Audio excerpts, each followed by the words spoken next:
Let's get started on TikTok real quick.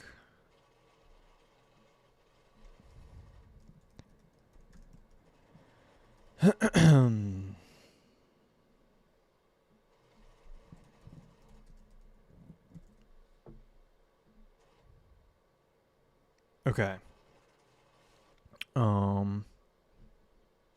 Actually, I can put this here. Let's do this.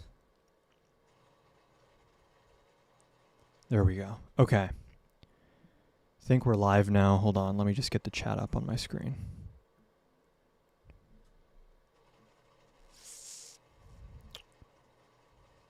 I think we're good. I'm just going to hop on the Discord real quick. What's up, Jonathan? Not sure how long I'm going to be live today. We'll see if we can get some debates going, but I just wanted to hop on real quick because it's been a while, I think. It's been a couple weeks, maybe, week and a half. Thank you for the Night Star, Jonathan. I appreciate that. Okay. This was an impulsive live, so we'll see what the vibes are like and how long it's going to go on, but I figured I'd hop on at least for a little bit to go over some recent developments. Why do I feel like I'm missing something? Hold on. Okay. YouTube is working. TikTok is working. Is the chat popping up? Okay, Chaz. Where have I been? I've been busy. I'm doing less lives in general, and more videos. And videos take longer, right? With lives, if I'm doing lives consistently, you see or hear from me every day. With videos, it depends on how long the video takes. So you might see or hear from me, a few times a week, 2 times a week, depending on if it's like YouTube or TikTok. What's up, Caden? Make sure you guys are double tapping the screen and sharing the live. We'll see if we can get some debates going. If not, I can maybe just cover some recent news and then hop off in like an hour or something. This was an unplanned live. Hold on, let me close this. This week. There we go.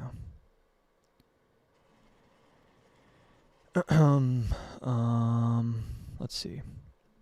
No guest requests. I don't know what the debate scene has been like recently because it's been a while since I've hopped on. I did just catch the tail end of Parker's live, and it seems like not necessarily getting the best and brightest to hop on. That's fair. We like the videos too. Yeah, I know there's a split. Some people really prefer my lives to my videos, but the thing with lives, honestly, just being fully honest, is like I could spend 4 hours on a live, or I could spend 4 hours on a couple of videos, and for the videos I get paid. And ultimately, if I want to scale this up, I have to make some of those opportunity cost decisions that maybe are not as gratifying in the short term. Our number one president of all times. I love my president. Are you even a real person? Are you in the guest requests? I'm at a point now where I'm starting to refuse to believe that there's anyone left who is of sound mind and supports Donald Trump. What's up, YouTube? It's bots? Yeah, I was going to say it's like Russian or Chinese bots, or maybe Iran has hopped on the bot game after recent events. What am I looking for? Hold on. On the YouTube end, is my audio okay? Is everything looking good? And same on TikTok. It's been a while since I've gone live, so I'm like instinctively checking stuff. Okay, this guy wants to debate. Where the hell? There we go. Yo. Hey, how old are you? 19, born in 06. And you support Trump? Yeah. Do you see the prompts on the screen right now? His immigration policies are cruel and inefficient. You disagree with that? Yes, sir. Why is that? So I wanted to talk about the 19-year-old Loyola college student from Illinois. Can we talk about that? We can, but that's one unalived example. by an undocumented person, by the way. Hope you know that. Okay, that's She lost obviously her life. horrible. I don't know what that has to do with the prompt, though. Yeah, and Pritzker released him. Okay. We're arguing my prompt on the screen, right? Okay, why is his immigration policies cruel? Can you explain? because people were sent to foreign slave labor camps without any due process or even any criminal record because American citizens have been unalived in our streets. Well, when you come into this country, it's already you're already a criminal Well, considered no, by no, the no, law. no, no. Even ICE, when ICE does deportations, they classify non-criminals and criminals as part of a separate category. And as well, a lot of these people that are just labeled illegals by this administration are just asylum seekers who are like lawfully seeking asylum. Do you know any undocumented immigrants Can personally? you like address the words that I'm saying instead of Matt Nuclear is my brother, by the way. okay, congrats, I guess, or sorry for your circumstances, but can you just like address what I said? Yeah, sure. It's like you asked why his immigration policy is cruel, right? And I'm Okay, saying, well, I just feel like hello, you teacupped. I don't know if you left the app or if that was intentional. We can go point by point here. How is it not cruel to deport people who are not breaking the law to like a slave labor camp in El Salvador? If you guys are enjoying the live, make sure you double tap the screen, follow up above. Discord's in the link in my bio. Same with YouTube. I'm also live on YouTube right now. Hello? Okay, okay. Cool.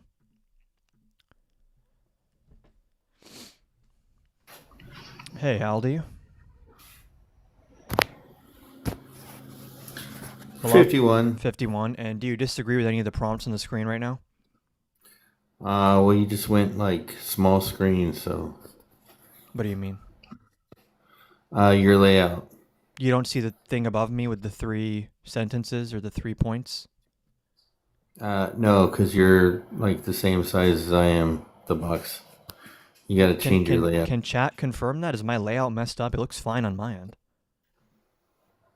All 3 are cut off. I can... Hold on. Yeah. Should I bring them down? Can shrink them a little? Hold on. Can you see now or no? No, you have a 9 guest layout right now. Do I actually have a 9 guest? Can chat let me know? Do I have a 9 guest layout? It's cut off to my left. Yeah, like you're the same size as me. I don't. Okay. I was gonna say I don't think maybe that's something wrong on your end. Are the prompts visible now to the chat at least? I can read them to you if you can't see them. It's good now. Okay.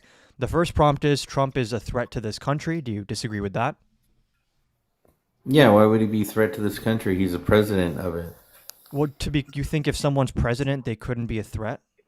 I think you're a threat to this country. Thanks for sharing, but can you answer my question? It's the same relevance as you. No, it's a direct answer to what you just said, right? You're saying, oh, he's Yeah. president, so he can't be a threat. So I'm just trying to check your logic. If someone is president of a country, that means they can't threaten the country? I think your rhetoric is dangerous to Okay, this country. you've established that. Cool. Yeah, I'm a threat, whatever. Can you answer my question now, though? Yeah, well, the people of this country duly elected him, and so I understand that. I agree that they elected him, but what is the correlation between that and him being you're saying if someone is president, they can't be a threat by definition? Well, he is the president of our country. I know so- he's the president, but can you answer my question? Yeah. What is a threat? What's the Hold definition on. of a I threat? want to clarify the claim that you just made before we pivot to something else. You said, oh, No, he I'm can't not be a pivoting. threat. He's president. So I'm just asking, someone being president means they can't be a threat? Yeah. How do we hold a Bro, president it's a accountable? simple question. Yeah, we impeach him, right? It's a simple Correct? question. We can talk about Correct? impeachment once you answer, Has once you he- clarify your own listen. argument, dude. Yeah. Well, what is he a threat to this Dude, country? I'm happy to answer all these questions. Why are you like pivoting from what you just said 2 minutes No, ago? I'm calling you out on your rhetoric. You're dangerous Okay, to you this can country. call me out on my rhetoric after you answer this question. If someone is Well, president, does that mean they can't be a threat? I think that the question, based on its Bro. own merit, is about as ridiculous as Then you why'd are. you make the point? You're the one who said, "Oh, he can't be a threat. He's president," as You're if on- those are you're- mutually exclusive. You're on social media Bro. asking the question, so fucking stand on it, bro. Can you just Bro. clarify the one statement you made instead of How- pivoting to something Yeah, else? how is he a threat to this country? Why are you pivoting from your own No, argument? Okay, I'm not no, going to let sir. you run away from that. It's a simple yes or no. If you want to clarify, it's not a gotcha question. Your I'm going to clarify statement, your own position, dude. your statement is already written. Bro, I said Trump is a threat to this country. You said, You well, go no, first. he's the president, right? So, Yeah. You go first. so then just Tell me explain why someone Go being ahead. the president This is means they your can't be a threat. It's a simple question. I don't think that a president can be a threat to this country now. Okay, why? We have- What we- about being president means you can't be a threat? Because we have checks and balances in this country to prevent that. Do those always work? 250 years, yeah. Well, they're not working right now, and you still aren't answering Says my who? question, which is why Says would the who? position of president mean you can't be a You threat? have made no argument to support your position. Because you It- made an argument first, and now I'm actually interrogating your argument, and you seem like you don't want to stand on it at all. You're just completely pivoting every time I ask for a clarification. So I'm going to you ask you can't- one more time. You can't What have a is it- debate with somebody that makes What- no positive claims. What is it? I'm open with a positive claim, and then you respond Yeah. with your own Now positive defend claim. it. Defend Well, you it. responded to my positive claim with Defend a it. contradicting. Defend it. How about you defend defend? it. Why aren't you defending your own words? I just said because we have checks and balances. That doesn't answer the question. Why could a president It not be a does. threat? Okay, what define a threat? Can mean a lot of things, but we're not pivoting off of your own point till you clarify Answer what my you question. meant. Why Answer would my I answer question. yours when you don't answer mine? Mom, he's looking at me, dude. Shut the What? fuck up, bro. Like you are Bro, such a why are you so horrible mad? debater. I'm not even trying to like rage bait you or do a gotcha. I'm trying to understand your point here. I'm happy to have a respectful back and forth debate. If you just How do we clarify hold what how do is we it? hold presidents What is accountable? it? What is it about the president's office that you think makes it so that they can't be a threat? We hold the You president. said checks and balances. Does checks yeah, and that's balances right. mean a president can't hurt other people? Or The Congress, right? They can impeach the president for high crimes and misdemeanors. bro, Can you you're show not me where? answering my question. It's No, like you're why running did you from your make own this debate. point if you couldn't stand on it? I am. You're not. You like refuse to address it, and No, you're getting you- angry. Like I haven't No. insulted you, or like I don't know why your I'm not energy is angry. getting so aggravated. Can you just tell me what is it about the office of the presidency that precludes you from being a threat? Checks and balances within our system. I've already told you. I've already made my reasoning, and But that's a to hold hollow a reasoning. president accountable. That's a hollow reasoning because Congress- you should hold on. know that checks and balances only exist if the president chooses to respect them. Dude, you are such a shitty debater, bro. Why are you so angry, dude? This is why you haven't been on this app because you get dog walked every fucking time. I'm refusing to see or I'm failing to see the leash or the walk. Or like, what exactly is even your point right now? You're saying, oh, Again. checks and balances. Checks and balances only exist if the president respects them, right? The people are the president. It's not is hard the to sole- engage with the person you're talking to. I promise. You're cutting me off, okay? Because you're not Listen, addressing what I'm listen. saying. The president is the only one who is elected. Yes. By the whole of the Congrats. country, Has right? nothing to do with what I'm saying. Someone could be And we elected and still voted be him a in, threat. And we voted him in. Bro. And it's a threat. You know what he's a threat to? Okay. Your ideals. Oh, That's no, what he's a my threat ideals. to. Dude, Yeah. just because someone's elected doesn't mean they can't be a threat. I don't know what Did argument you hear- think no, you're making here. No.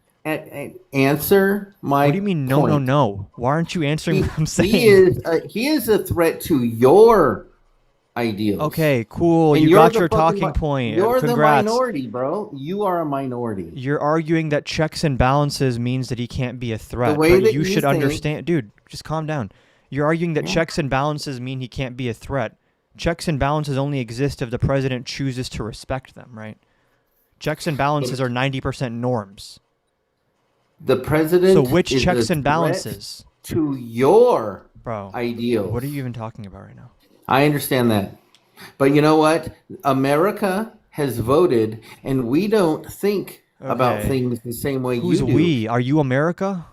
The people who elected Donald J. Trump. That's who. I think you can speak for yourself and no one else. That's usually how it works. I'm not going to claim to speak for the entire country like you do. Who So I'm did you going to vote ask you for? again. Who did you vote I'm going to for? ask you again, Who and did then you vote and then for? I'll answer your question about who I voted for. What checks and balances? Well, Congress has the ability to impeach the president for high crimes and misdemeanors. Correct? Yes. Have they done that? I mean, in this term or in general? We're talking about the here and now, sir. The impeachments are still on his record in the here and now from his first term, right? You're such And you're a making bad my you're making debater. my point. You're You saying are such a bad you actually debater. just made my point. Usually, if You you are want to win a so debate, you bad at shouldn't this. have to announce it. So I You can are just. so bad at this. Okay, cool. Congrats. I'm just gonna remind you, you're making my argument because you're saying, well, So they who haven't. did you vote Dude, for? why are you so scared of letting me make a point? Who did you vote for? Let me know when Did you you're. buy? Wait, are Did you you buy sober her right book? now? Yeah, I am. Did you Okay. buy her book? Can Did I you just buy her book? can I just finish my Did you buy her argument? book? Why are you You did, crashing didn't out? you? You bought her book, dude. Was it a good read? What? Did you go get it signed? So get what signed? What are you talking about? Did you follow her on her book tour? I bet you did. I guess we'll just wait for this guy to calm Okay, down. so who did you vote Notice for? how he's so afraid of letting me even make an argument. So go ahead, yeah. Well, there is no argument with you. Donald Trump is a threat to your ideals. You made the because talking you- point 10 times. We get it. Yeah, yeah. So much for That's the right. tolerant left. Like, yeah, we get it. I've heard it all a million times. Like, let me know when I can say something without you interrupting. I'm and- surprised Oh, that you're you're not so bad at protesting. debate, bro. I'm surprised You're so not bad at debate. protesting today. Why aren't you protesting today?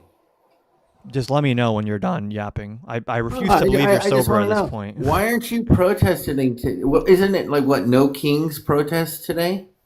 Let me know when you're done, dude. Oh, I think that my job is Someone done said here. match his energy. This is like matching the energy of a toddler who's shitting their diaper. I'm good. I'd like to keep my pants clean, actually.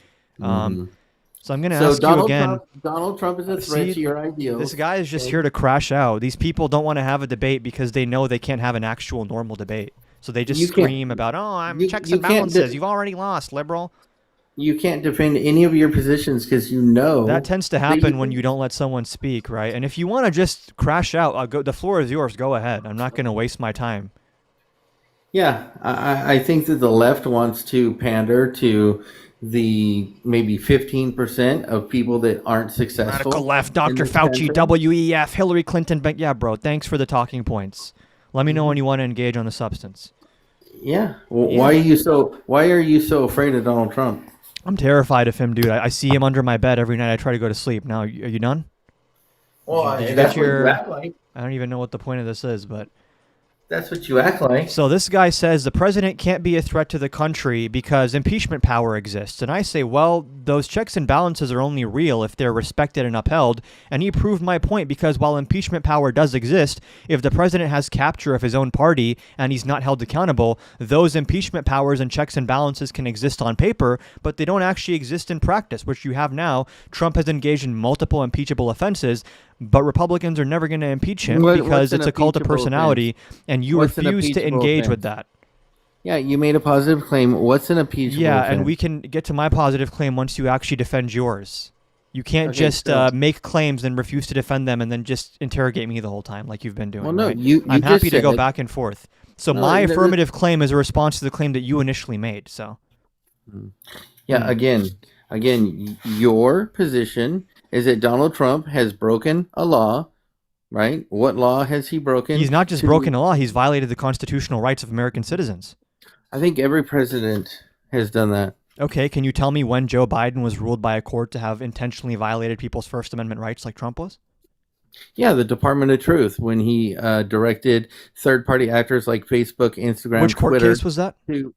Yeah, the federal judge said that you cannot use or So pressure. which from the which federal court case government. was that where they said he violated the act- First Amendment intentionally? Yeah, that's exactly what they did. Oh, not to mention the fact that the No, but Supreme I'm Court asking said you a question. You that just said can't- yeah, Whoa, yeah. You know, I'm. See, listen. I don't this want to is have where to mute you, dude. Listen, you don't put have to your- run. You don't have to be such a coward about Put your this little, stuff. put your little panties back Bro, on, okay? What are Listen, you on? you- Are you you told sure me you're to sober defend right my now? It's position. such a You straightforward told question. me to defend my position, and then you and can't. you started cope with crashing it. out. No, I'm giving you an example. What's the And you can't example? I handle it. asked you, what's the court case? I can look it up. I have a computer in front of me. What's the court case Yeah, where a judge Listen, said, it's not my bro, job. let me just It's finish. not my job to fucking You- hold your hand in life, okay? I know Yeah, your I mommy have and no daddy did interest that in your whole holding your fucking life hand. with your fucking I have no privilege, interest in okay? holding your hand. Don't worry. Yeah, You listen, made the claim listen. that the Biden administration listen? intentionally violated people's First Amendment rights. Which court case was Absolutely. that? Which court case? Go Well, ahead. and also, not to mention that he, I don't know, Which court case? tried to forgive Which court student case debt. was that, though? He tried to forgive student debt, which was Which court illegal. case was that? Again, every single president has done it, Which but you're court too case big. was that? You're too big of a little. I don't know what Which you are. court case was that? What are you? Which What court? are you? Which court case Are was you that? are you a Democrat? Which court case was that? Are you a Democrat? Which court case was that? Listen, you want to play dumb? Why don't Which you court case? get in your little bubble bath? What was the court case you referred and to? then you can practice all your fucking lines, okay, What buddy? was the court case you were referring to? The Supreme Court case where they deemed that Joe Biden cannot forgive student debt. You said that he violated the First Amendment intentionally, like Trump did. Where's your court Mm-hmm. case for that? Well, look, Google, buddy, is your friend. Look this shit up. Well, you're the one who made the claim. I can cite cases for you where Trump intentionally violated the First Amendment. The Should burden Joe of proof is Biden- on you as well should- to it do was that for Joe Biden. Hold on, Which was court Joe- case? Was Joe Biden a threat to America? Which court case was the Department of Truth court Was case, like you Barack said? Obama a threat to America when he unalived an American citizen? What was the and his Department of son? Truth court case you brought up? Oh, was Bill Court case? Clinton a threat to America? Hello? Can you hear me? Maybe he's on the Biden broadband. No, Hello? I'm good, bro. I think it's you. Can you hear can't me? Even figure out layouts. On Not sure TikTok. if I'm getting through. Can chat hear me? Maybe he can't hear me. What was the court case you said where the courts ruled that Biden intentionally violated people's constitutional rights? Well, I believe somebody in the chat saying Missouri versus Biden, And what was the ruling in that case? that he couldn't do it. Couldn't do what?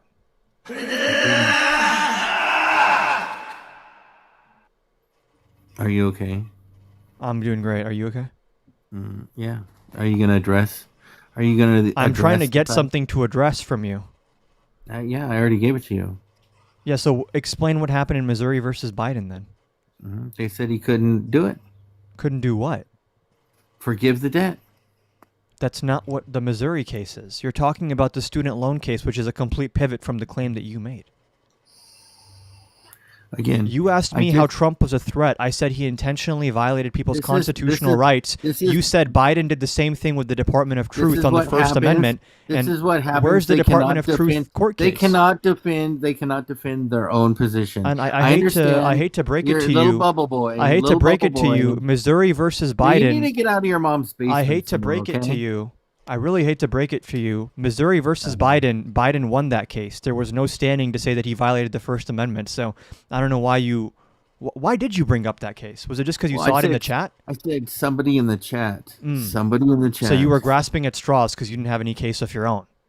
Well, you know Right. what's sad. You know what's sad, little boy. What you're is doing? that no. Yes. No. What you're doing is You pretty know sad. I'm So right. what was the court case but for you the have to Department play of fucking Truth? semantics. You I'm have to just play asking you to semantics. justify your own claims, right? You're Because not very good at this. I can You're reference not very good the at law this. firms. I can reference Mahmoud Khalil. I can reference court cases that make my Did you argument just for sound, me. Did you just So I'm try gonna to ask sound like you- a Muslim? I'm going to ask you, Dude, what the fuck is what wrong did you with drink you? before you hopped on here? What Did is you wrong snort with something? you? What is wrong with you, dude? I could ask you Seriously, the same thing. What? I don't know what what you're make- doing right now. What is it? Because you were picked last in every fucking sport that you ever tried out This for? guy's just Is that crashing what's out the wrong whole with you? time. Is that what's wrong with you, dude? I feel like I'm Like, watching seriously. a car crash Are you- in slow are motion you right now. I upset? don't know why he's Are you upset because unable your mom to is engage in ultimately like a normal disappointed? one-on-one social Is that what the interaction. problem is? He just starts talking to himself. You're like How still old are wet you? behind the ears. You're like Have you even 40 been- acting like this? Have you even been with a woman, dude? And it's like, it's weird. It's like I'm nothing but respectful to these people, and then they always randomly make it personal. And it's like, dude, I don't know why you you're can't so even angry. argue. I don't know why you're so you can't angry. even argue. So, like, Okay, what was the Donald Department Trump- of Truth hold on. court case? Donald Trump is a threat to America. What was the Why? Department of Truth Go court ahead. case? Go I ahead. already told Why you, is- and then you made a counterclaim, and you ran from your own counterclaim, you already right? told me. Yeah, already everyone told watching on me? YouTube can rewind, No, like the J no, letter or the no, left arrow, and you can no. go back when I told Sir, him that Trump is sir, intentionally Sir, violating people's. Donald Trump accomplished more in his So I first. told him that the Trump administration is intentionally violating people's constitutional rights, and he told me Biden did the same thing with the Department of Truth. And all I'm asking for is the court you case. add words. The court you case. add words. You didn't say that. The court case. Intentionally. What's the Show court me case? Intent. Show me intent. What's the court case? Show me intent. What's the court case? Show me intent. What's the Department of Truth court Show case me that you intent. referenced? I'll show you after you tell me what's the Department of Truth court No, case I'm not you playing your referenced. game anymore. It's your own Show game. me intent. It's in the judge's ruling, but we're not going to let you pivot. Show me intent. We're Show not going to it let right you now. pivot. Show it right now.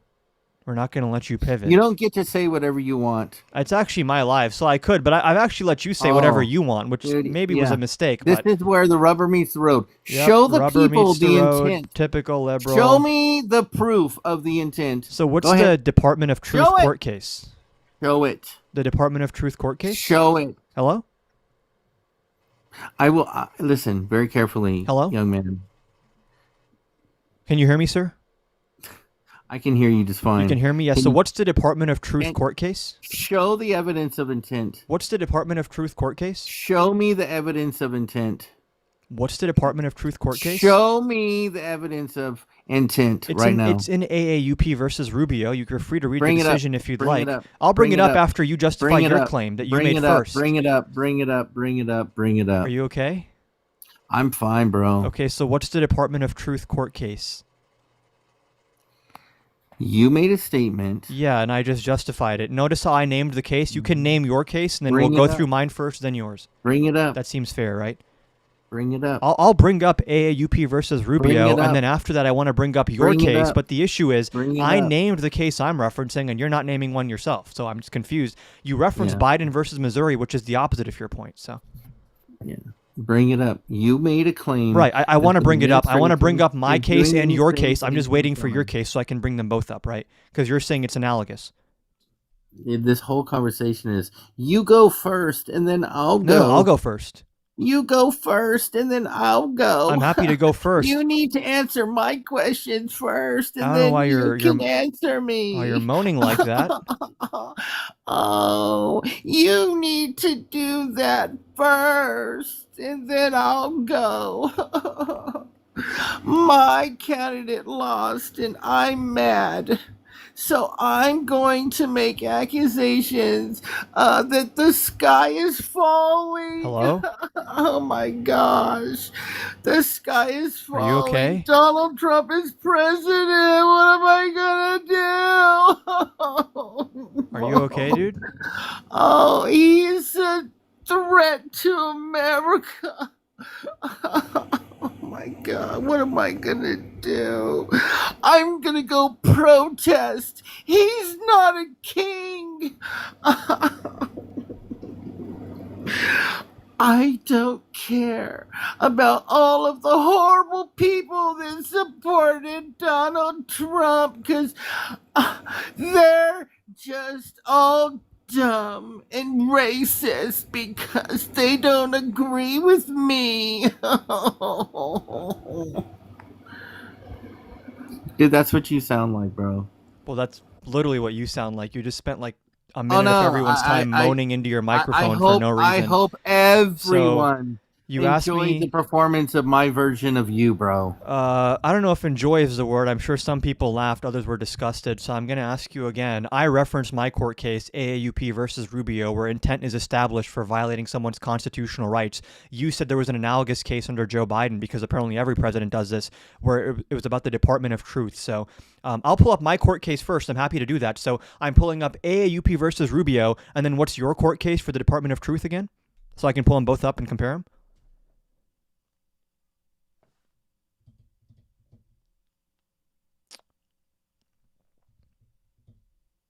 And if you need to look up, I know the names for these court cases are sometimes a little bit convoluted because there's so many different law firms and all these different acronyms. So if you need a second, I know you said Missouri versus Biden. That actually went against your point, right? Because the judge ruled that there was no standing to make a First Amendment claim.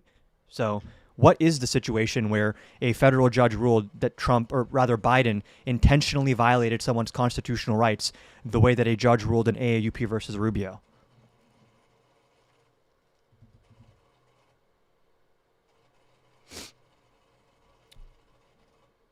I'll invite him to unmute. Maybe he doesn't understand how the muting thing works on here. The class is waiting for you. Hello? Yeah, the class is waiting for you to actually do something. I think we're actually all waiting for you. Can chat let me know? Are y'all waiting for me or are you waiting for him? Let me know. What do y'all think? Maybe I missed something. Maybe I'm in the wrong. Drop him. He's trolling. I don't think he's trolling. I hope he's trolling, but I don't know that he's trolling actually. Him, waiting for Hoodie. Are you seeing this, dude? I don't know if you're seeing this. You said you were gonna go. Fucking show your shit. Yeah, I'm gonna pull up both the cases. So what's the case we're comparing it to?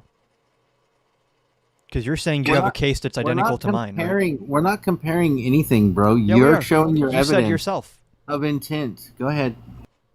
And you said that Biden also did the same thing, so I'm going to pull up my evidence and juxtapose it with your evidence, right? So, floor is No, yours.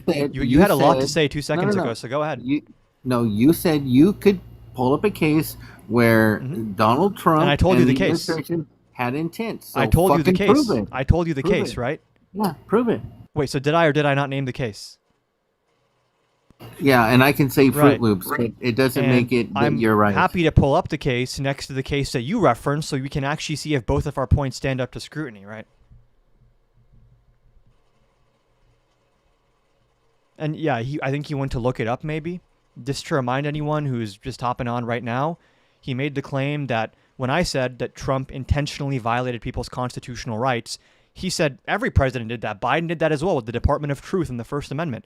So I have an example of a case where a judge said the Trump administration intentionally violated people's First Amendment rights. Apparently, a judge said the same thing about the Biden admin.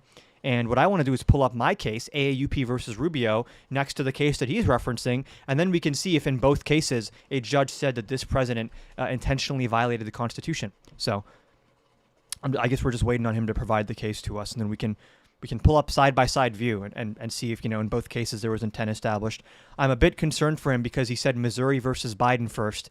And if you look up Missouri versus Biden, it's a case where they tried to sue him over the First Amendment, and then I believe the court ruled that they didn't even have standing for that. So maybe there's a different one. And yeah, it's not Missouri versus Biden. It says Murphy versus Missouri, I think, is the actual name of the case. But let's give him a chance. Let's give him a chance. Guest is wasted. I heard him drinking and burping during the debate. He's slurring his words too. Yeah, it was Murray versus. Hold on. Murphy versus Missouri.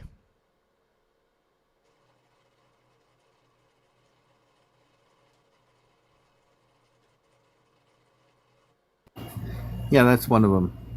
And what's your understanding of how that case went?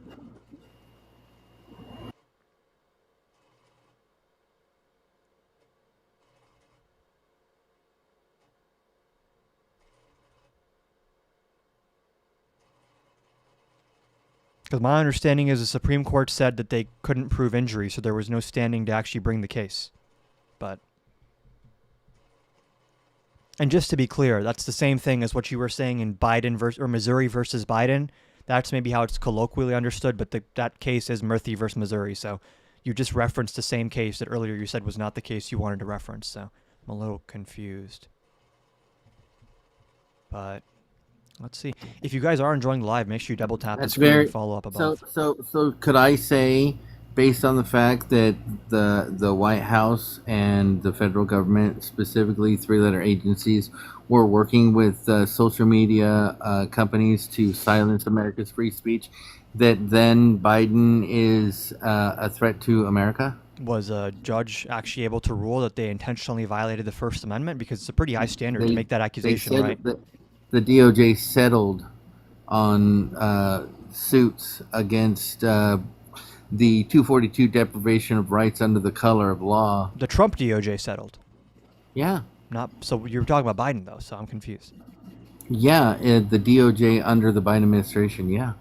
No, this is on March 24th, 2026, right? So listen, very Trump carefully. settled, not Biden. Listen, every administration, you want to go look that one the up too? federal government violates people's rights. Like, what part of your? We have courts to adjudicate whether or not that's happening. I live in a bubble. I am like this super. Like, I'm gonna think that the world is perfect, and oh my God, the sky is falling. Dude, seriously. Like, what are you, like 23 at best? So close, but I'm just going to ask you again. Yeah, 23. What's your understanding of this 23 case and me? referencing? Yeah. Well, you just don't have enough life experience to understand that, like, your outrage versus Donald Trump is the better part of a decade people telling you how to think because you Yes. can't think for yourself. Yep. Yeah. Yeah, that's it. That's it. You don't have anything else? Well, I mean, is there anything else? I mean, are you going to refute it? Are you going to say that I'm Yeah. wrong? You said that they settled as if it proves the merits of the case, but it's the Trump DOJ that settled, not Biden. Oh, hold on. Are you gonna dispute the fact that your perception of the world has been given to you by Why the are you social pivoting media? again? Like You're gonna hurt your ankles and pivoting people so like much, you and you are sound so older. So I don't soft. know if that's you should be moving so much like that. I Can we think just you should stay go on into the topic? military. I think you should go into the military. I think it'd be Cool. good for you. Thanks for Yeah. for sharing. Now, do you want to Mhm, explain mhm. the case you're referencing? Because it seems like you don't understand it. Yeah. So this is what you're gonna get hung up on. I'm This gonna is get why hung up people on the like thing we're this debating. is why That people tends like to you be how debates ultimately go. don't Yeah. listen. I understand you probably have your little Dungeons and Dragons little meetings at the Oh park yeah, where every you day. dress up and Yep. fucking role All play, the and dungeons, you all the have your little dragons. fucking Pokemon cards that you collect. I Pokemon. understand I that. love Pokey Woman because I'm such a liberal. I don't even do Pokemon. No, I mean you fit the profile Yep. fucking crazy. Uh-huh. Yeah. Yeah. So like, how big is your Pokemon collection? I'm just curious. It's the biggest collection of all the Pokemons. So now, do you want to just explain? So like, you said that they settled, but it was the Trump admin that settled, right? Not Biden. And under Biden, the Supreme Court ruled in favor of them on the free speech allegation. So that kind of contradicts your point, I think. So you're just gonna take it, right? Like you're gonna let me shape you and what you represent, and don't defend it. Like there's real men out here in the world that actually men. do real things. Yeah. Right. And real Yeah, men when- tend to it- get taken seriously, but I think you've kind of eliminated the Have you ever possibility of used that a for yourself. Have you ever used a Phillips screwdriver? I don't even know what a screwdriver is, dude. I'm such a liberal. Exactly. Yeah. Like I would imagine you probably struggle to build furniture that you buy from Target. Yep. I get so triggered. Mm-hmm. Yeah, I bet. yeah. Like your idea of like a good time is like It's playing a Fortnite with all your LGBT friends. parade where we give out leaflets to undocumented immigrants about how to climb the Yeah. wall and steal See, like food from like people on food when I stamps. was don't even your know. age, when I Yeah. was your age, right? Like we actually had to deal with people face to face. Really? We didn't hide behind a screen. Ah. We told people really what we Did thought you hide about them. behind a Kinda like profile I am picture right like now. you are now? Is that better? Should I turn my camera off to be like you? I don't know if I have. Preferable. I can turn on my camera. I don't have a problem with it. I'll It's tell up it to to your you. face. I'll I tell don't it want to to your pressure face, you. You bro. seem like you're already on edge a little bit, so. No, Whatever- I'm whatever just you're tired. comfortable with. I'm just tired of people like you getting on social media, making false claims, and not being able to fucking back it up. I should do The what you only do, right? reason Where I why make Donald a claim Trump, and then listen, I the don't. only reason why Donald Wait, that's Trump what you did. I'm is a threat to confused. your America is because Isn't your that what weak you ass just did, where you ideas. made a false claim and then you didn't back it up and you pivoted to ad hominem attacks? Or Am I on the internet crying about Biden? Absolutely not. you were crying? Was I on like the internet 5 crying minutes about ago, Biden? yeah. Absolutely not. No. Cool. Honestly, I think that he is a threat to your manhood. And that's why you simp so hard. Like, Really? how many kids have you groomed? I'm just curious. What? How many kids have you groomed? Okay, dude. Bye. What? These people are like unhinged, bro. Hold on. It's like, bro, I wasn't even trying to rage bait him. I asked him like a few simple questions, and he started like screaming and moaning, and then took it to that very weird. He's gonna say he destroyed you. I think he would say that regardless. I don't know if that's a good metric to judge anything. Okay. If you are enjoying the live, make sure you double tap the screen, follow up above. Link tree in my bio if you want to watch on YouTube right now. The live layout is a little bit better on YouTube. Also join the Discord if you want. And subscribe on YouTube, because I am more so on YouTube recently than on TikTok. That's the plan, at least. Oh, okay.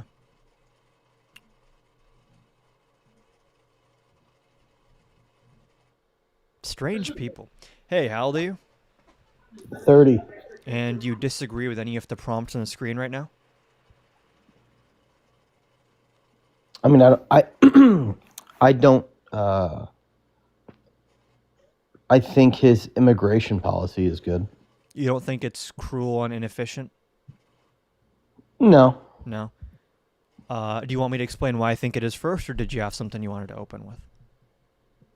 I guess I would say it's not as cruel as you think it is because the media fixates on things I'd that. say it's crueler than the media portrays and than most people think it is. I think it's way more cruel than most people understand. Do you think the media portrayed Obama's immigration policy like Trump's? Well, no, because he didn't have the same immigration policy as Trump's. But Well, Obama did get a lot of did blowback he- from Did he immigrants' put- rights groups. Did he put kids in cages?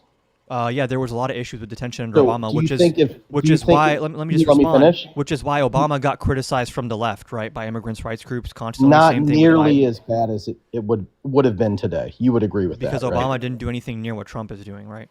Do you I'm think not talking about kids in cages when I talk about how cruel this Do you administration think is. he would have blowback like he did back then today? If he was sending people with no criminal record to CCOT, yeah. I think Fox News would have said a lot about that, and probably even like Do- some do you I mean, think the our immigrants' immig- rights groups were criticizing him at the time. Do you think our immigration problem was worse now or back then? What do you mean immigration problem? And someone pointed out a thi- good do you point. think Why the do we bor- always have to pivot to do you- Obama from Trump? That's not Do really you think related. do you think the border? Do you recognize that you just pivoted to Obama when we're talking about Trump? Well, yeah, because I can do that. You can do anything. You could start screaming into the Exactly. mic like the last guy did as well. But I'm just trying to stay on the substance Do- here. do- what I'm I'm not trying to here say- to defend Barack Obama, right? I'm But an independent, and like I said, many immigrants' rights groups and people from the left were criticizing Obama's immigration policy at the time. And you're saying, oh, why wasn't the criticism as adamant as it is right now? Because Obama was not sending people to CCOT, right? Obama's So that's ICE was the not only killing thing. American That's the only citizens in thing. the street. So So you think Obama instead didn't? of telling me what I think, can you address what I said? Well, no, I'm. No?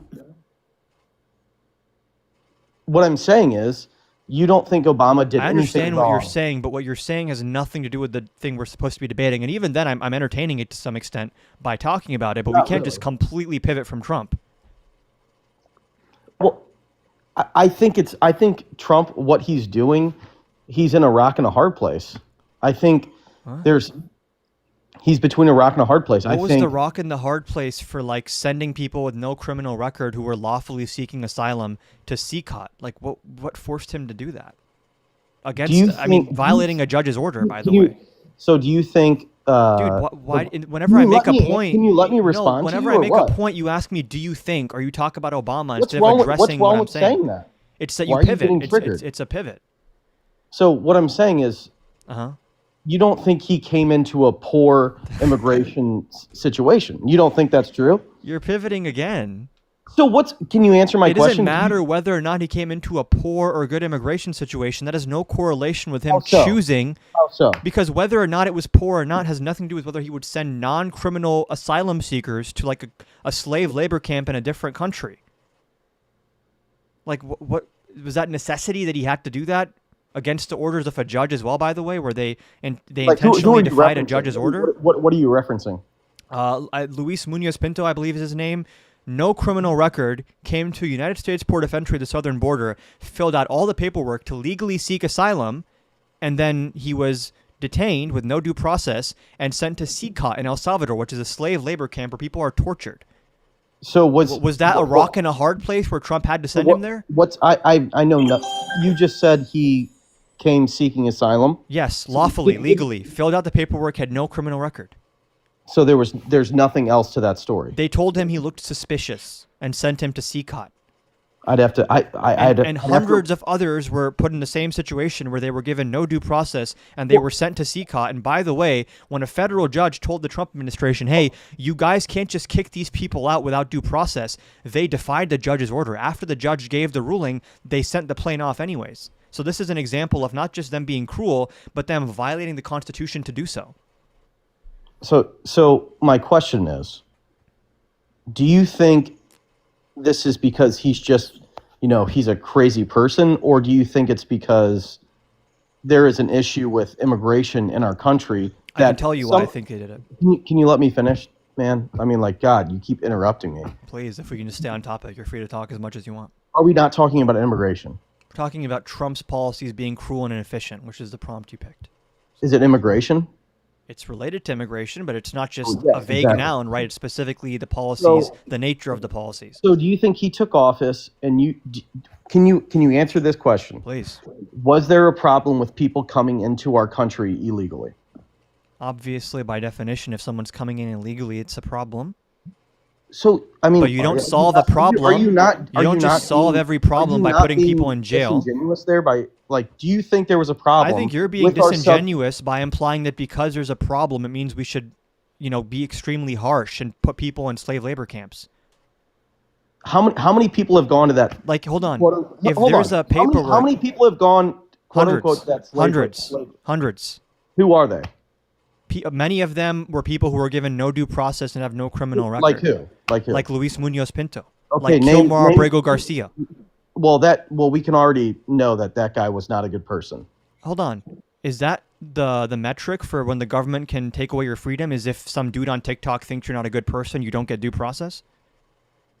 Well, he wasn't. If I said I don't think you're a good person, would the government be justified in locking you up somewhere, or are we supposed to have a process to adjudicate? Was he an American citizen? It doesn't matter.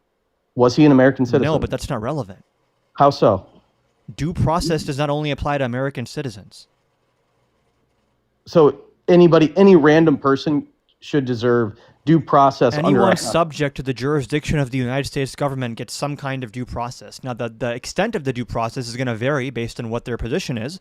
If you find someone right by the border versus someone all the way up in Michigan or something, you treat them differently, but due process is needed regardless. And in the case of Abrego Garcia, in the case of Luis Munoz Pinto, these were people who were told, you look suspicious, and without any due process, even checking if you have a criminal record, we're going to put you on a plane, shave your head, and send you to a foreign slave labor camp where you're going to be forced to sleep on a flat metal sheet, and you're going to be beat and sexually assaulted by the guards. For what? Did Garcia, did he have a criminal record? Still not relevant. Did Why he are have you pivoting? one? Did he have one? I don't believe in the United States. No, I don't believe he did. Oh, so he didn't have a criminal record. He was given withholding of removal. So his wife his wife didn't say he beat her. She did. Okay, would you say what happened? Hold on, watch this. That should be investigated, and investigating it would be called due process. So did he have a criminal record? Allegation or conviction? What do you mean record? No, I'm asking, did he have a criminal record? As in conviction for domestic abuse? No. I'm not talking about that. Did he have a Then criminal? you need to clarify what you're talking about, because you can't rely on vague nouns that you don't have to be pinned down on any specific point. Here's the thing, man. You know he had a criminal record. Pivoting. Did he have a What criminal was he record? convicted of? Tell me. I don't know, but did he have a criminal record? Hold on, you don't know, but you're making the argument that he still was convicted of something. I don't exactly know, but I know he had a Then criminal why record. are you so arrogantly making this point?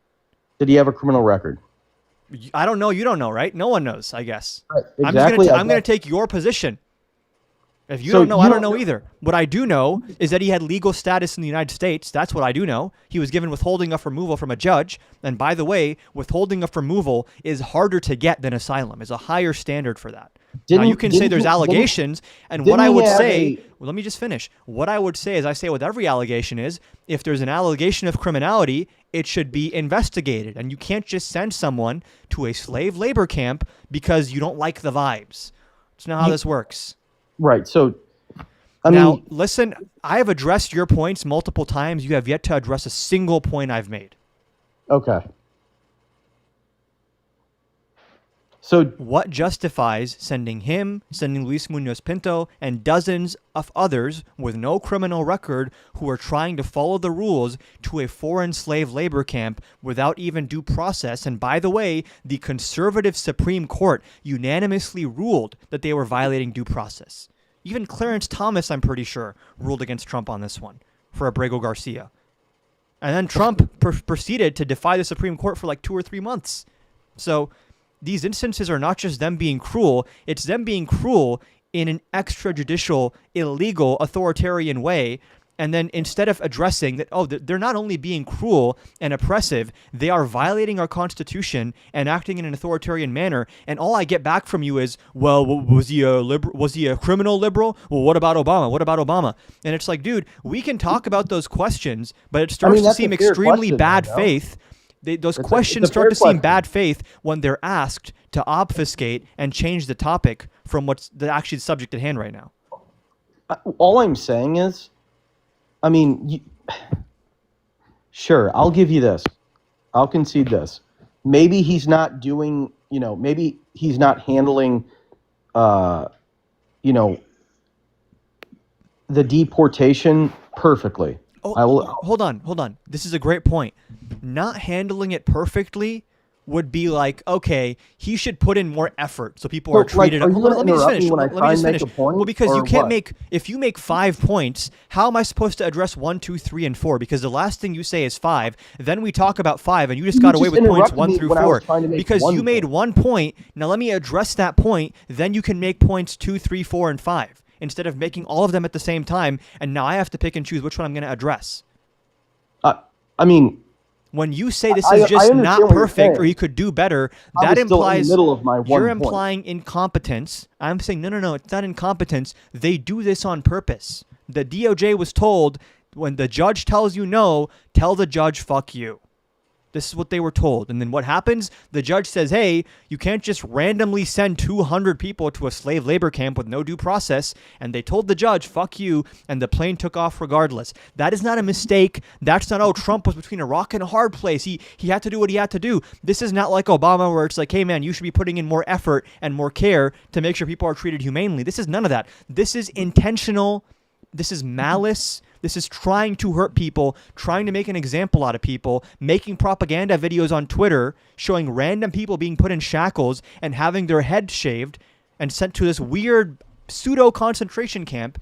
For what? They have no criminal record, and they weren't even gotaways. They were showing up to a port of entry at the southern border, filling out the paperwork to seek asylum, and next thing you know, their head is being shaved. They can't call a lawyer. They can't call their family, and they're being kept in like horrible subhuman conditions. And all you can muster is, what about Obama, rock in a hard place? So what I'm trying to say is,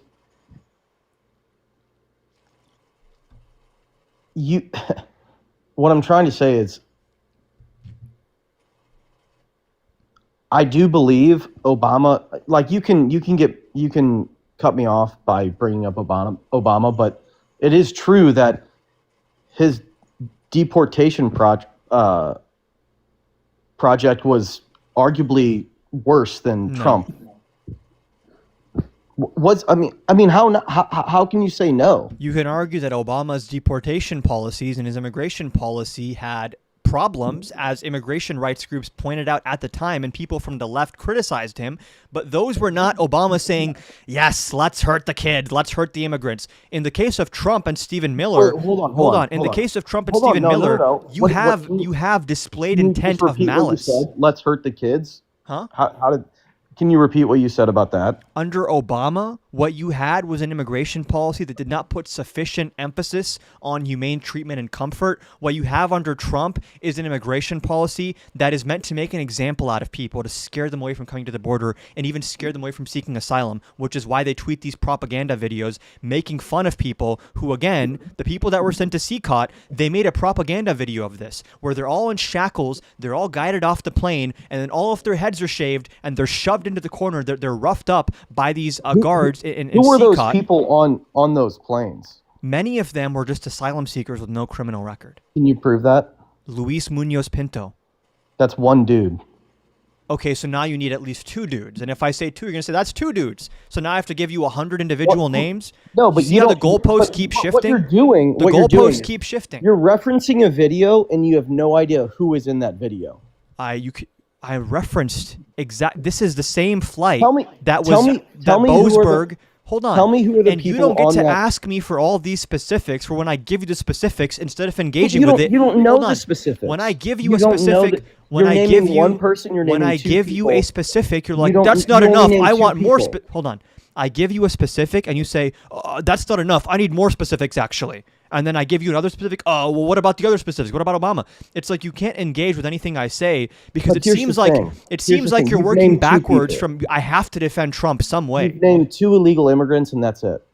I already told you Abreu Garcia and Munoz Pinto. That's 2. Didn't you just say at least 2? I just said you've named 2. Yes. Are they not real? Or And Abrego Garcia is a bad person. I'm not asking if he's a bad person or a good person. Do you want? Would you feel better if Abrego Garcia was in our country? That's not the question. Can you answer it though? I'm not going to pivot if you don't answer my questions to answer your Exactly. questions. See, here's the thing. It's so obvious. You're being extremely bad faith. Well, can you answer my question though? Why would I answer your question if you don't answer mine? You see how What's your ridiculous that question? is? What's your question? Why are you not engaging with the examples I've given you? And instead of engaging with them, you just ask for more examples. And when I give you the more examples, and you're like, no, those aren't good enough. What about Obama? Your examples are garbage. Because you can't engage with them, so you're just going to delegitimize them, right? Dude, it's obviously, I mean, it's so obvious that. Yeah, okay, watch. I'll do your tactic. Obviously, you're wrong, bro. Obviously, you're wrong. Obviously. Okay, well, answer my wrong. question. Would you feel comfortable? I can do that too. I can debate like you, and it's going to get us nowhere. So is this question debating like me? So is this question Abrego Garcia? Anytime you ask a would you question, feel instead of comfortable- answering would you- what I said, you're pivoting, by the way. Would you feel comfortable with Abrego Garcia in our country? What's your favorite flavor of muffin? Is this like you're gonna kick me? Is that the question? No, I'm showing you what it's like when you try asking a question and the person pivots by asking an unrelated random other question. Are we not? What's your not favorite talking- Gatorade flavor? are we not Apple or talking about Android? illegal- Windows or Mac? Are we not talking about illegal immigration? We're not just talking about illegal immigration. We're talking specifically about Trump's deportation policies, and you keep trying to pivot to Obama and other questions that are unrelated to due process, right? But people who I might personally not like still get due process, actually. You can say, I don't like Garcia. I don't like the vibes or whatever. But here's the thing. He's not an American citizen. Doesn't matter. So you Wait, hold on. Why bring that up? Why bring that up? What's the relevance? What's the relevance of that? What's the relevance of that? You think What's any the random, relevance of that? You think any random What's the person, relevance of that? We can keep going around in circles. I'm just, I mean, you that's made a fine. point and then you run away from your own point. What is the relevance in bringing up whether or not he's a citizen? What would that change? Tell me. Is he an American citizen? Why would that be relevant? Can you answer my question? I already told you no, but tell me why that's relevant. You said no, he's not. I said that 5 minutes ago as well, but why is that even relevant in the first place? He shouldn't be afforded the rights that American citizens are afforded. So you disagree with the United States Constitution then? Just say that. So what you're going to say is... Hold on. Don't run. Let's stay on this point. You're saying if someone's not a citizen, they don't get rights? They don't get the same rights afforded as you and I.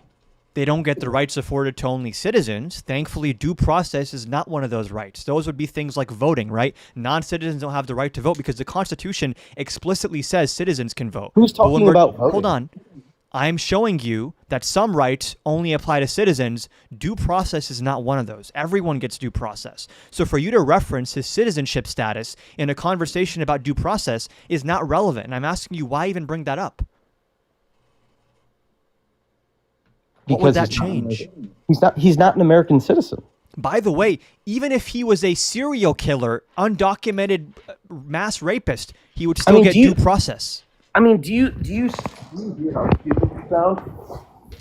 It's almost like you would defend. See how you don't address anything? Instead, you try to put words in my mouth and like pivot to like, what about the Democrats? Because you're not actually here to debate or have a conversation with me. You're here to defend the Trump administration, no matter what it takes, no matter what you have to say. No. Yeah, That's not true. It's become pretty that obvious isn't at this true. point, right? That's not true. It is. I mean, you're not that being isn't honest. true. You're not being good faith. You're just thinking like, I can't let him win on the Trump topic. So I have to either say Obama's worse or like Trump's not that bad. That's not the case at all. It is the case. Okay, how are you going to tell me what the case is? Because you're making the case, and we can all see what the case is. We can see you keep arguing whether he's a citizen or not when you know that has nothing to do with this topic, right? That's like me asking you, what's Abrego Garcia's favorite color? Well, there's an answer to that question, but it's not really relevant to this topic. So you're going to compare that, his favorite color, to what we're talking about. Whether or not he's a citizen and what his favorite color is have just as much to do with That's crazy. whether he gets That's due crazy. process. That is crazy. I'm going to leave Please on that. prove me wrong. Where does that it is say? crazy. Where does it say in the Constitution that only citizens get due process? You can own me with facts and logic right now. Where in the Constitution does it say that?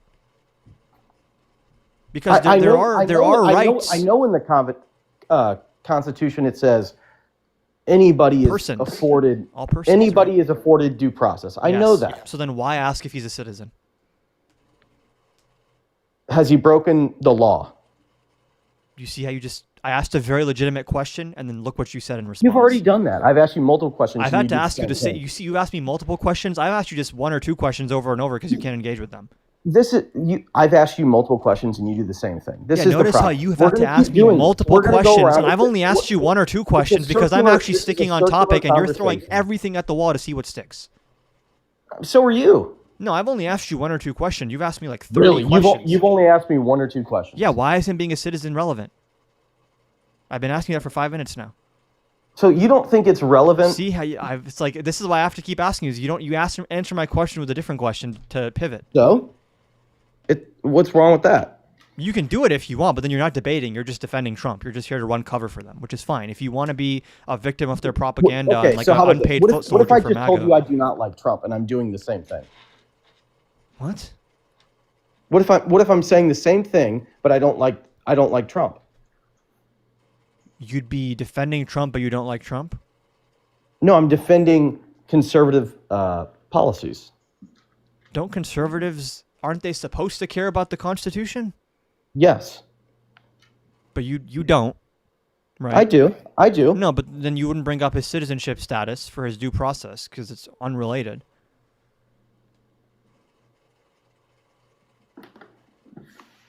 I don't think that's true. It's true. I mean, listen, there are rights in the Constitution where they explicitly say you have to be a citizen to have this right, right? It doesn't say all persons have the right to vote. Citizens have the right to vote. But due process is afforded to all persons.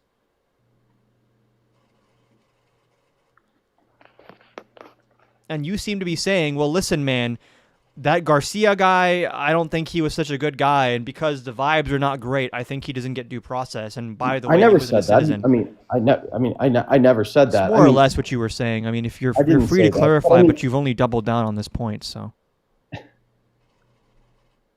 Did he not have he had a deportation order though, right? withholding of removal, which actually means he gets to stay. And like I said, withholding of removal is harder to get than asylum. It's actually a higher standard than getting asylum is. And he was checking in with the DHS like he was supposed to. Now, if you want to deport him, if you want to convict him of a crime, fine. If you committed a crime, deport him, convict him, but that would require due process. So I'm not saying I love Garcia, I support his character. I'm just saying that when the government violates someone's rights on purpose, that's bad. It's actually not good to violate people's rights. And I hear you, but I do think there's, and you know what? I don't care if I say this. Maybe there should be a change to the Constitution. Like, Thank you for saying that. I'm happy you're owning it. People don't like owning that. Yeah, go ahead. Continue. I don't care. Like I don't, maybe I'm wrong in saying this. I don't think any person should be afforded the constitutional rights that people who are born and raised here. I don't think that's the case. Oh, so you have to be, even if you're a naturalized citizen, you have to be born here still to get the full rights, right? Yeah, I would. If you're born here, you have the rights. And I know your birthright. Yeah, I agree. I think if you're born here, that's fine with me. Right. So you're saying like rights should be optional, even very basic things like free speech and due process. And if someone's a foreigner, then fuck them. More or No. less. What do you mean by that? By fuck them, I mean no due process, no other constitutional rights because they weren't born on the right piece of land. Well, no, I still think they should abide by the Constitution of our country. Well, that would be what Garrett, like the Bill of Rights, the first 10 amendments to the Constitution, that one of those would be due process, right? Right, but if they break a law in our country, then it But becomes hold an on, issue. how would you determine whether or not someone has broken the law? It's almost like we need a process for that. That would be due to someone if they're accused of this. We could call it due process. What do you think? I mean, but if they break a law in our country and they're not an American citizen, they should be deported. Wouldn't we need some kind of process to determine whether A, they've broken a law and whether B, they're a citizen or not? When you start saying that due process is optional, you get rid of due process for everyone. Because you'd need due process to even establish whether or not someone is in the category that you deem to be worthy of basic rights. So if someone who is not an American citizen breaks the law, they should be afforded due process. Of course. You know why? Because otherwise, we have no way of knowing whether they broke the law or not. This is why we have courts, right? I can accuse anyone of breaking the law, but then we have this thing called a court where you have to prove beyond a reasonable doubt to a jury, and you have to go through the motions with the judge, right? So I'm not saying that, like, you seem to think that, like, only good, nice people should get due process. The whole point of due process is that everyone gets it. And you can't, to label someone a criminal before they've been convicted, I don't know how you don't see the problem with that. That there shouldn't be a process before you label someone a criminal or like a danger to society. My point is, if you come to this country and then you're convicted, not convicted, but you've been accused of a crime? Yes, and then they see that you're not a legal citizen. How would they see that? Well, I think they would know. I mean, if you have an idea. Hold on. Even checking those records is a form of due process. And one of the reasons Abrego Garcia... Okay, Let me finish. One of the reasons Abrego Garcia was sent improperly to El Salvador is because they didn't even give him the basic due process of checking his record, because if they did check his records, what they would have seen is a federal judge said, you cannot send this man to El Salvador because he has a withholding of removal order. And they sent him to El Salvador. So if you see, say you're like what? You're not answering what I just said, dude. You didn't ask me anything. I was making noises into the mic. Did you ask me a question? I made a point, and you should address that point if you want to advance your own argument. You're saying, listen, dude, if someone came here improperly, they shouldn't get due process. I'm like, okay, let's say, like, how would the government even figure out who did and didn't come here properly? And you said they would just know. They have records of this stuff. Okay, yeah. And checking those records. Okay, how would you then determine whether or not someone's here legally? Without due process, how would you know? There is no, there's no 100% plan. If somebody... You want them to just eyeball it? No, that's not what I'm saying. Okay, what are you saying then? If someone gets pulled over, uh-huh, and they can't provide, proof of identification, obviously that would lead to some deportation. What if it's just a dude who forgot his license at home? What do you mean? If you can't have your ID on you in the moment right now, then you just bye, adios, you're getting kicked out of the country? Obviously not, but I mean... You're saying obviously not, as if you didn't just make that argument 30 seconds ago. What do you mean if you're an illegal immigrant, you wouldn't be able to provide proof of citizenship. So you would have no way of showing that. Is it only illegal immigrants who can't provide proof of citizenship, or do you think people might just not have that on them at all times? No, I think it's only illegal immigrants who cannot provide proof of citizenship. So if I leave my house right now and I'm in the passenger seat with some friends, have a social security and I left my ID, dude, I have a social security card. I don't carry it around with me. Do they have a social security number? They have usually ITIN numbers. So how would they show that to the cop? I'm not saying they would show it to the cop. I don't even know if you know what argument you're making anymore.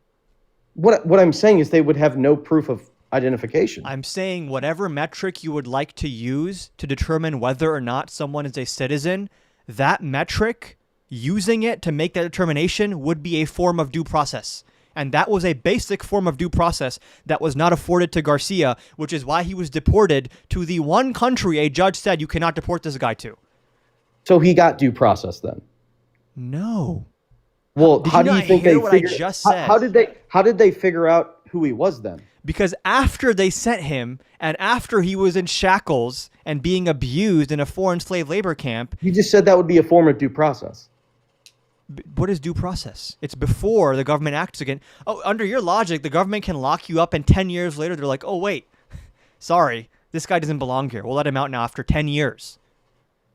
The entire point of due process is before the government infringes on your rights in some way, they have to actually go through a process to justify that infringement, to justify imprisonment or deportation.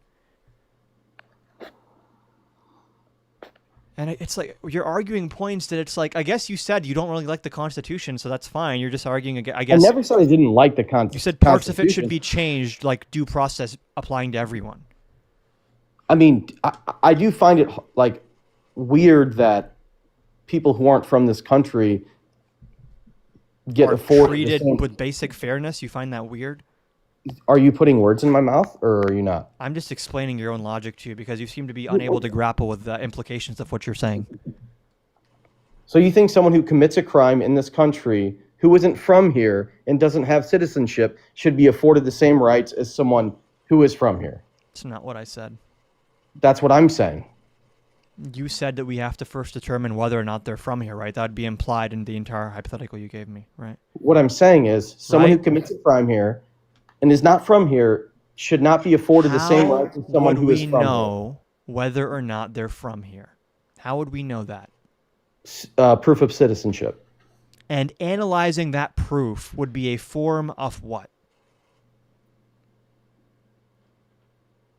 I'll due process, I guess, but that Oh I my mean, God. And you seem to be in favor of at least that limited level of due process, and Abrego Garcia never got that.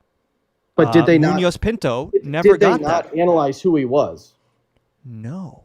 Yes, they did. Really? Then how did they miss the withholding of removal order that specifically says how did they- you cannot how did send they him get to his El name? Salvador? How did they get his name? They can ask him his name. I don't think that's the operative factor in deportation. How did they get where he's from? Dude, why are you avoiding the point? Because I just told you, you're an idiot, dude. You're an idiot. Oh shit! Damn, guys, he got me. That was a really strong argument there. I never considered that I'm just an idiot. Oh yeah, true. You just I said guess that nothing matters anymore. asking someone for their ID and asking where they're from is a sense of. It's like this is a hill you don't have to die on. There's other arguments you could be making, but you're being stubborn for like no real reason. I don't even understand why. I've given you like 5 outs to not own this position, but you're like, no, I have to die on this hill. I have to. You're genuinely arguing that someone where there's a legal order saying do not send this guy to El Salvador, that it's fine that he was sent there. Like the government breaking the law, who cares? Garcia, I don't like that guy.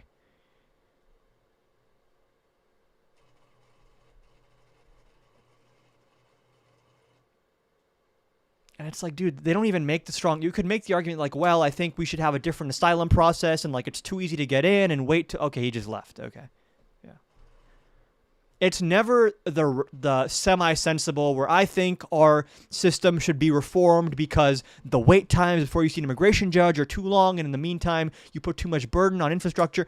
There are like arguments to have about immigration that are like legitimate arguments. MAGA never makes them.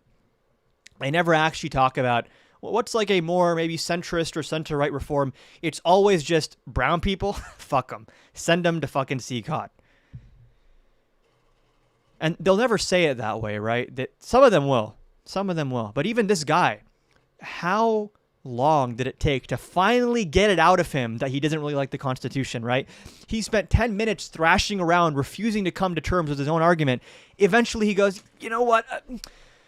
I have to say, like, I don't really like constitutional rights. Yeah, I think that was clear from the onset, and you just didn't want to acknowledge that until you were forced to see it. This is a big thing in our politics right now is people hold positions that they don't want to state clearly because they know if they say their position clearly without all the political spin and the MAGA talking points to dress it up nicely, they know it's not a great look. Ultimately, it boils down to, hey, if someone's like not super white and they're giving me bad vibes, I think we should be able to put them in handcuffs and put them in a cage no matter what. And fuck them. Oh, okay. That is certainly a perspective. It's antithetical to our Constitution. But I guess at least you're acknowledging what you believe now. And it's because a lot of these people hold these positions without thinking them through. They're told what to believe by Fox News and OAN and Newsmax and Tim Pool and PBD and Ben Shapiro and Michael Knowles and Tucker Carlson and Twitter algorithm and Elon Musk. They're just told what to believe They're given a very surface level explanation of like, we have a country, countries have to have borders, obviously. Would you let a random person into your home? Like, it's like all these one-dimensional talking points, and they're like, yes, so true. And then you dig one level deeper into like, wait a second, what if X, Y, or Z? Like, have you actually thought through your political positions on how we ought to treat people? Well, I guess I don't really like the Constitution. Oh, that's interesting. The like one follow-up question on your whole world view becomes authoritarianism. Okay. It's like they love everything about authoritarianism except the word, because the word has the stigma. They want all the tenets, all the pillars of authoritarianism, anti-Americanism, but they don't want to actually accept the label. That would be the accurate label there.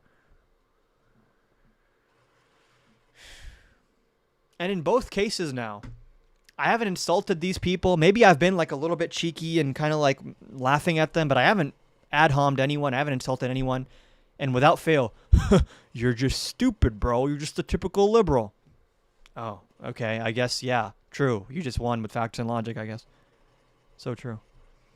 If you're enjoying the live, make sure you follow up above, double tap on the screen. I am also live right now on YouTube if you want to help me out. Cash App, PayPal, or in the link tree in my bio.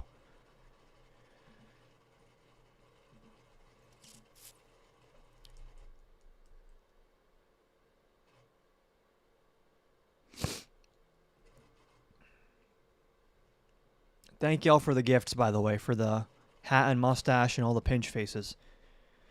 We'll see if this guest loads. If not, we have no more guest requests. Fun fact, Israel has nukes, Iran does not. Great. Shouldn't we just invade Israel then, honestly?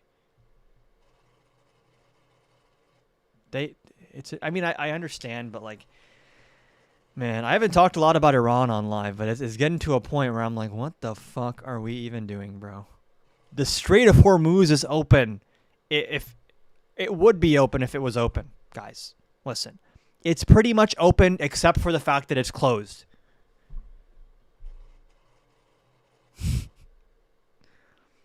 How did Jesse Lee go? It was good. It was fun. Going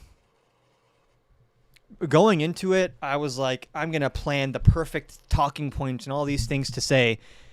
And then last minute, I was like, you know what? I feel like the best vibe to occupy for that interview with Jesse is like no planning, just raw dog it and just be authentic. Because that Jesse Lee Peterson interview for me is going to be like my first introduction to a lot of people.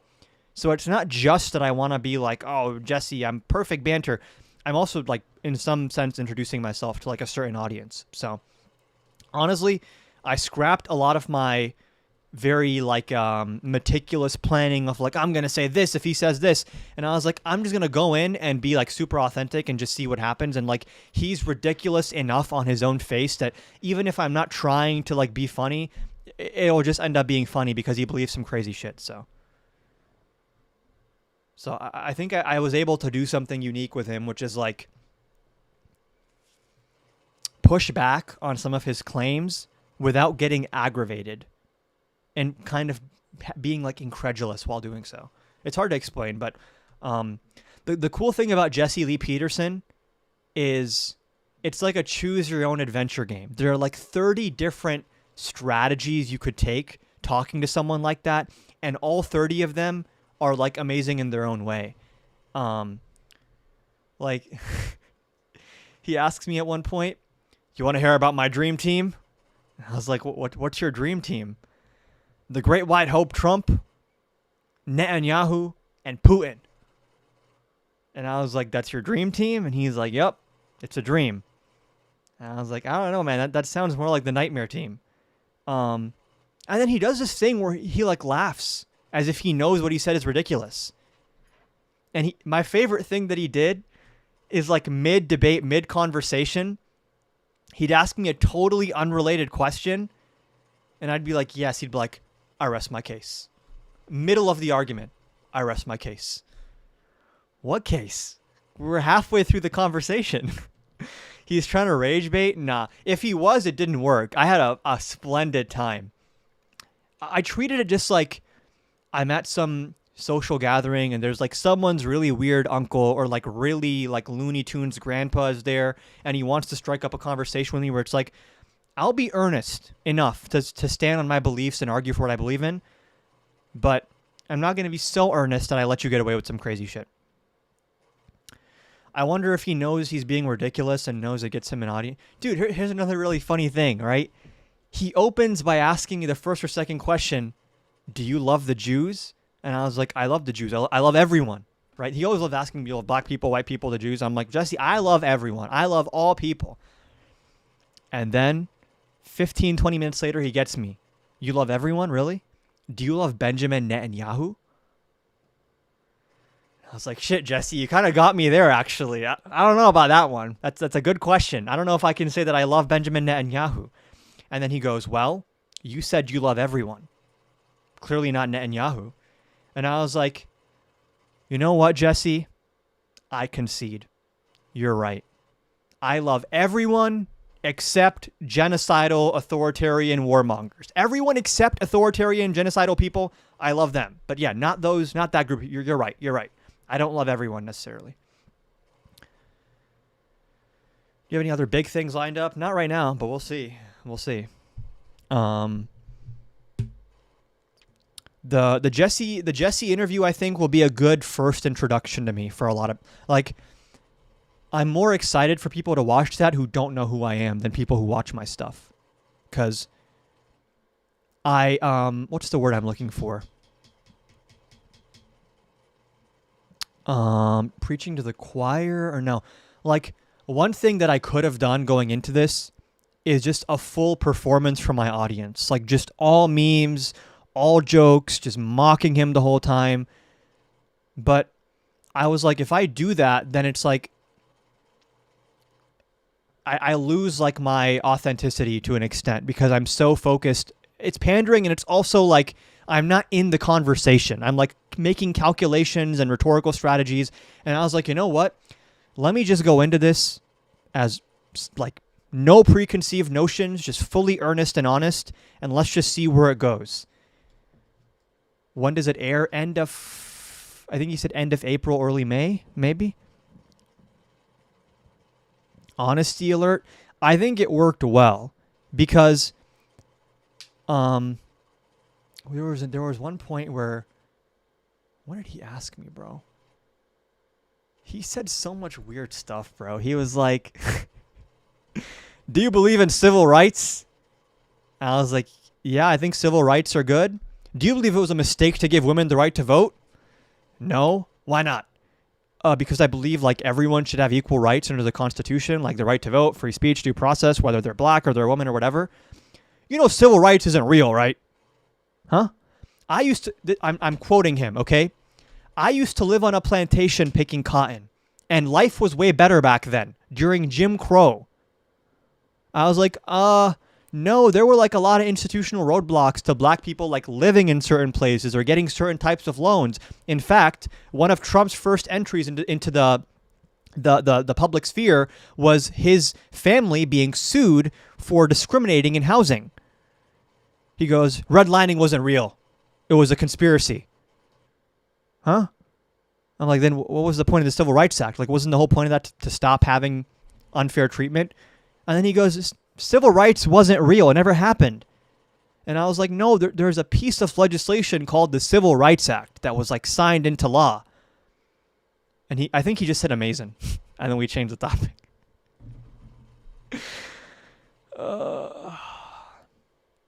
There were then moments of warmth. He asked me about like, what is the purpose of life? What is love? What is important to human beings? And I was like, wow, yes, community, family. So there are some like, this is why I like it. There are some like random, unexpected, wholesome moments sprinkled in. Like very like unifying, like everyone should love everyone. And then the next question is like, so what's up with black people? Huh? So it's a roller coaster. It's a real roller coaster. And honestly, on just a personal level, it was one of the most fun conversations I've had in my life. And we got a good thing going, a good little back and forth where we'd get caught in these loops where like he asks you a question that is tailored in a very specific way because he wants a very specific answer. And if you see that and you try to like change the framing or dodge the framing, he keeps asking you the question. And then I keep saying my answer. He's like, no, answer this. And I'm like, no, but this. And we keep going back and forth. And after the 5th time we repeat it, I'm like, you know what, Jesse? Amazing. And he's like, amazing. And then we move on to the next topic. So I think it was quite enjoyable. And we took some, after the filming, we were like standing and talking. And we're posing for thumbnail pictures. And he's like, he really liked me. He was like so nice to me. After we were done filming, he's like, it's going to be interesting to see where your career goes. And I'm like, oh, thank you. I hope it goes well. And then he's like, yeah, you're really good at this. I knew when I watched your stuff, you never hide from a debate. And we get off the stage and he goes, let's pose like bad guys. I'm like, what does that mean? And he's like, arms like this, like crossed arms, back to back, like our backs on each other, like looking at the camera. He's like, let's pose like bad guys. And I'm like, okay, dude, sure, yeah. So that'll be a funny thumbnail if they use that one. We talked shit about Ben Shapiro off camera. He was like, oh, you've watched my stuff? I was like, yeah, I saw your debate with Ben Shapiro way back in the day. And I will say, Jesse, for all my criticisms of you, I know that you honestly support Trump. I know you do because you were saying it in 2015. I don't think you're a liar. I think you're an actual Trump supporter. That Ben Shapiro guy, little weasel, little fucking rat, he is more opportunistic and just pretends to support Trump for the views. And Jesse was like, yep, I agree. I was like, you know what, Jesse? Maybe you're not so dumb after all. You get it, Jesse. I'd be careful with him. Why?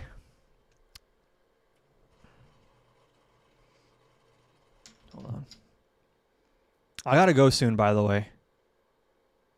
I have to pick up my sister, but I have some time. I have like 25, 30 minutes.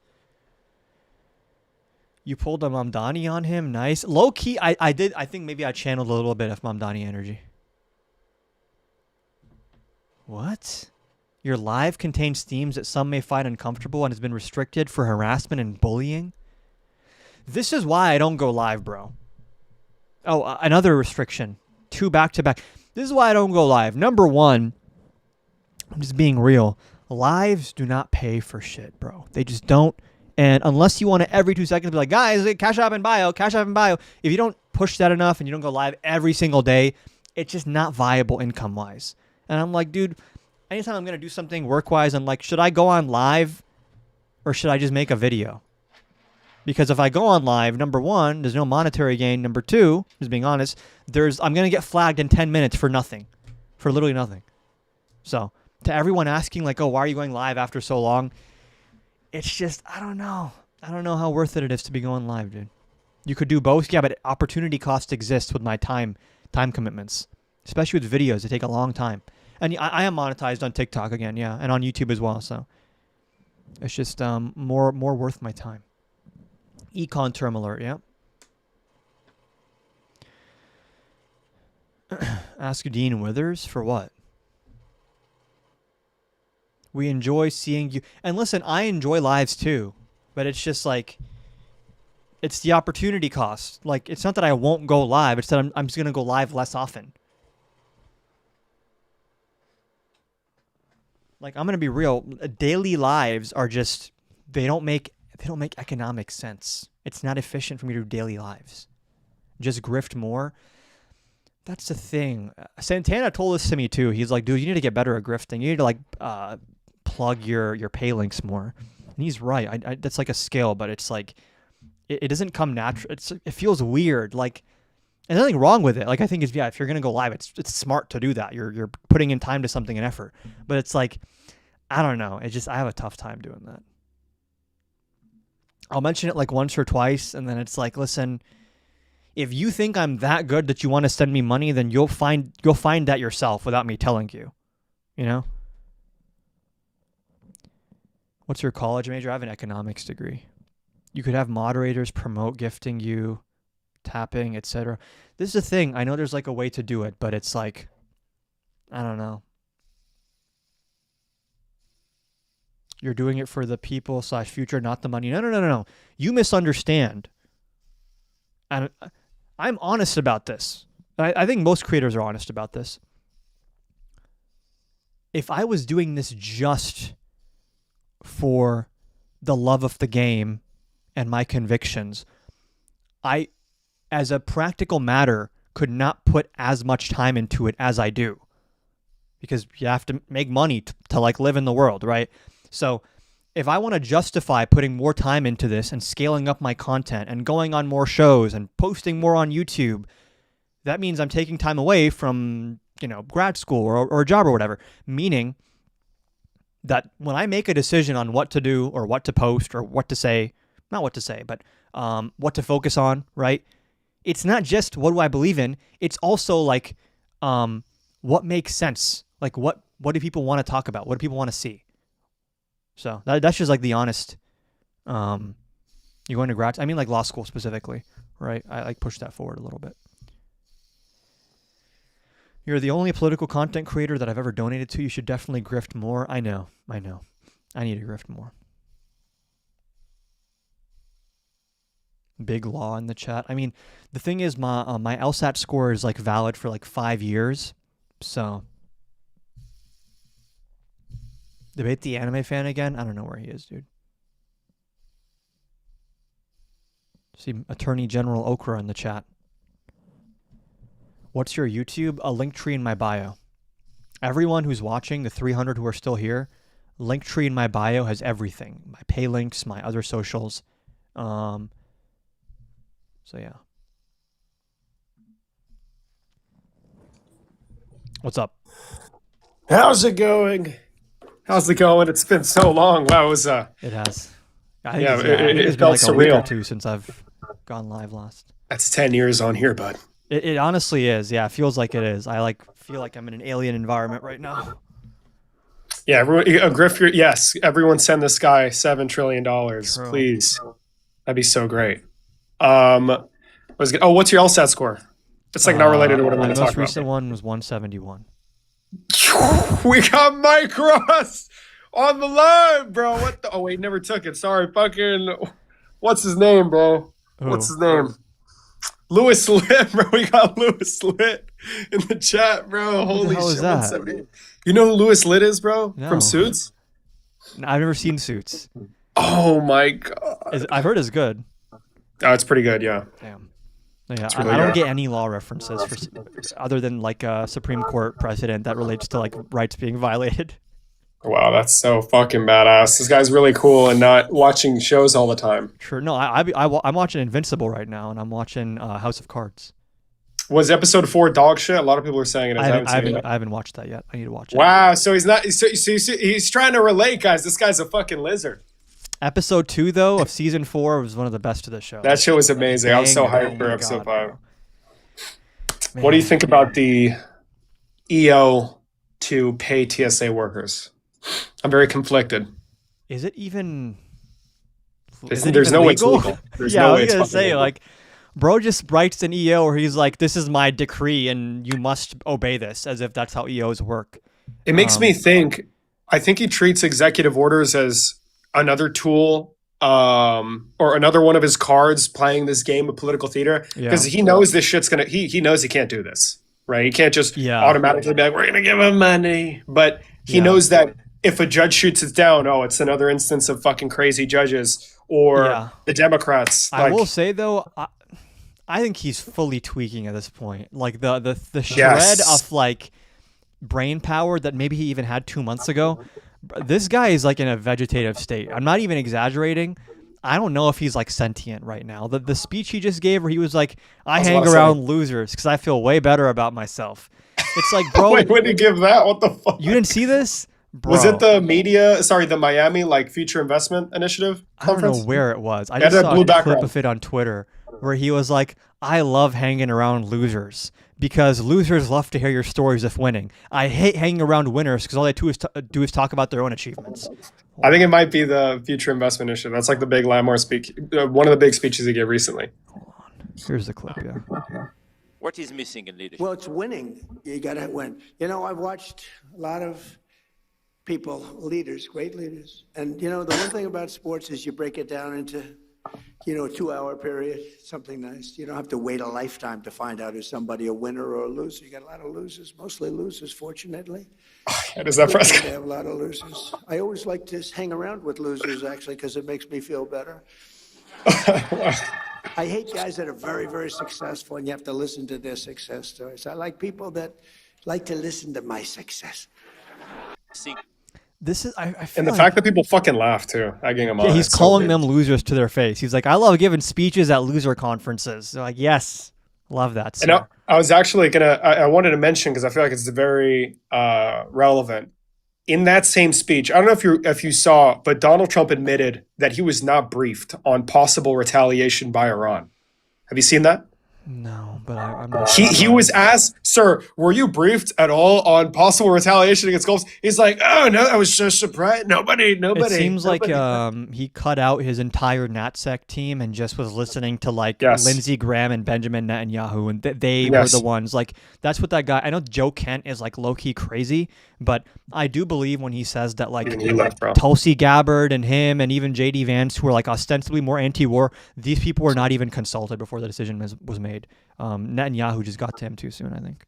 Yeah. So and the reason why I wanted to bring it up is because in the same speech, like the Future Investment Initiative, he did not stop talking about that interview question for like 20 fucking minutes. I'm being so serious. Every single moment he'd be like, and Saudi Arabia, sister. And they got it. And it's just such a surprise they got it. And nobody thought they would get it. It's so obvious that shit stuck with him, that he needed to justify himself. He is fried. He's high on his own supply to like a level that I don't think we've ever seen in like public life. That's the whole before. reason we struck Iran. It's the same reason that he said in that clip that he likes hanging around losers is like he doesn't. I don't think he has a self-awareness to know like what he comes off as.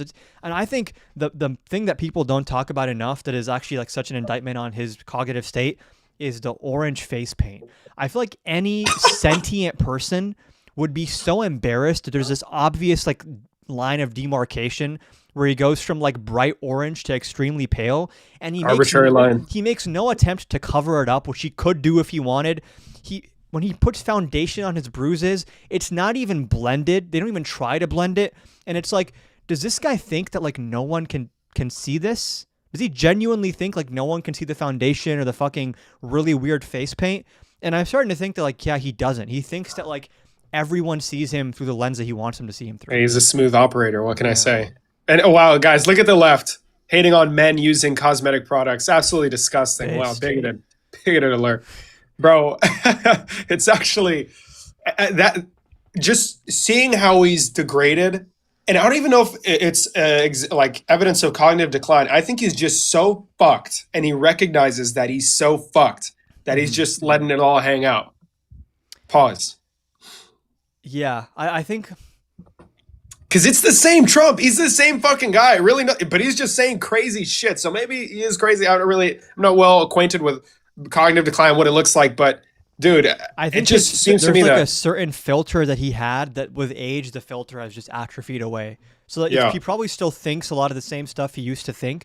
But you can actually see this in his first term when he was accused of calling African countries shithole countries. He was like, how dare you accuse me of this? I never said this. And in term two, he gets on Twitter and he's like, Somalia is a shithole. And it's like, oh, you seem like you didn't want to own that in your first term and now you just don't give a fuck.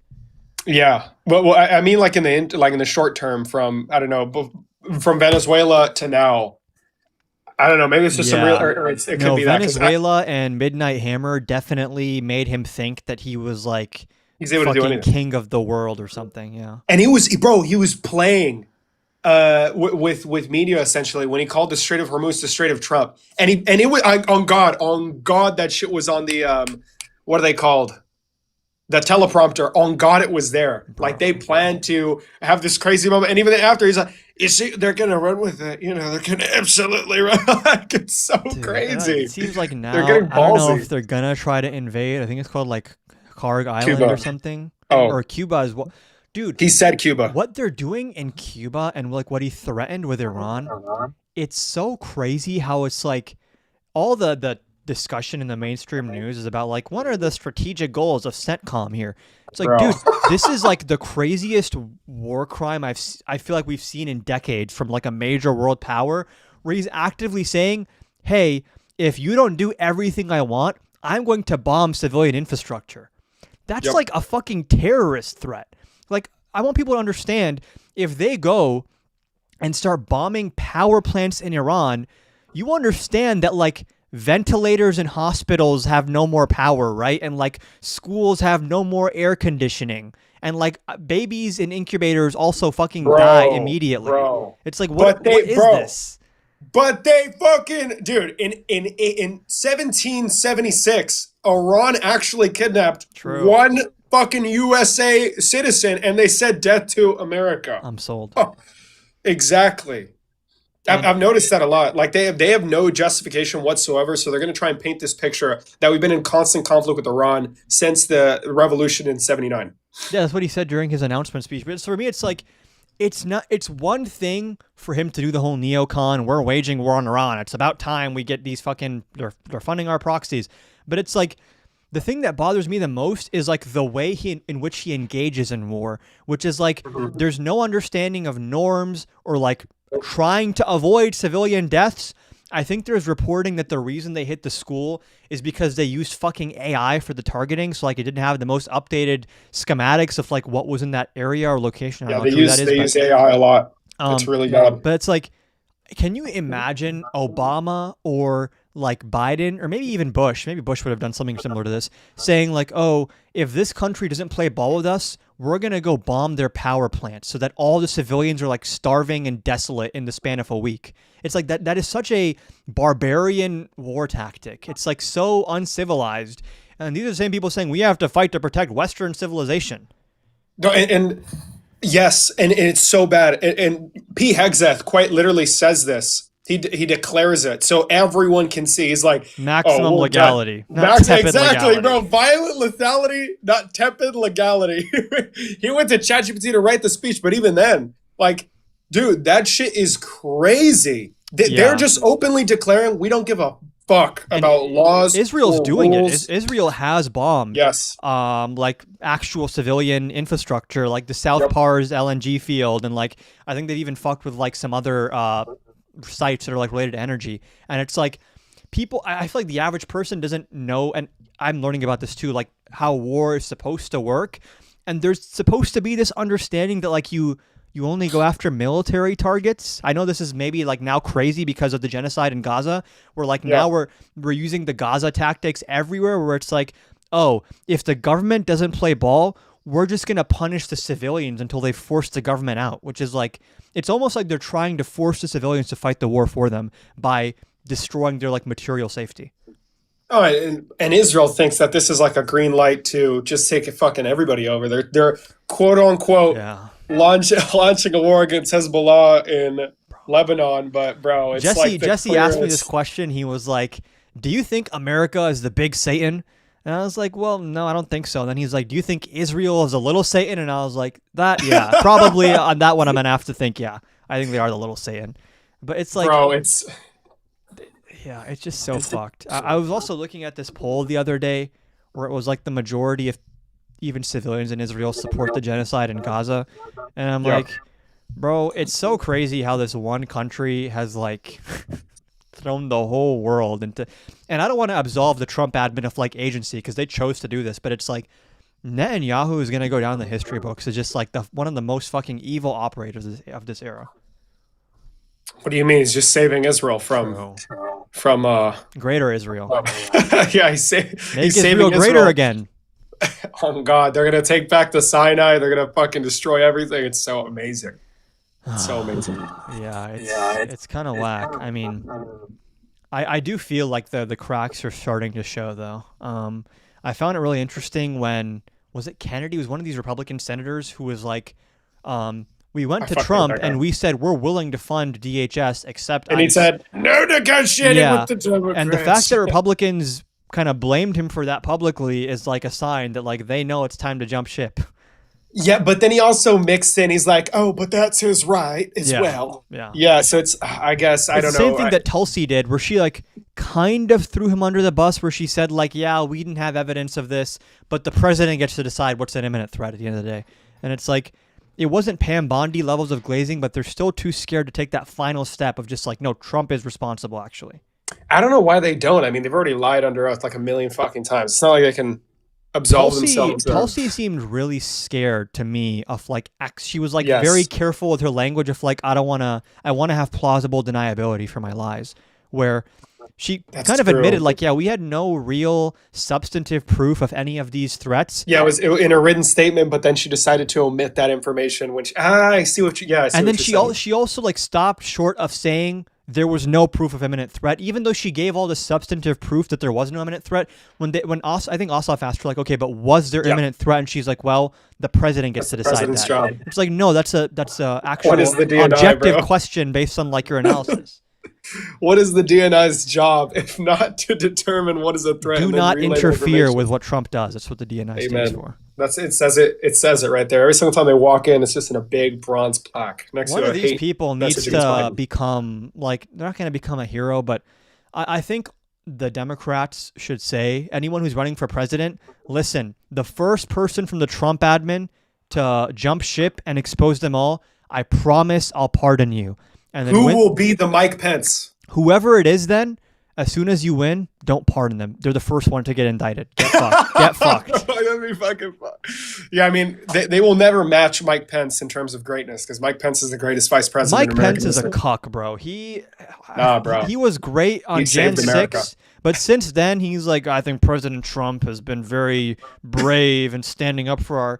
It's like, bro, this guy tried to kill your family. What's wrong with you? Bro, that shit is fucking crazy. And it's so, God, Republicans are absolutely spineless. I was looking at Mark Wayne Mullins' introductory video as the new face of DHS. And it's just so funny because every single time I see his face, the pictures of him cowering in fear, like behind chairs on J6, just cycles in my head. That dude was shitting his pants, Yeah. actually. But hey, it don't fucking matter. Now he has a position in DHS, brother. Yeah. I'm convinced he has the brain of a 5-year-old, by the way, as well. The way he was speaking. You want to go right now? Stand up. Let's go. Stand your butt up then. Oh my god. These people are like, I don't have words anymore. I was talking to Jesse about this, and it's like, what did he say? He was like, they're strong, they stand up for what's right, and they never back down no matter how much public backlash there is. As if this is a good thing. It's great. I mean, yeah, they're strong and Yeah. open defiance of the American people's desires, but who gives a fuck about that, right? Yeah, I made a prediction last year, and I'm still standing on it, which is that like I can't envision Trump being president come 2027. I feel like something is going to happen. Like, Yeah, we're gonna indict him in the Senate, bro. It's over. this bro. is not sustainable. This can't happen for 3 more years or 2.5 more years. Dude, we need to win the Senate, bro. And that We would will. like make We'll win the it would Senate. just yeah, we will, but We'll win the bro, Senate. it'll end the Paxton term. is now favored also for Texas, so Paxton? he's favored to be the nominee. Oh yeah, to win? Yeah. Yeah, definitely. Yeah, so Talrico's going to win that. I think we'll win. And Trump still hasn't I don't think he's sorry, what's the word? I'm fucking freezing up here.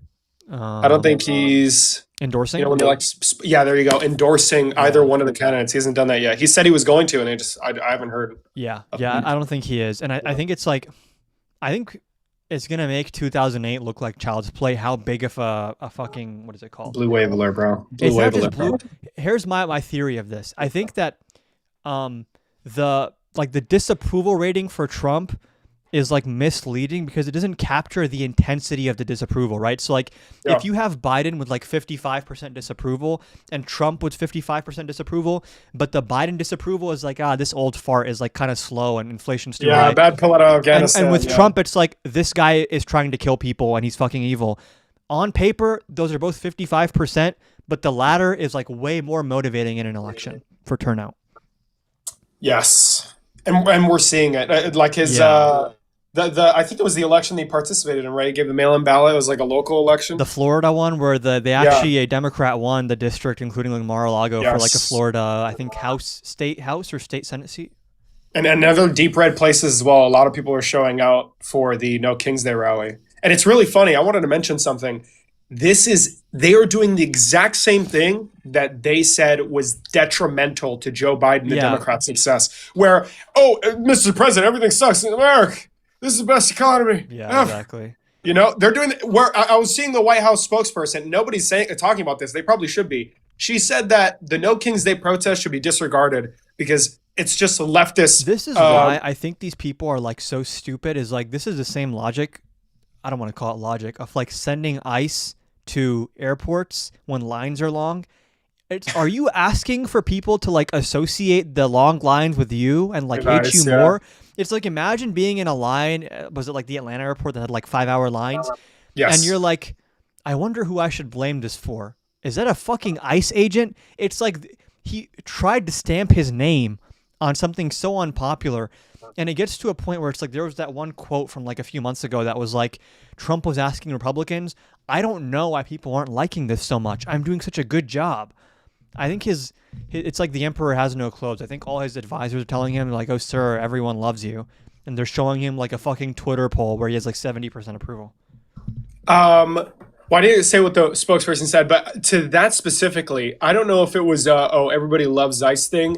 I think Donald Trump was trying to play to the Democrats' fear of ICE and essentially saying, oh, you guys think that, I don't know, Minnesota was bad, just fucking wait and see what's going to happen in TSA airports or something. Because obviously the reason why we have this shutdown or partial shutdown is because Democrats are scared of ICE.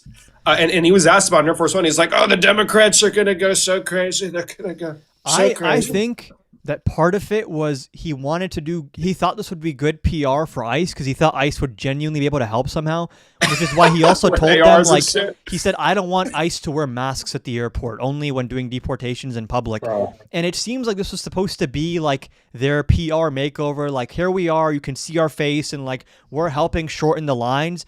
And instead it was a complete shit show. And it's like anyone with one brain cell could have seen this coming. Like, what the fuck are they going to do except just stand there?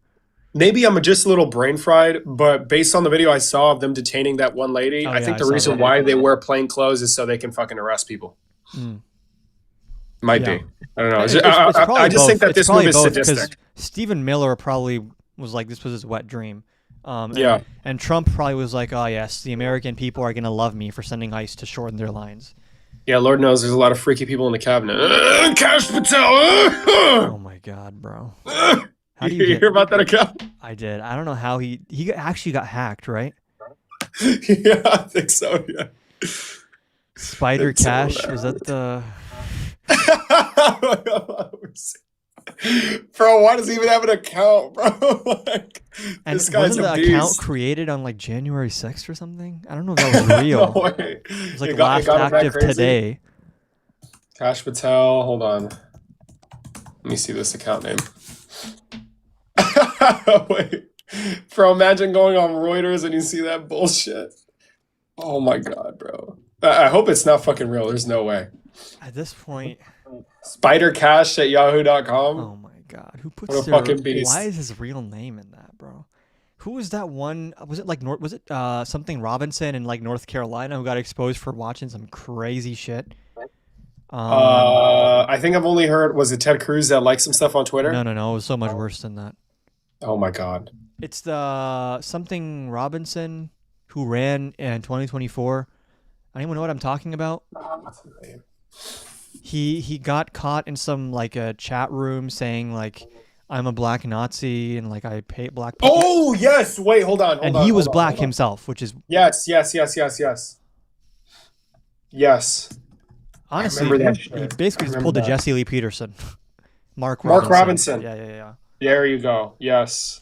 I think he just did a big like tell-all interview of like what the liberals don't want you to know about my story. Bro, he was saying some freaky shit on that adult forum, bro. Yeah. He was really regurgitating the JLP talking points. It was so bad, bro.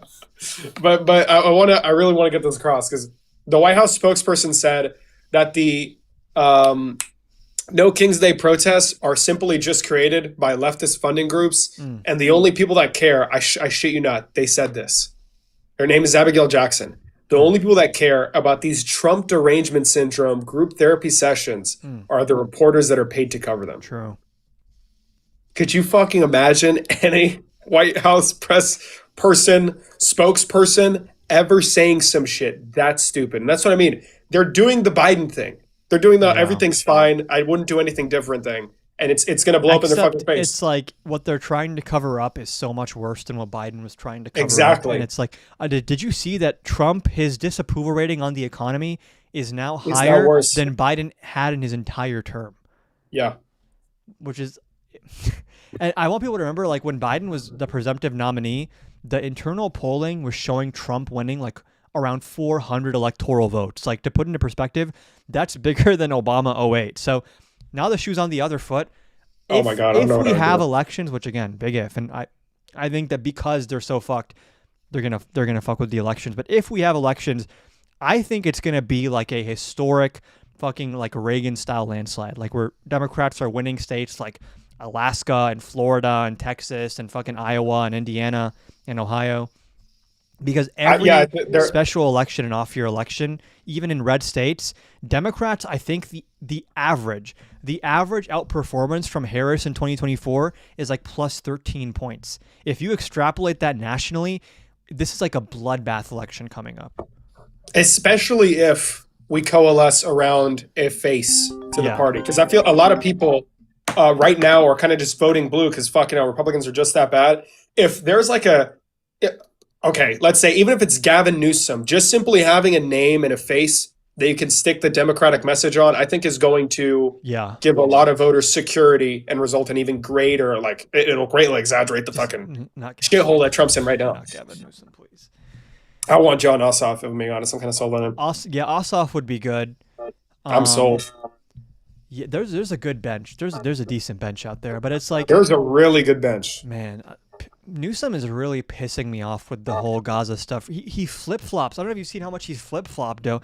It's like I almost Yeah, prefer he called it someone. an apartheid state. I almost prefer someone who's like they say they're pro-Israel and they fucking stick to it, because one day Newsom is like apartheid state, and then he apologizes for calling it an apartheid state and says no, it's not a genocide, and it's only Netanyahu's that's the problem, not the state of Israel. And it's like he's trying to triangulate so blatantly and so unashamedly, where it's like, dude, you should have figured out a position and then stuck to it instead of just doing this weird public humiliation ritual. I don't know why he does that shit. Maybe he's just testing the waters to see what sticks. But But the thing is, like, it's not even hard, dude. It's like 70-something% of Democrats believe it's a genocide, and it's like no one's asking you to say we need to like nuke Tel Aviv. It's like if you can just say this is at least it's a genocide. At least say ethnic cleansing. These people are so scared of using any kind of like noun or adjective that puts too much like emphasis on what Israel did in Gaza. If someone at least said it's an ethnic cleansing and we have to cut off all aid to Israel, I think that would be good enough for a lot of people. But it's like this is an issue where you can't both sides it and you can't like fence it. Because if you fence it, then both sides fucking hate you now. I mean, I don't know why. Yeah, that's the only thing, because it gives me a lot of the vibes of the same scared Democrat that's like worried to say something that may or may not be controversial. Yeah. A lot of these, like the victory of Biss, where he beat Kat Abu Ghazaleh in Illinois, sparked up similar conversation, especially with that viral video of him being hesitant to say yes or no on Hakeem Jeffries' leadership or all those other things. Yeah. And it just gives me a similar vibe, except he has a little bit more charisma, a lot more charisma than fucking Biss. But yeah, I think I've seen one thing that's encouraging, which is that I think like there's a growing sentiment to get Chuck Schumer the fuck out of the leadership role in the Senate. Yes. I actually think that him and Hakeem Jeffries are on a different level. Hakeem Jeffries has done some things where I'm like, okay, yeah, that's pretty good. That's fine. Schumer has been like an abject failure and embarrassment on like literally everything, to the point where even like normie moderate Democrats are like, this guy is like pathetic. Like, what is he doing right now? Yeah. And it's crazy. I feel like he managed to escape the huge travesty that was the first government shutdown under the Trump administration. Is Ruben Gallego, what is he? Hold on. Maybe is he House or Senate? He's House. No, he's Senate. He's Senate. Oh, okay. There are people in the Senate who would make such a better like leader for the Democrats, just like optically speaking, like Gallego or fucking. I know there's like a whole internal politics to this of like you have to have been in these committees and know these people and have these relationships, but there's such a good bench of people that could be the leader of the Democrats, but whoever they even replace Schumer with, if they replace him, is going to be, I feel like, not as impressive as some of the options are. Yep. So you got to vote them all out. Get them all out, y'all. True. Clear it out, Jill boy. Stein, save us. Can't wait to see her again. Isn't she like actually brain fried now? I don't even know, dude. I think a lot of the third party or sit at home people are going to vote Democrat now. I think the people that are still left that are like, yeah, I'm not voting for the lesser of two evils. I feel like it's like there's like 10 people left in that camp. I feel like most people understand the assignment at this point. Amen. I'm like heartened to see that. Nancy Pelosi is the real great white hope. Okay. Did Jesse Lee Peterson ever call Trump that? Yes. Yes, bro. Multiple times. God, this is the greatest interview fucking ever, bro. And I tried to question it. I was like, he's not great. He's not particularly white, and he's not a very hopeful guy. And then Jesse kept saying, no, but he's the great white hope, though. And I'm like, he's literally fucking orange. But no, he's the great white hope. He destroyed me with facts and logic. It was crazy. Jesse Lee Peterson is the greatest. I saw Jesse at the No Kings rally. Bro, there's no fucking way you're lying.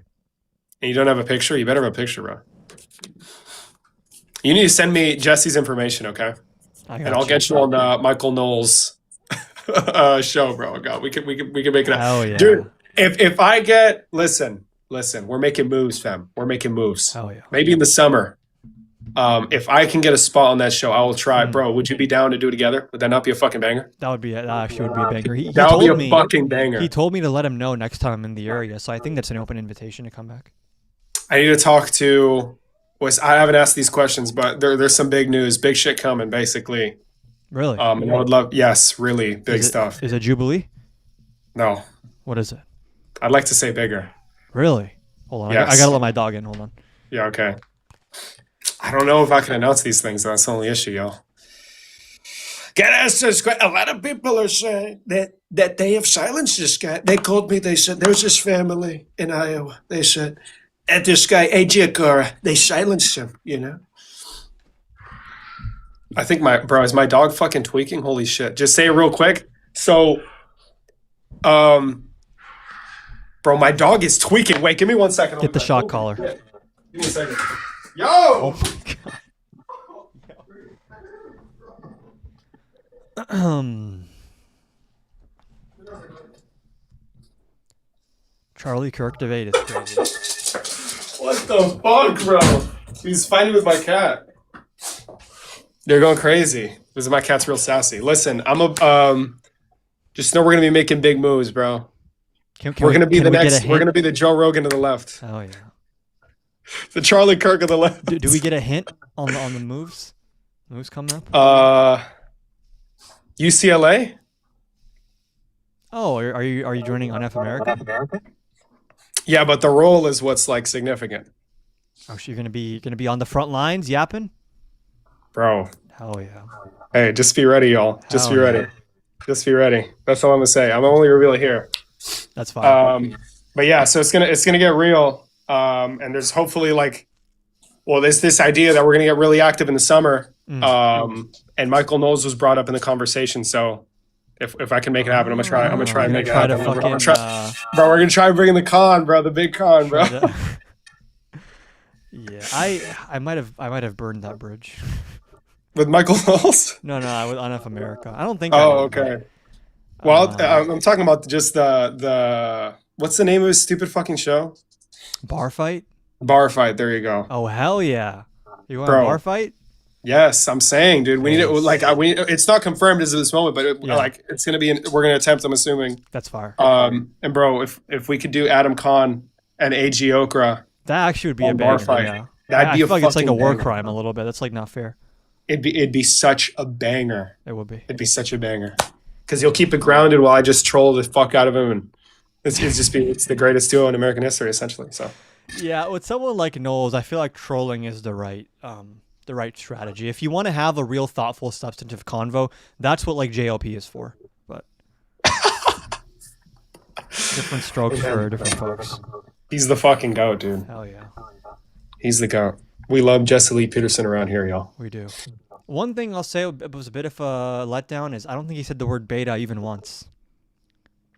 What? I had to bring it. He was like, "You're a progressive," and I was like, "Yeah, progressives are alphas." And I was trying to fucking bait him into saying they're betas, and he's just like, "Huh?" He just giggled at it and moved on. No, bro. Did he say amazing? He said amazing, I'm assuming. Oh, right? we both said amazing multiple times. Amazing. Yeah, it was. Bro, we didn't call you. Well, that goes to show maybe he doesn't think you're a beta. And then he told me, he was like, "You don't look like a Muslim," and I was like, "Really?" I was like, "I have brown skin and a beard," and he's like, "Well, you look like one, but you don't act like one." I was like, "Okay." Oh my I don't know what that means, bro. Oh And I think my maybe I'm misremembering. I'm like, "What do you mean I don't act like one?" He's like, "You're not in here trying to kill me or blow me up." Are you serious? Bro, the unhinged shit this guy said, I was like, There's no way that's it's making so it. much different when you're face to face with another flesh and blood human being and they say it versus seeing it on a screen. The Netanyahu thing where he was like, do you love Netanyahu? And I'm like, no. And then I was like, okay, but like, do you love Hitler though? And I was trying to make the point that you can say I love everyone, but if someone horrible is brought up, you're not going to say I love that person. Yes, he'd probably say yes. And he says, Oh, no, yes, I no. do. Immediate. Before I can finish saying, do you love Hitler? What? This guy goes, yes, I do. And I was so even his producers were like laughing off camera when he said that shit. There's no way that's making the final cut. They're gonna edit the fuck out of From that. what I can tell, I don't think they cut anything. There's Because no I was way. watching his previous interviews and they're all like 60 to 70 minutes long and we filmed for 60 to 70 minutes. So if they do cut, it's maybe 20, 30 seconds here and there. I don't think they're cutting full Oh exchanges. my god! I hope not. What the fuck, dude? He told A me... Muslim? He said Muslim. That's how you pronounce it. He said, not just that, he said, I think the term he used is actually Allahu Akbar people. Or Allahu Akbar, as he said. Oh my fucking god, bro! And then he asked, what did he say? He said, true love is when you let someone suffer. And I was like, I don't think Yes. we have the same definition of love, Jesse. Because we were talking about healthcare, and I was like, you say you love everyone, but like, what if someone needs fucking medical attention? Like, shouldn't everyone get that? And he was like, no. And I was like, what would you... I said, what would you do if you saw someone bleeding out in the street? And he goes, I would say, what the... And then I was like... and then I was like, and then would you just leave and do nothing? He was like, yep. No way, Yeah. bro! I want to talk to him so bad. He asked me dude. really thoughtful questions like, is it ever okay to call a woman fat? Just like really high IQ questions. out of nowhere. Just it wasn't even related. That question came out of literally nowhere. It was just I randomly. feel like he does that a lot. answered. He just jumps from topic to topic whenever he gets bored. Yeah. It's like a god playing with his like sandbox of a world. I will. You know? I've like never been so like cognitively stimulated in my life. Like the second you think you know what he's saying, you just out of left field something else enters the chat. Bro, what was he said? Or what did he say earlier? Lucas's comment reminded me, bro. I swear Andrew Wilson probably learned from him. I feel like every conservative pundit learned from. Hey, the big unironically, I think Jesse is better because, and I don't want to say good fit. Jesse like really believes the shit he says, and he thinks he's the good guy. Like Yeah. he really thinks like he has it all figured out. He was arguing with me that like things were better for black people during Jim Crow, and he was like, you have to take my word for it. I was there. I was on the plantation. And I was like, Jesse, other people also were there, and they're not such a big fan of Jim Crow. And then he goes, how would you know? Were you there?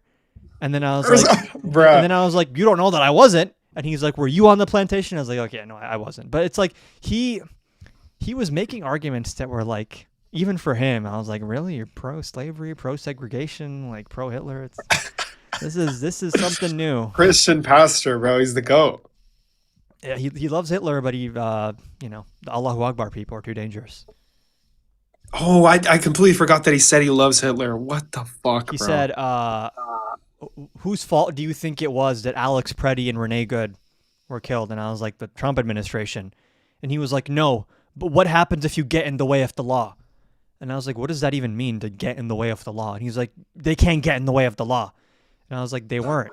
They got in the way of the law. Bro was like spamming the same talking points. And then I was like, I have to concede because this guy's like a fucking broken record. Holy shit.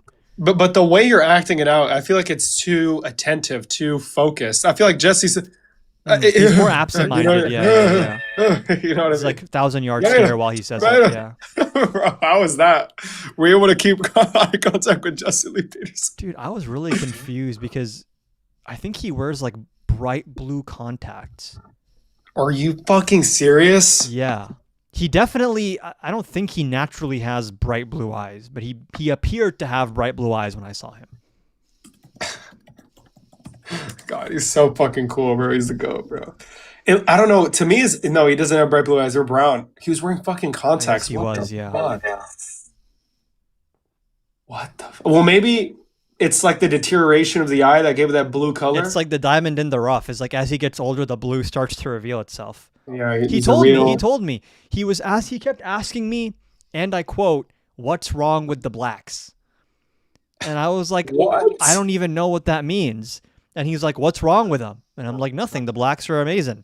And then he goes, what do you mean they're amazing? And I'm like, they're amazing just like everyone else. Like they have great potential like all humans. Some corny, cheesy, like I love everyone answer. And then he goes, what is it? It's like, no, the blacks are horrible. And I'm like, What the fuck? I was like, aren't you black? And he's like, I'm white on the inside.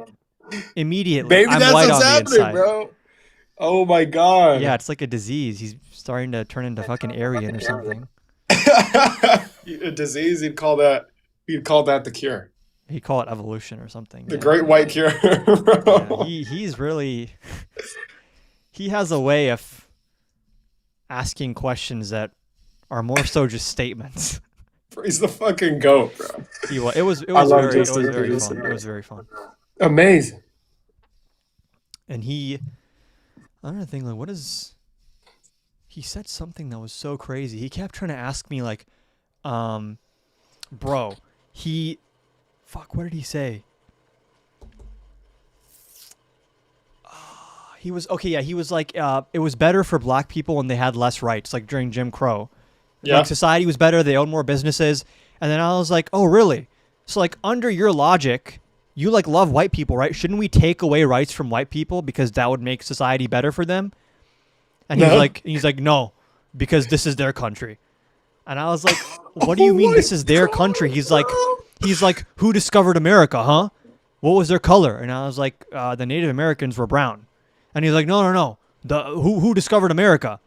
And I was like, the Native Americans. And he's like, no. What about after that? Columbus. And he was like, what was the race of the people that discovered America? And then I was like, oh, white and black, because slaves came here as well when America was founded. And he's like, no, not the slave, just the white ones. And he kept trying to get me to say that like America was like founded by great white men and therefore it's like a great white country and like people who are like not white are like infringing on the rights of white people by existing here. I don't even know what his point was. But Wow, he's so selfless. Could you believe it? Yeah. Amazing. Yeah. I'm looking at his Twitter right now. He responded to his own tweet, and it is, why are women assumed innocent and men assumed guilty? And then he responded to it and said, amazing question. What a fucking legend. You have to let him know. I'm asking you the tough questions, guys. No one's going to say it. I'll say it. To his own fucking tweet. Holy based. Man. I wonder if he writes these. I he feel has like there's a no way. massive... The place where they do the interview is like a big stage with like a bunch of chairs because this guy does like Sunday service every week. And he has a lot of people who love him as a religious authority. Apparently people fly in from all over the world to attend a Jesse Lee Peterson congregation. I don't fucking believe it. I fully do. The reviews for his studio on Google, I can't believe what I was... It's like, Jesse changed my life. He brought love into my heart.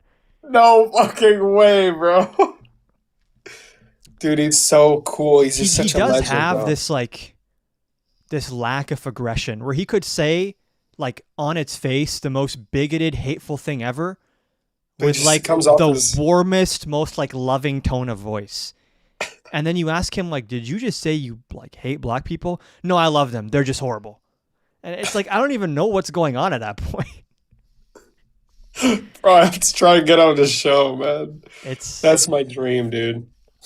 it's It's so cool. The only reason I started doing this was to have a chance, just the chance of talking to the big JLP. man, and I should have said this to him during the shoot, but I forgot. There's only one bathroom in this studio, and it's an all gender bathroom. I walk in, they're like, "Oh, this is the green room, and if you want to go use the bathroom back there," and I go, "There's no men and women's there's one bathroom with a picture of a guy and a girl both," and I'm like, "How progressive!" I'm so glad there's a progressive church around here. Did you call him a queen or I didn't call like him a queen. misgender? I called him. He kept telling me, because apparently a couple times I was saying things that were too complicated, like how courts work and stuff. He was like, "Can you repeat that, please? I'm black and slow." And I was like, I don't think it's because you're black. That was his go-to. Amazing. Amazing. Bro, you should have misgendered him. I feel like that one would have really. I should have. You're right. Damn, and he had a fucking no gender bathroom. That's the He's thing setting with the him, bro. standard. It's like People a- learn from Jesse, man. And he's like a choose your own adventure game where there's like a million possible endings you can get to a conversation with him. You know, it's like decision making games where it's like the outcome changes every time you say something. With him, there's like a million different combinations of lines. He's just a gift that He's keeps just such a giving. genius. It's like, God, in the Marvel comics, Doug Wade, what's up, everyone? Go ahead, sorry. God manifests himself as like a homeless dude. That's what Jesse Lee Peterson is probably God, guys. And I don't want to get theoretical here, but there's a good chance. Think about it, guys. He's spreading love and positivity across the world. True. Not a hateful thing ever. And we both agreed that every life is about love and loving others. And his way of loving others is letting them bleed out on the streets and deporting them, which Amen. that's certainly Did the Bible ever clarify about that? Think about it. Did they? I don't think they who did. needs the Bible when you have Jesse? Exactly. I've never heard of him. Yeah, he's an acquired crazy. taste. If you don't know who Jesse is and you go into this interview like blind, you're gonna get, I think you're gonna be caught off guard a little bit. You should go do some research on Jesse, Leon. Yeah, and it's definitely pushing the limits of like offensive humor, just him existing. So if you are not someone who takes kindly to laughing at bigotry, then this is probably not something you should watch, because he's a very he's a specimen. That's the best way to put it. It's like just watching how he thinks and speaks is like such an experience. He's the fucking god, dude. He is. True. Oh, God. It's crazy. We're talking about such serious shit, and then we got tied up in a conversation about just the greatest political Mind, yeah. mind ever. True. He's such a great guy. How much longer are you going to be streaming?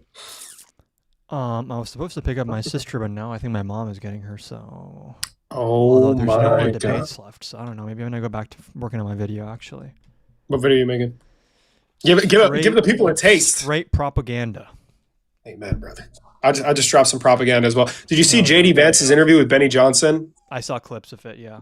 where he talked about aliens and shit? And then I Well, think God. he was like, Joe Rogan said that MAGA is a bunch of geeks, and Vance was like, we love our geeks in MAGA. And our losers, according to Trump. Hold on, I gotta let my dog out again. She's being extra. Okay. Make sure you're liking and sharing the live, guys, or Jesse Lee Peterson will be knocking on your door tonight. That's right. That's right. He'll be at the door like, Beta! Beta! Bro, oh my God, the vest comment was actually fucking crazy. Yeah, honestly, he put it in perspective. I now support the war in Iran. If that is true, that people have nuclear vests at their disposal, bro, fucking hell, bro. I'm putting a wall around my house. Jesus Christ. It is serious threat. Serious threat alert, bro. Serious threat. Totally justifies just destroying civilian infrastructure and targeting children in a video game. I've never seen such a great decision. It's so clear. Guys, they can put a nuke in a little girl's backpack. So not even just the military age men anymore. You gotta keep an eye out for all of them, okay, guys? Jeez, it's getting real serious in America. Amen. You can only trust the Christians, okay? Like JD Vance, who believe aliens are demons. That's right. That's right, people. You should all go watch his interview with Benny Johnson. Very high quality stuff. Very high level, in the words of the president. Collective punishment is America first. Bro, speaking about America first, we need to make sure that the white men, the young MAGA men, are not going to, because obviously they fucking hate Trump now. They don't fall into the hands of James Fishback and Nicholas J. Waterfountain, right? You want to make sure that they become liberals, guys. So make sure if you ever see a little white dude that looks somewhat weird and he has a black sweater on in 100-degree weather, keep an eye out for him, all right? Ask him if he's okay. Give him a little pamphlet about your local Democratic official, okay? True. Young men are going to swing back. I feel pretty confident about that. Yeah, I think, yes, Groypers have no fucking swag, bro. I know Mamdani did really well with young men, so I think like depending on the candidate, there's like a big swing that can happen there. Zoran is so fucking sick. I just got another one of his campaign. Well, not a campaign ad, but a new ad on my Twitter For You page. It's really cool. He's also he's been, like, go for it. I was gonna say he's also been like one of the only people who knows how to deal with Trump in a way that like delivers. Like, how many people has he gotten released from custody just by calling Trump on the phone? I think like three or four people that have been detained for protesting. And it's like, you could go through the whole court case where the judge rules their rights were violated, but Mamdani's like, nah, just get him out of there right now. And Trump is none the wiser and ends up like capitulating usually. I wonder what those phone calls sound like. Man, it's probably a bunch of glaze, like mutual glaze. You see the fake newspaper he brought Trump, where it's like Trump City, let's build. He brought him a fake. I've never seen that. No. He wanted Trump to green light like a massive new housing project, so he brought a fake newspaper headline that says "Trump to New York, let's build!" exclamation mark, and then he did a photo op with Trump holding that newspaper to show him like what could be if he lets Mamdani build. And Trump loved it. He was grinning like a fucking toddler with a lollipop in that picture. Because Trump built New York City, guys. I don't know if you know this. Trump Tower is the whole reason New York is even floating. You're right. Yep. They built it in a certain way that Trump Tower is just the center of everything. Trump Tower is the center of the universe. So when physicists calculate the like mathematical center of the universe, it's the tip of Trump Tower. Exactly. It's the tip of Trump. Sorry. Trump Tower, guys. Trump Tower. Amen.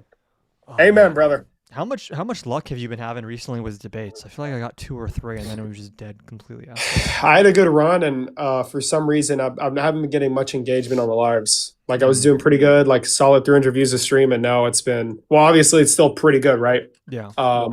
But I'm just surprised because every single time I launch TikTok Studio, they tell me, wow, you're outpacing 97% of creator. And they give me no push on the fucking For You page. It makes no sense. I feel like they say that shit just to, like, they said it to every. I had like 30 viewers once, and they were like, you were not in the 99th percentile of creators. It's like, okay, bro. Sure. Yeah, maybe they're fucking lying, but I haven't missed a stream. Consistency. Yeah, but it's probably gonna be fucked. I'm gonna have to miss a lot of streams. You go like what, 5 days a week? Yeah, 5 to 6 days a week. That's crazy. Amen, brother. I make no fucking money, but hey, it matters. It matters. Based. Fighting for the cause. I am going to start making more videos, though, and I do want to get active on YouTube. I just need my monitor to come back, and I'll start dual platform streaming. Yeah, dual streaming is definitely, although I don't even think I have any viewers on YouTube. Like 10 people that watch, but you got to get those hours, bro. True. Everyone who's watching this should be watching on YouTube, by the way, because TikTok is unreliable as fuck. I wish they, with the new management, changed the rules on this platform to make it more freedom of speech oriented, y'all. Yeah, I thought that's what Ellison was going to do. I don't understand. They didn't do fucking shit. It sucks in here, man. Yeah, the flagging is getting really, really bad. Yeah, it was. I'm not. Someone called me ignorant in the comments, and I defined ignorant, and I got a bullying and harassment flag on my stream. I got bullying and harassment when I wasn't even talking to anyone. Like there was no guest. Yeah, I get that a lot, and they just get to slur and say the most disgusting shit. Yeah. And when you kick them out, they can just come back and do it again or do it to somebody else. That's leftist policy, bro. Just letting people out of jail, guys. Letting the offenders. Oh my God, that reminded me. Carolyn Levitt, in her most recent briefing to the press, she displayed a picture of this girl that was murdered by an alleged Venezuelan illegal immigrant. And it's the fact that these motherfuckers wield death as a tool for propaganda. It's so disgusting, dude. Yeah. Holy shit. Yeah. And that's what she did. It's like the crazy Democrats are the reason she's fucking dead. That's basically what she said. And it's actually fucking crazy. Yeah, the level of like desensitization that exists now where people are just like they get used to seeing certain types of things. I was just rewatching the coverage the other day for this video that I'm making of the Alex Preddy situation, and it's like how did we move on from that ever? Like that's like one of the craziest things to happen in modern history, and it's just like it came and went with the news cycle pretty much. Like no one talks about that shit. It was only like a couple months ago. And I want to try and find a way to push against that, but they flood the fucking zone. So if you don't cover, if you spend your time covering what happened a couple months ago, then you're going to miss out on covering the like voter suppression bill from hell. Yeah. That is the Save America Act. Yeah. So, and I did a lot of holy shit. That bill is fucked. It's really, really bad. It's the most intentional tactic. It's so fucking bad. It's really, really Thankfully, bad. I don't think it has a chance of actually like passing. No, they're trying to do some reconciliation process, but you got to get it through the bird bath or whatever. So the bird there's rule, yeah, is that what it's called? the bird rule. Yeah, you they'd gotta have get to the bird replace the like bird bath or whatever. Senate parliamentarian or some shit for that though. I don't know how you could get that through reconciliation because reconciliation is can't. supposed to be for like budgetary stuff. Yes. Yeah, only like fiscal measures, and this is just policy changes. The most crazy, and people need to talk about it more. They expect every single state in 30 days to provide the DHS with all of their fucking voter rolls and purge them and remove people with no explicit requirement for notice if there are to be any erroneous removals. And that the SAVE database is fucking terrible. It's super error prone. I don't know if you've been following the Supreme Court case on mail-in ballots, but it's not looking good. It looks like the court might be about to rule that any ballots that are that arrive after election day, even if they were sent like 2 weeks before, if they arrive after election day, they might be null and void.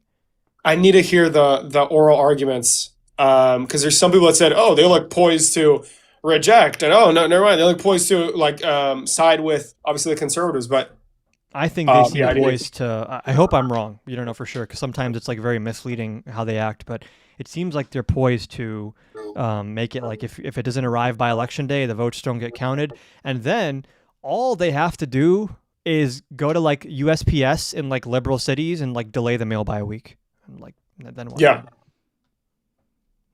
Because there's so many reasons, like logistical reasons, that a letter could be delayed to get there one day after election day.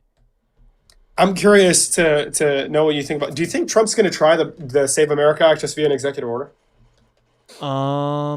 Like imagine they have DHS. Like Kristi Noem is outside of, I don't know, let's say North Carolina's governor's office, and she has her like fist 2 inches away from the door, ready to knock, to tell them, like, you know, the same thing that they did with the Alien Enemies Act shit, where the people are ready to do the shitty thing, and all they have to do is sign it, and then they have a green light for like 30 minutes to go fucking break the law.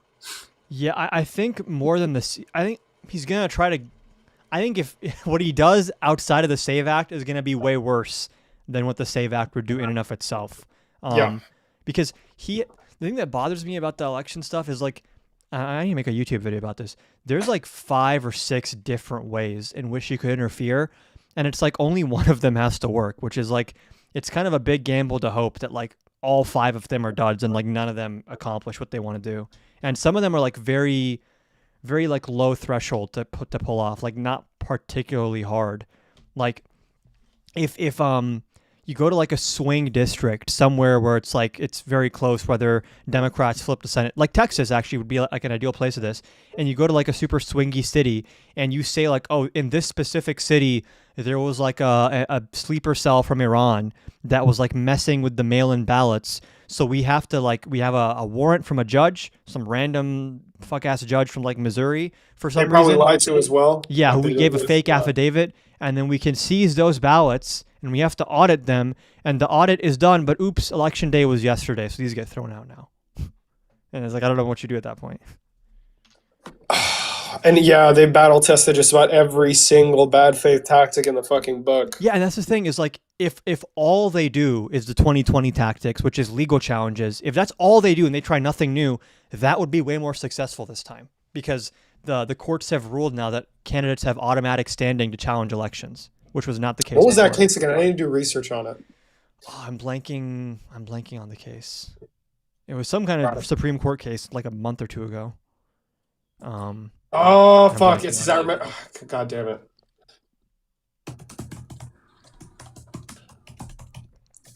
Wait, well, what's just the holding? What's the holding of the case?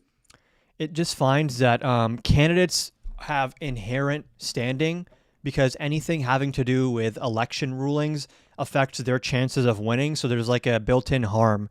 So there's no test they now have to pass to challenge, like, for example, mail-in election rules or something. They can just claim that the mail-in rules are illegal and there's some kind of injury to their chances of winning, and that there's no further proof needed to, like, say I have standing to challenge this. Is it BOST, the Illinois Yes. State Board of Yeah, Elections? yeah. Yeah.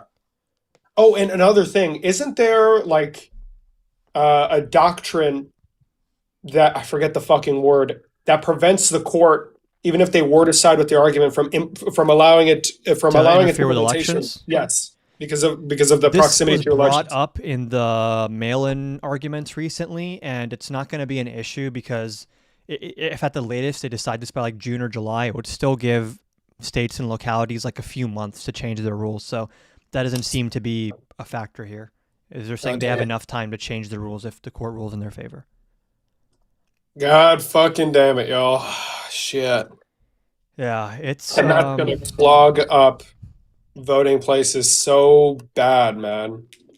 and Especially with registration. if That's they get one the of those fucking- events that I think would trigger like a serious civil war, civil conflict type thing.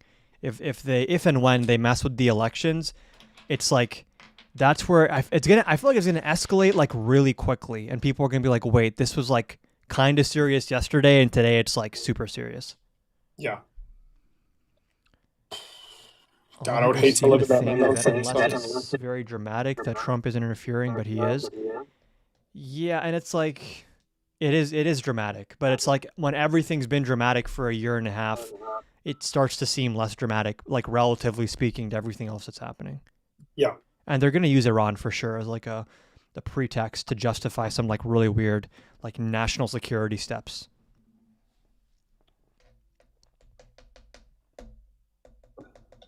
My bad. I gotta get going, liberal. Thank you for having me These on, man. DNC handlers are calling him. Yeah, it's been real. I'm just gonna hang out with friends, bro.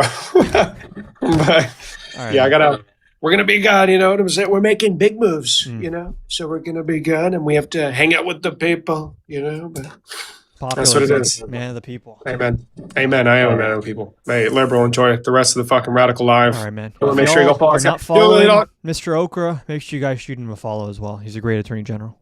That's a crazy filter that they just put on you, bro. Yeah. Shit's crazy. All right. Peace out, liberal. I'll talk All right. to you about the Michael Knowles shit once I Oh, get yeah. more information. All right, take care. All right. Peace out, liberal. All right. Let's see if we have any debate requests. If not, I might just wrap it up. No more guest requests. Lightspeed Tractor in the YouTube chat. I'm not exactly sure who you're talking to or what you're saying.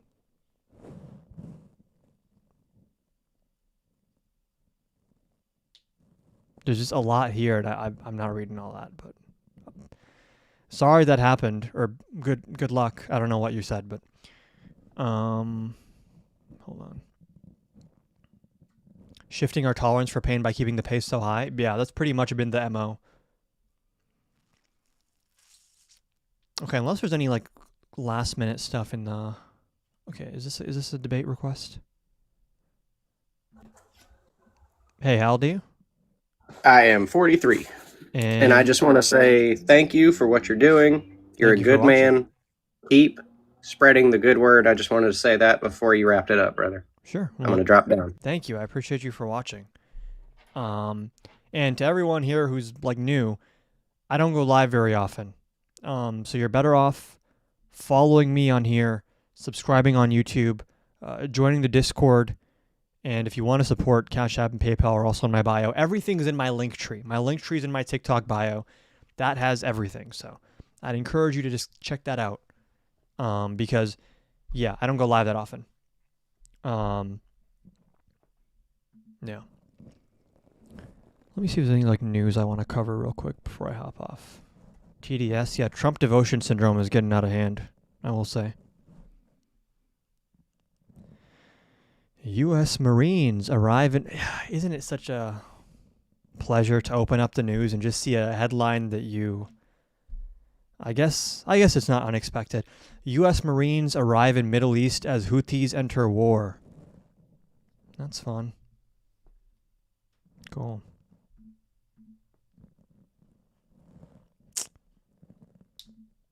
I swear, are they... If these people try to take Kharg Island, they're dumber than I thought. Hold on.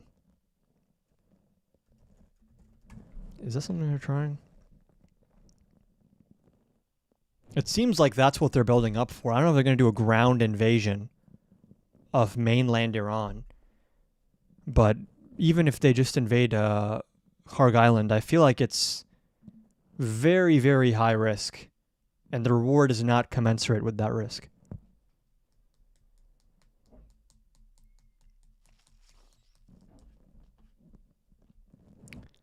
An expeditionary force of American Marines arrived in the Middle East on Saturday as the Houthis, the Iran-allied militant group in Yemen, entered the widening Iran conflict by launching an unsuccessful missile attack on Israel.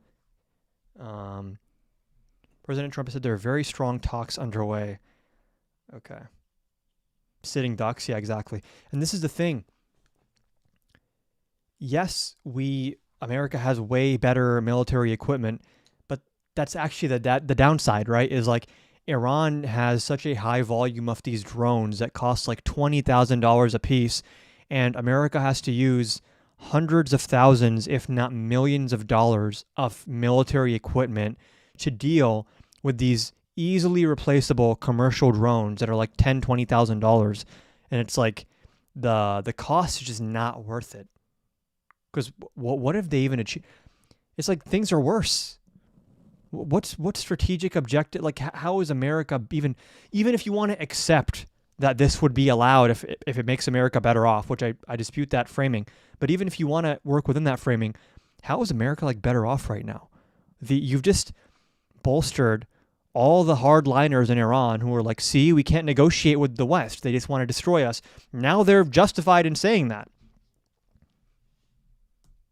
And also, like, I need to read more about this, but I feel like Iran has never had more incentive to enrich uranium to like a higher degree.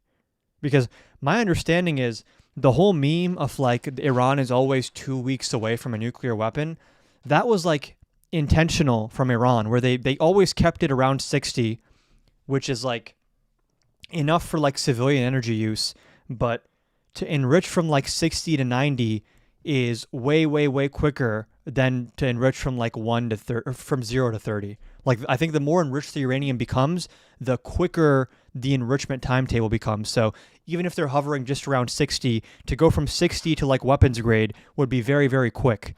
And this idea that like Iran was if Iran really wanted to enrich to nuclear like weapon levels, it seems like they could have done that, but they chose not to do that, right?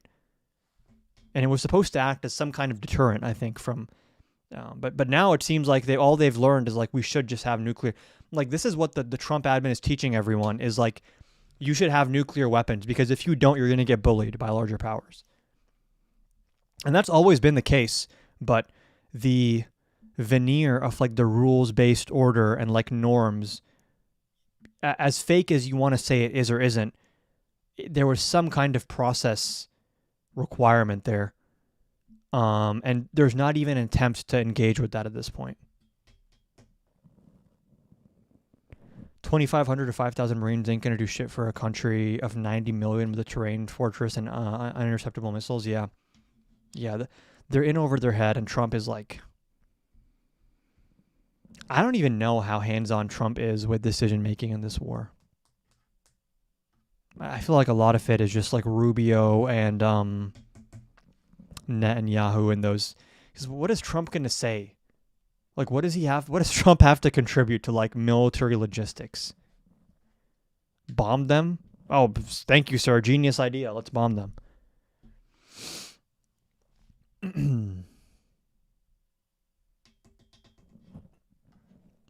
me see if there's anything else. 60% enriching does far exceed what's required for civilian energy use.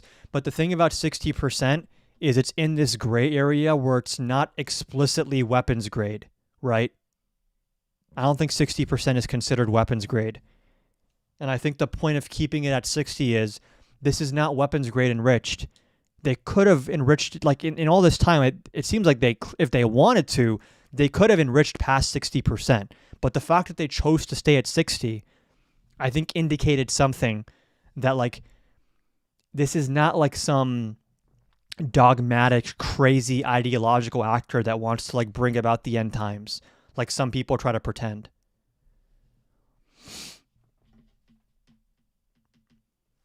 He's not a threat to the country, he's a threat to the whole world. Yeah. I mean, and it does go hand in hand because America is like the most powerful country ever, and he's now in charge of it. So, thoughts on Erica Kirk? I don't really have thoughts on Erica Kirk. I don't really care about her. What's your background? You don't know shit? True. I need to learn from you. User 2261085678303. What a beautiful name. Let me see if I have any other news to cover. I'm just yapping for the sake of yap. I wish there was another debate I could do. Thank you. You're so welcome, dude. Dude, yeah, he's great. Israeli strike kills 3 journalists in southern Lebanon. Trump and Modi had a call about the Iran war and Elon Musk joined them? Was the Jesse debate? It wasn't a debate, dude. We got along great. It was an interview. Jesse interviewed me. And it was one-on-one, yeah.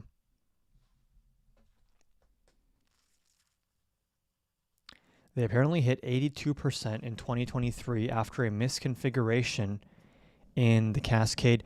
The thing that bothers me is like I have a very hard time criticizing Iran for enriching to higher levels after Trump was the one that destroyed the nuclear deal. And I understand that there are criticisms of JCPOA, but my understanding is that by all available metrics that we had, they were at like, 3.6% or something consistently.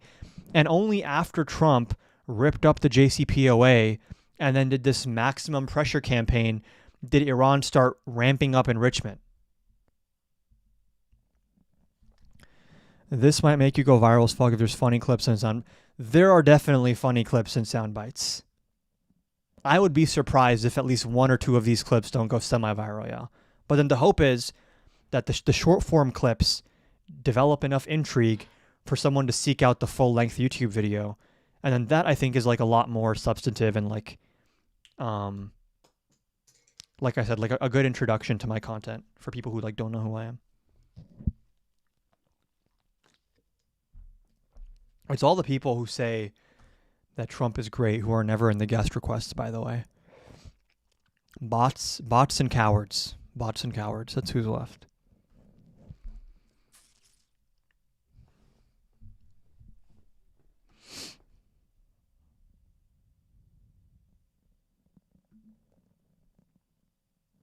Damn. How'd you get matched up with Jesse? I reached out. I knew the right people to ask for the contacts, and I got in touch. I had someone put in a good word for me. It wasn't Jubilee. It was Can I say this? I think I can say this. James from Modern Day Debate, who moderated my debate with Andrew Wilson, he, I think, acknowledged. Hold on. He, I think, acknowledged that the debate with Andrew was not exactly a good faith effort from Andrew. I don't want to put words in James' mouth. He didn't explicitly say that, but he basically said after the debate that he owes me one for how that went. And I was like, oh, if you owe me one, do you happen to know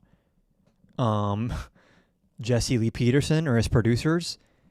And then this legend, James, from Modern Day Debate, not only did he get me in contact, he put in a good word for me and said, you guys should have him on. So.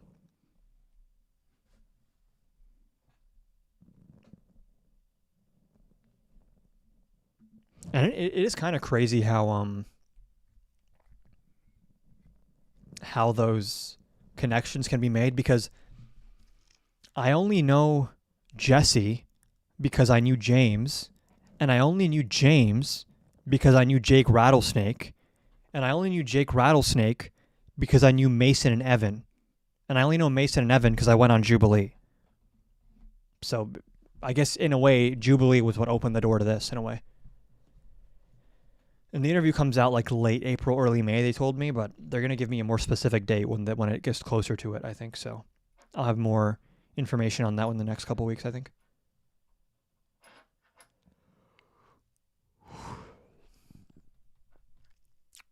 Okay, I'm going to wrap this up soon, though. Mason and Evan are two other creators on here who are great. You've probably seen them on Jubilee a few times, but no. This is going to be your takeoff video. The thing that I like about this video that I did with Jesse is like, I think it's a good representation of me. Like it's one thing to like have all these talking points and check all these boxes, and it's like the incentive structure of the Jubilee debates especially is like I'm time constrained, and the format lends itself to short sound bites and being very aggressive and like very black and white style of debate. Whereas when you're one-on-one, you're not competing with anyone on your own side for speaking time, and there's no like time constraint really. We talked for like an hour. So I think it was like a good format to, it's like the first time I've been on a bigger platform where like I've had time to just like let my ideas breathe and like flesh things out and like kind of like think out loud in a way. And it's like I think it's from what I can tell, going on the JLP show is kind of like a rite of passage for a lot of like left-leaning creators. Like I know Hassan's went on there, Destiny's went on there, David Pakman's went on there, I think Kyle Kalinske, Adam Mockler, because it always generates clips. And for a lot of people, seeing a insert liberal creator here talking to Jesse is like their first introduction to that creator. So I think what I did well in this was like, I think I did well to like introduce myself to people who like don't know who I am. Like this is, I think, a good first impression. But we'll see. Maybe I'm wrong and everyone's like, Beta, you got roasted.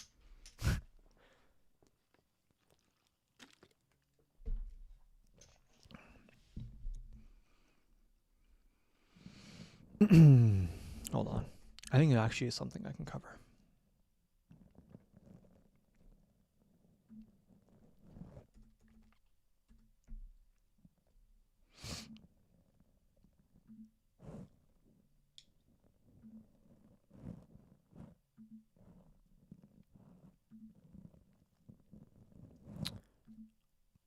One moment.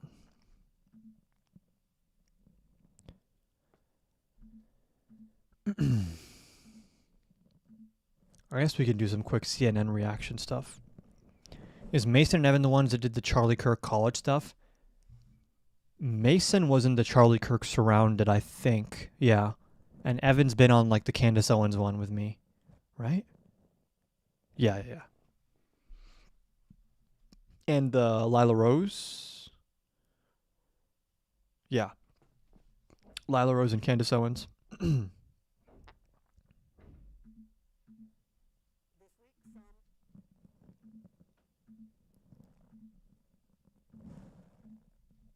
This week, some of America's airports were in chaos.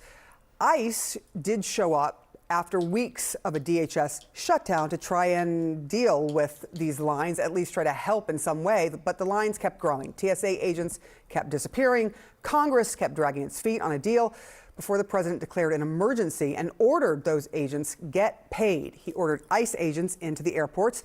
They started small, handing out water, helping with crowd control, but now we're told they're taking a more active role in security. That includes verifying IDs, which, according to one MAGA ally, could be a test run for the midterms. I'll let him explain.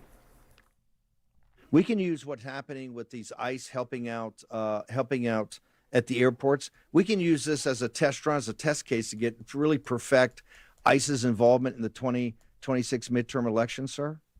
Yeah, I think we should have ICE agents at the polling places.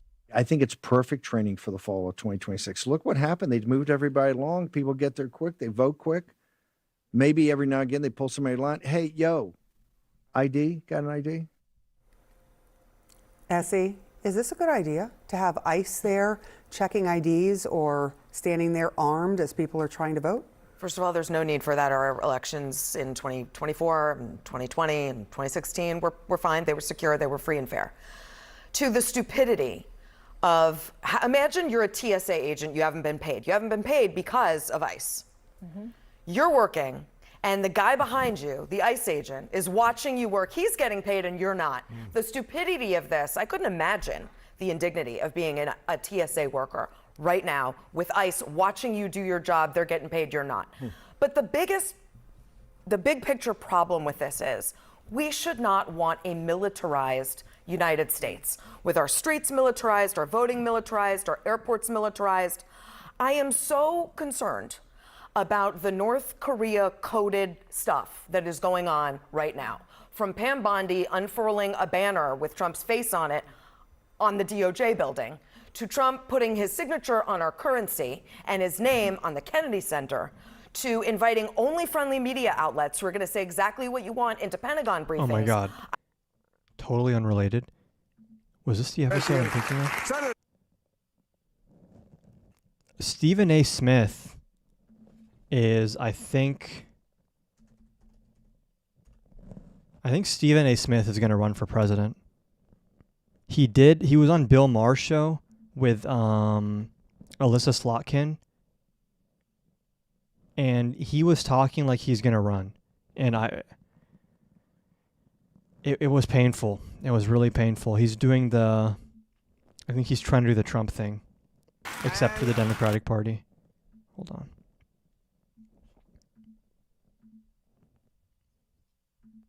All right, she is the Democratic Senator from Michigan, Senator Alyssa Slotkin.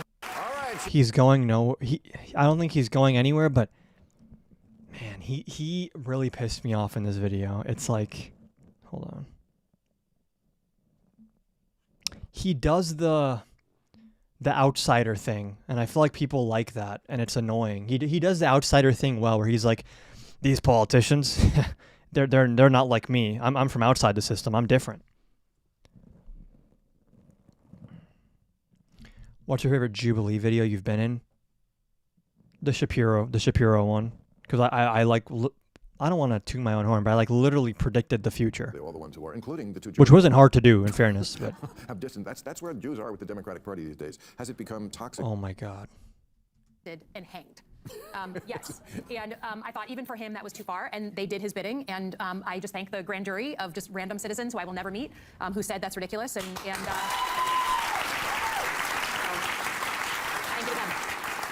Okay, what do you make of more Democrats distancing themselves from AIPAC, that is the Israeli lobby? I think everyone who's running for president, none of them say they are, but all the ones who are, including the two Jewish ones.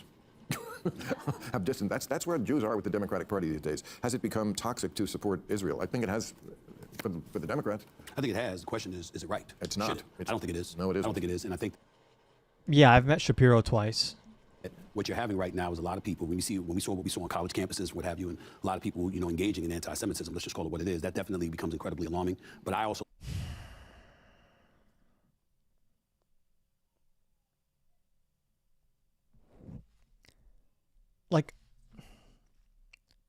obviously there is a problem right now with anti-Semitism. I think it's impossible to dispute.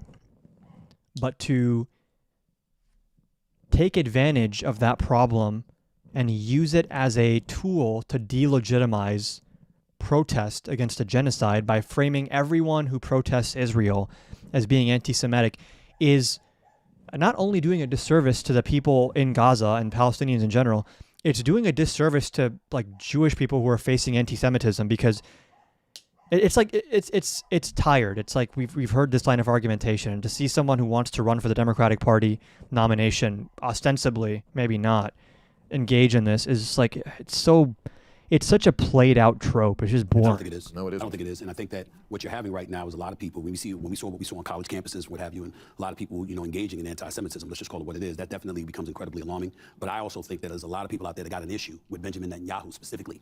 And unfortunately, they keep castigating the entire Jewish community when they're not realizing there are an abundance of people within the Jewish community that have a problem with his leadership. Well, this is true that people are castigating the entire Jewish community because of the actions of Israel, and that's bad. That needs to be called out. But people don't talk about the inverse, which is that they use the Jewish community as a shield to defend criticism of a sovereign state that is engaging in genocide and warmongering, right? You should be able to have both thoughts in your head. And that's problematic. Well, yeah, that's part of it. I think it's a much bigger issue than that. I think when you're a Democrat and you don't take money from AIPAC, which they have forever. How just happened? You're a Democrat and you don't take money from AIPAC, which they have forever. What you're saying is Israel is a monster country, and this is dirty. It's a dirty country, and this is dirty money. And that gives permission to a lot of people who are actually anti-Semitic to say, well, you know what? If a Democratic senator won't take their money, this must be a dirty country. Let's also remember. What is this logic? Dirty, dirty feels also like such a loaded word. It's just saying, I don't want to be influenced by this foreign country whose interests are counter to our interests and the tactics that ideally we want to be using on the world stage. They want everyone to think Israel's dirty, so they stay away from the Jews. No one said that, dude. Israel is a monster country, and this is dirty. It's a dirty country, and this is dirty money. And that gives permission to a lot of people who are actually anti-Semitic to say, well, you know what? If a Democratic senator won't take their money, this must be a dirty country. Let's also remember as well that you got a lot. And what is this logic? If you criticize Israel, you're giving permission to anti-Semitic people. Would we use this logic anywhere else? That you can't criticize someone on the merits because some other crazy person might use that as a cover to be bigoted?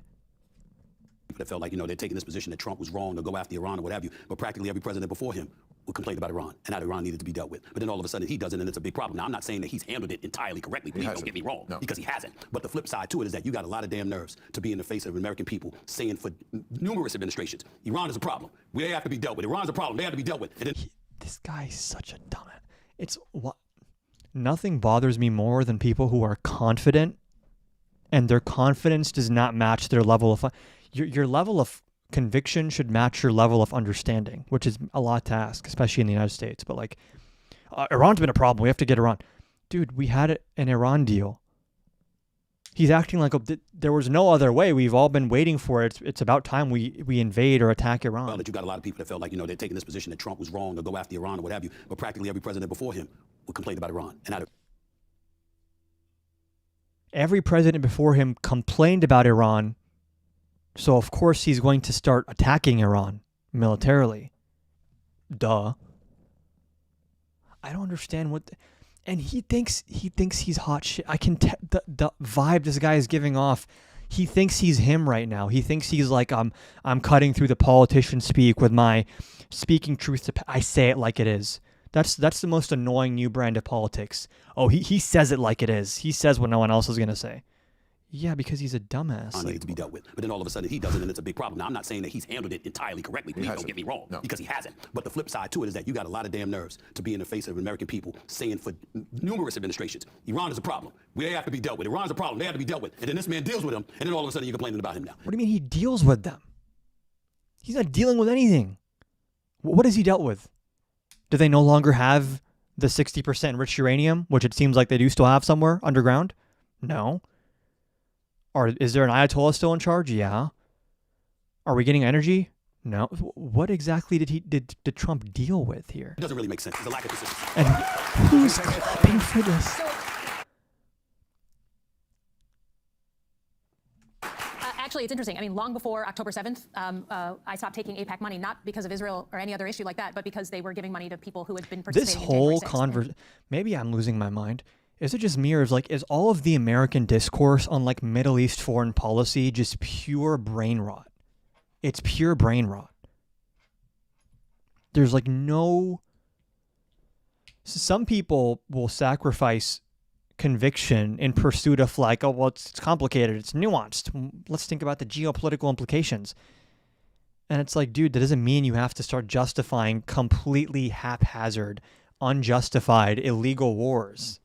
And for me, who was giving money? AIPAC, they give money to both Democrats and Republicans, and people who had been involved in inciting January 6th, they were giving money to. And as someone who barricaded herself in her office on January 6th, I didn't agree with that. And so back in 2022, that's when I had that kind of conversation. So long before the last couple of years. Who's the best right-winger that goes on Jubilee? I'm blanking on his name. He always wears like a suit and tie. He was on a middle ground with Mason. Or no, a round table with Mason. I'm blanking on his name. Julio or something? I don't know. Convenient for you. Charlie Kirk. Well, he didn't. I guess he did go once. He did go the one time. Austin? Yeah, Austin. Maybe it's Austin. I certainly respect that. I don't disagree. What I'm saying, the part that I disagree with is that if somebody has been supporting you, not you specifically, but if somebody has been supporting you religiously, and you disagree with one thing that they do, all of a sudden you disassociate yourself from them, that's okay? I think if it's a fundamental issue of values, Yes. yeah. I think if it's the people have Yes. this all the time. Thank you. But I think, look, Dumb. Stephen A. Smith's. Oh, really? You're gonna just shut up. Why are you here, dude? Go talk about LeBron or something. I certainly respect that. I don't disagree. What I'm saying, the part that I disagree with is that if somebody has been supporting you, not you specifically, but if somebody has been supporting you religiously, and you disagree with one thing that they do, all of a sudden you disassociate yourself from them, that's okay? I think if it's a fundamental issue of values, Yeah. yeah. I think if it's Yeah, people have the this guy who's all the time anti-Fed. about something. But I think, look, I think every single day, at least as an elected official, I have to walk into work and decide, okay, what are the issues that I have to compromise on, right? I'm a Democrat representing a state that voted for Trump. Every day, I'm trying to figure out where are the issues I can work across the aisle and compromise. But I also am thinking about what are the issues where I should never compromise. Matt where I'm gonna Nuclear stand or up for values Austin? that I believe in. And Dude, Matt Nuclear is just like not very smart, not very good at this. when it comes to things like trying There's not to much overturn to an say election, about him. that for me was a line that I just wouldn't cross. I wasn't going to compromise on that. And so that's not to be like one thing where we have a disagreement. If you have a fun And it's like, I don't want to. compromise, where I'm going to stand up for I don't values. want to be one of these people that's just like dogpiling Democrats in the middle of a fascist takeover, right? But she's making a correct point, which is like, I don't want to be associated with organizations that can promote what happened on January 6th, because it's not just a random thing you can compromise on. It's a question of like fundamental values. And that's true. But it's like, why is it so crazy for like genocide opposition to also be one of those fundamental values, right? It's like, oh, Jan 6 is big for me because I think democracy is important, and what Israel did in Gaza is also big for me because I think that not doing genocide is important, like let alone supporting it financially or militarily. And it's like, the fact that that's treated like, you're being so petty for not wanting a candidate who is like super pro-Israel or like mealy-mouthed on these topics. It's like, no, you actually have the same rigidity for like what you require from candidates on other issues. And those other issues, it's more normalized to be like, yeah, obviously I would never support like a pro-life Democrat for president, you know, in a primary at least. I would never support like a Democrat who wants to like cut taxes for the wealthy in a primary. And most people are like, yeah, it's totally legitimate to have like those litmus tests. But then for some reason on Gaza, it's like, oh, you're being petty. You're trying to like sabotage the Democrats. And it's like, in a general, you could maybe make that argument, but it just doesn't make sense right now to be complaining about that. What are the issues I can work across the aisle and compromise?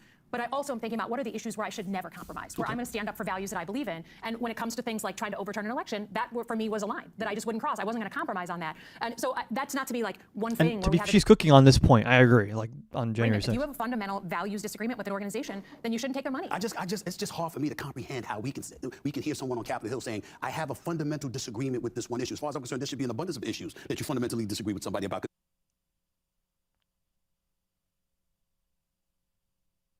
Maybe I'm just like getting triggered. Why is it just me, or is this guy acting like he's like hot shit and he's like, step aside, silly politician? Let me tell you what the American people want. And he's talking about what is he even talking about? They're talking about AIPAC funding, and Slotkin is saying that she stopped accepting AIPAC funding in 2022 because AIPAC was funding candidates who were pro January 6th, and she doesn't want to be associated with that. And Stephen A. Smith is saying, oh, because you disagree on one issue, you're going to disassociate. And she's rightfully saying, well, that one issue is like democracy. It's like a core values issue. It's not like we're compromising on like a tax credit or a subsidy. And he's not even engaging with what she just said. Organization, then you shouldn't take their money. It's just hard for me to comprehend how we can hear someone on Capitol Hill saying, I have a fundamental disagreement with this one issue. As far as I'm concerned, there should be an abundance of issues that you fundamentally disagree with somebody about, considering the politics that go on in Capitol Hill and the inordinate amount of issues that have to be addressed. I'm not saying that. Genuinely, what the fuck is he saying? That wasn't serious. I get that part. I'm just saying it's hard to imagine that one issue would do that, but okay, that's you. It's hard to imagine. What is he trying to argue? I guess that's you. You're gonna die on the hill of democracy. Oh hell yeah, we got Dan in the requests. What's up? Hey, what's up? Honestly, just came up because I didn't want to type at all. I'm also very confused here. It's either he's conflating the two issues, or he really thinks it's super important to take every bit of money as possible. Like I'm lost. If the argument is you shouldn't disassociate yourself with every Democrat that takes AIPAC money or whatever, I would probably agree. You have to make coalitions. You have to, especially if there's only two candidates and one is the pro-fascist candidate, right? But if the argument is, oh, why would you stop taking money from this organization if they just did that one little genocide thing, or like that one little insurrection? Yeah. Yeah. Oh, yeah. And in that case, the one little insurrection, right? I just don't understand. There's plenty of places to fund your campaign. Yeah. It just, the argument doesn't make sense. And this is coming from someone that actually I think there is credence to being careful the way we speak about like not taking funding from pro-Israel lobbies, like there's a lot of like dog whistles and stuff that happen. Yeah. A lot, and I've seen with my own two eyes, like people on the left, people on our side, falling for those dog whistles. Yeah. So there's definitely some nuance there. Mm-hmm. Now I totally agree with your point, and I think Bill Maher, this just went over Bill Maher's head, I guess. But it's a two-sided coin in that on one end you have people on the right using the word anti-Semitism to just describe any criticism of Israel, which was. Not only that's not even like it was in Project 2025. Oh, we had no idea of knowing. It was literally in Trump's platform. Like he had 20 bullet points. One of them was being able to deport anti-Israel the college protesters. Yeah, the college protesters, exactly. It was in his platform. So you have people on the right using anti-Semitism in that way. And then, unfortunately, because the dog whistles can be so strong, there's people on the left who genuinely have criticisms for Israel that are going down that rabbit hole. So it is like a complicated topic. However, I don't see anything wrong with not taking money from any particular lobby that fundamentally disassociates with your beliefs. Like I agree. I think he's just trying to get a mic drop moment or something and come across as like, I'm the no bullshit guy. I ask the tough questions. And it's like, dude, we're not talking about the NBA. Just stop. Yeah, I hope he doesn't. Wait, I gotta check. Hold on. Let me see what his odds are. You can keep playing the video. Right, yeah. frankly, I think a larger issue for people is if you are, and this is separate from your reason to do so, but if people are in a fad-based way deciding, oh, is this unpopular? Is it going to get me less likes? And I will then stand for that. That makes me very skeptical about what you'll stand for at all. And that if it's a matter of, if people don't like that I do this, are you simply hiding your hands in the long run and doing what you want? I'm very, very skeptical of any politician who decides what they believe in based on what people give them likes for. Well, that's my larger issue of it. But at the same time, same token, if people have a real reason to deny why they're getting that funding, and if big money can get out of politics more broadly, so that money does not dictate how politics happen. Citizens United. Well, but it ought to happen, and that's the difference of it, and that's where our government really is supposed to be about, bridging the gap between what ought to be and what is. Yeah. Well, I mean, every time any representative, you're always having to serve two masters at once. One is that you are a representative of the people, but you also want to be a leader. Yes. And you have to always make that call. To me, what the Democrats are not doing with this is leading. The energy in their parties with the young people who learn everything about Israel on TikTok. They don't know shit. And their leaders are not standing up and saying, kids, you don't know what's going on here. Every war Israel has fought is a war of defense. There's some truth to this, but it's like the inverse is also true, where everyone over the age of 30 knows everything they know about Israel from like the mainstream talking points that are like not at all critical. So it's like you can make the bubble argument in both directions, and it's a lot more salient when it comes to the people that are actually in our politics, who are getting their information in many cases from people like Mike Huckabee and fucking Benjamin Netanyahu himself. Yeah, so it's that's a really good point. I mean, people like Mike Huckabee and also Marco Rubio before he was nominated, these were super like turbo Zionists. Yeah. Like it's not just we believe Israel has the right to defend itself. No, it's it's like the West Bank belongs to Israel. Judea and Samaria, as they call it. Right, and like to compare that with the bubble of young people on TikTok, you're right. Like, and I think there's a blind spot for Bill being an old guy. Yeah. I just checked. There's currently an 18. Betting markets have Stephen A. Smith as an 18% chance of declaring a run. Oh, okay, I thought you were going to say winning the nomination. Thank God. Oh no, I can check that too, but I imagine it's probably last I checked, he's at like 2% or something. Yeah. Now, the last I checked, the odds of Donald Trump running for president for a third term were like 5 or 6%. That's horrifying. Just putting that out there. 1 in 20. That's just one roll on a 20-sided die that we no longer have democracy. I think thankfully he's going to be too old and lazy to do that. That's the one saving grace, is that he's just lazy. You think he's going to self-pardon before he leaves? I think he'll try, and then it's a question of if the courts think he has the power to do it, which I'm assuming they're going to say he does. Yeah, the Supreme Court, of course. I mean, they said he has the power to do literally whatever he wants in the purview of his presidential powers. Yeah, probably. Okay. Yep, that's all. That's all I have. Yeah, well, man. It's so disheartening to see some of the people that are angling already for 2028 who have just I feel like they haven't learned any lessons at all, and they're rinsing and repeating these same platitudes, and like the consultants are giving them the talking points, and it's like you'd think that people would have a better understanding by now of like what's going on and proceed accordingly, but no.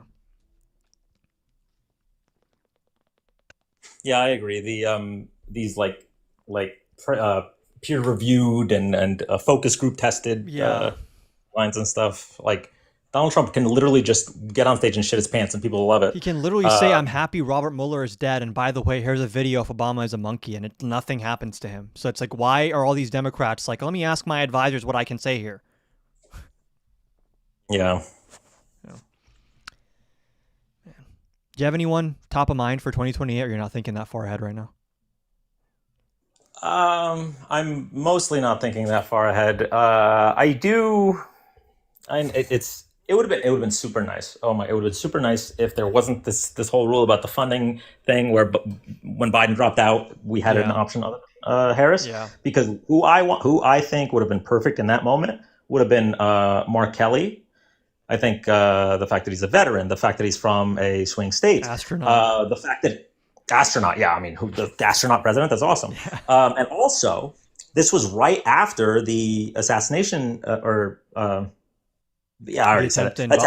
Yeah. And And the fact that he's married to a survivor of political violence could have been a great way to like bring the country together, lower the temperature, blah blah, all that bullshit, right? Like that would have been a really really perfect time for him to come in. Plus, like at a time where we needed at a time where we really really just needed something in such a short period of time. I think he would have been perfect. The problem is just the funding there. So I still like the concept of Mark Kelly, but he's getting older, and now that we have a full primary, I probably wouldn't support him in a primary. Yeah, I think there's better options that are probably going to run. Parker actually put me onto Ro Khanna. I don't know if he's planning on running. He would be a force if he ran the right way. The Epstein stuff and a lot of the stuff he's done against big tech and stuff. I feel like if he runs right, he could have a really good chance. But I don't know if it's too early for him yet. Yeah, and then beyond that, I think Ossoff, if he runs, which there's always like a risk when you're running from like a red Senate seat, or typically red Senate seat, that you're giving it up.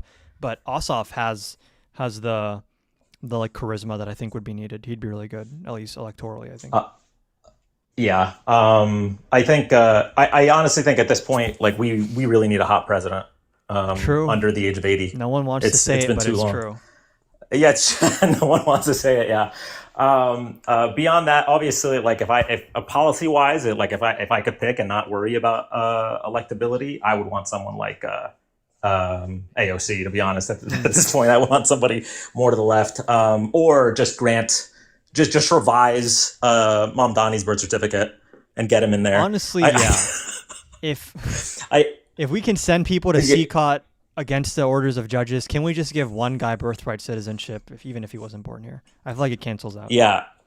I genuinely think right now he might be the best politician in the country. Yeah, I'm going to have to agree. Like He's definitely top 5. On both ends, like policy and combined with his rhetoric. His ground game, his electoralism. I don't know what you want to call it. But people don't give him credit for like how much of a skilled operator he is. Like he's strategic with what he does. Mm-hmm. Just look at the meeting with Trump. Yeah. Like how many Democrats have gone in with a meeting with Trump and then he badmouthed them on Twitter the very next day? See the fake newspaper. No, I didn't know. He took a fake newspaper headline that says "Trump to city, let's build." And he was showing Trump like, oh, if you approve this housing project, this is what the headlines could look like. And he did like a photo op with Trump holding the picture. It's so funny. That is really fun. I remember after their first meeting where like Trump posted like a collage of pictures, and one of them was just Mamdani. Like it was. Hold on. Why is this so blurry? Okay, this was the newspaper clipping he took to him. New era of housing. Trump delivers 12,000 plus homes, most since 1973.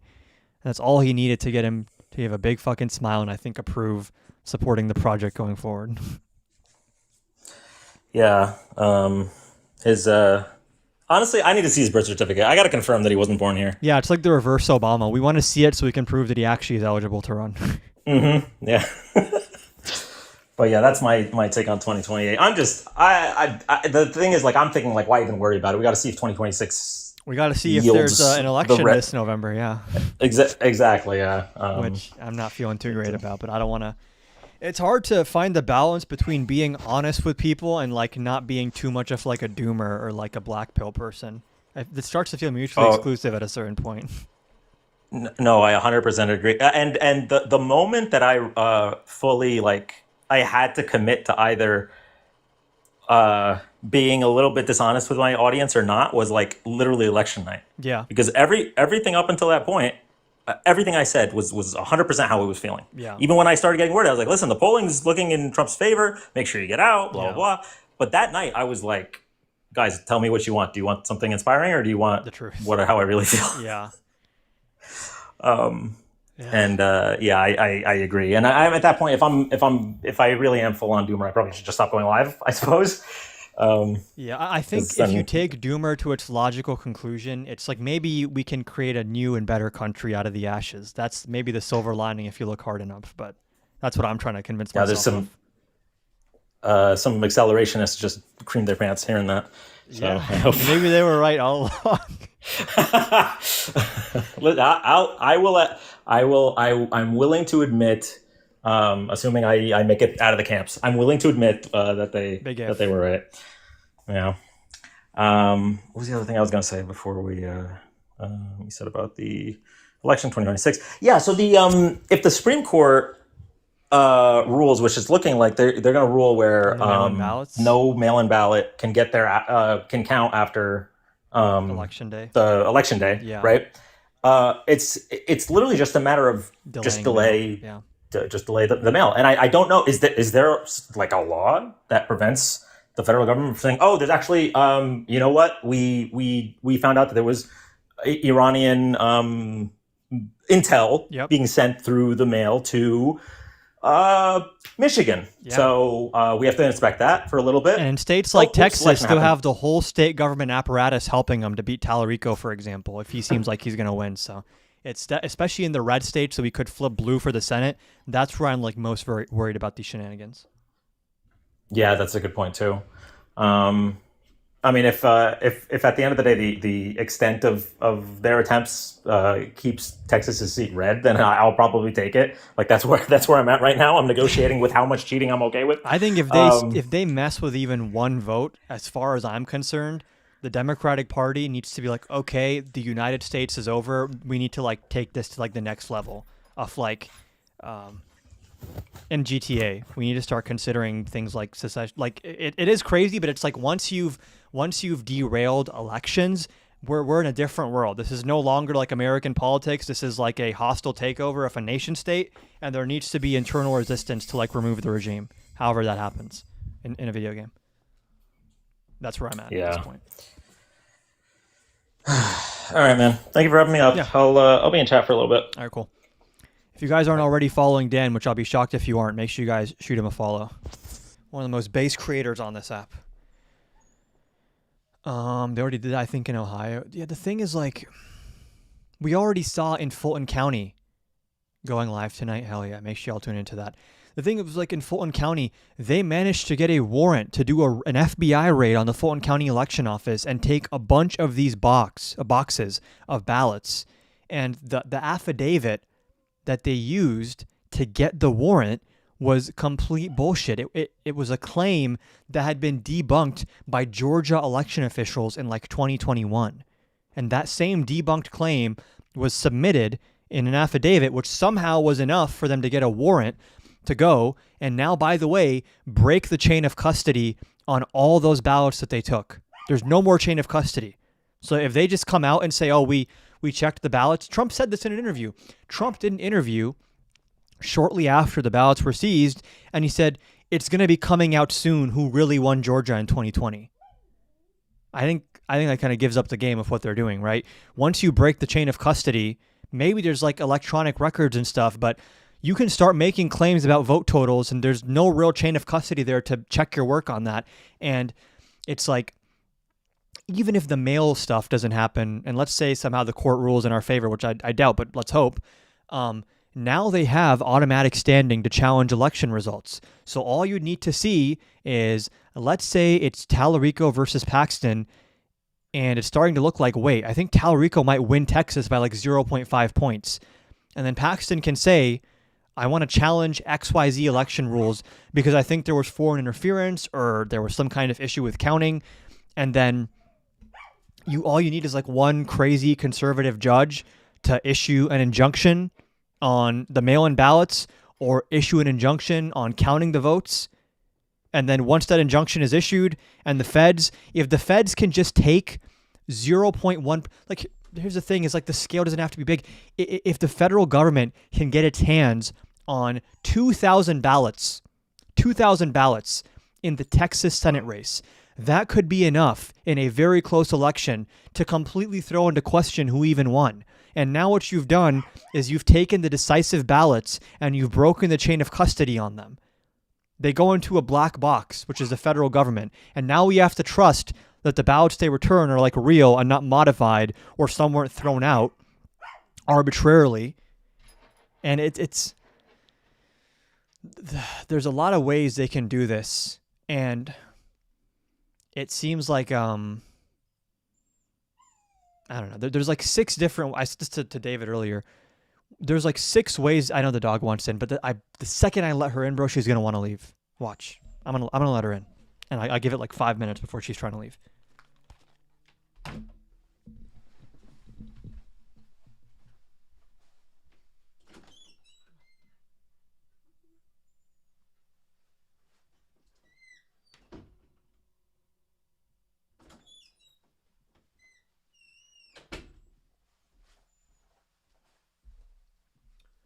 Okay, I gotta feed her real quick, so I'm gonna just play this video and I'll be right back. Right. Every war, they were attacked first. Well, and they're not doing that. My pushback would have to be with traditional and conventional Democrats. Let's have just a speck of empathy for them in this regard. You got a younger generation of progressive Democrats that pretty much are making their influence felt, and then you've got the old guard that are at the mercy of them. They want to maintain power, and you want to sit up. You got to receive votes. Look at what happened in New York City.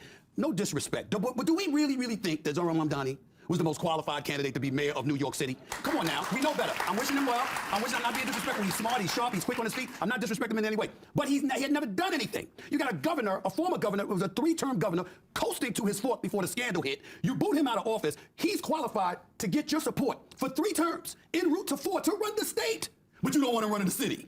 And you're going to hand the reins to a 33-year-old he's also a communist. Okay. I mean, and I'm not saying that as a slur. Right. I'm saying that's his political view. It's a view you're allowed to have in this country, and people are allowed to vote for it. So you have people that don't want that, and they want that in this country. And well, unfortunately, if you're a Chuck Schumer or some of the old guards, you're at the mercy of all of that, still trying to stay in office, knowing that you got voters out there that would support that ahead of you. I mean, one of the main people who is in his administration, you can read her tweets, and there are many crazy ones, like just home ownership is racist, even though something like 40 million black people own homes. Yes. Okay, but also she'd vote more communists. I'm not paraphrasing. Yes. Vote more, and he stood by her. Yes. I mean, you don't have to read between the lines here. Yes. Then turning around and asking the president for $21 billion. Well, I mean, as the person who said Democrats are too weak and woke, I think that's your quote.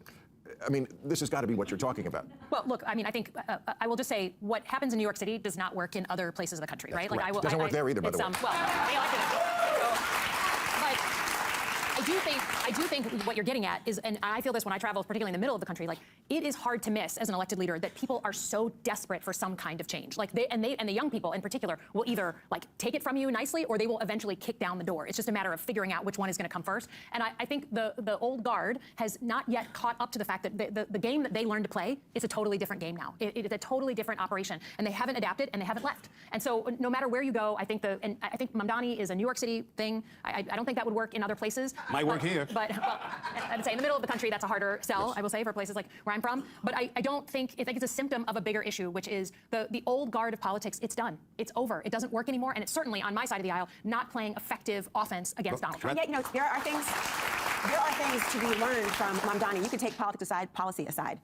Very few Democrats, very few Republicans, I can't think of many, who have been able to insult, disparage, and go at Trump and still sometimes get results that are favorable for the people we represent with Trump's blessing. For sure. And because he had him to the Oval Office. Well, but whatever. He had the headline and they gave him the different things. I mean, it's not the that. Guy is, it's all about personal with him. Yes. He's not. Donald Trump is not home at night reading the briefing books. I promise you. I don't think he is. However, the idea of the status quo having been successful, when you see how quickly the next generation has had a completely different life than the one before, it's hard for people to truly trust that the old guard knows what they're doing in the long run. I mean, a generation ago, they were still saying UFOs, for Christ's sakes. Well, It's now UAP, So the idea of all these things are happening. I mean, you look at it, and young people, maybe they don't have it wrong. No, it's still the maybe it's the others who do. Well, it could be both. I mean, it's the economy, stupid. I've asked this question so many weeks on this show, and I can never get an answer. I just don't understand the American economy. I really don't. I don't understand how there could be so much wealth, and I pay so much in taxes, and it doesn't seem to get to the people. Like, I don't even mind doing it. Over half, always, way over half. And yet, I never read about the homeless getting better, anything getting better, at least not in a city like this. The problem that I'm having with this conversation right now.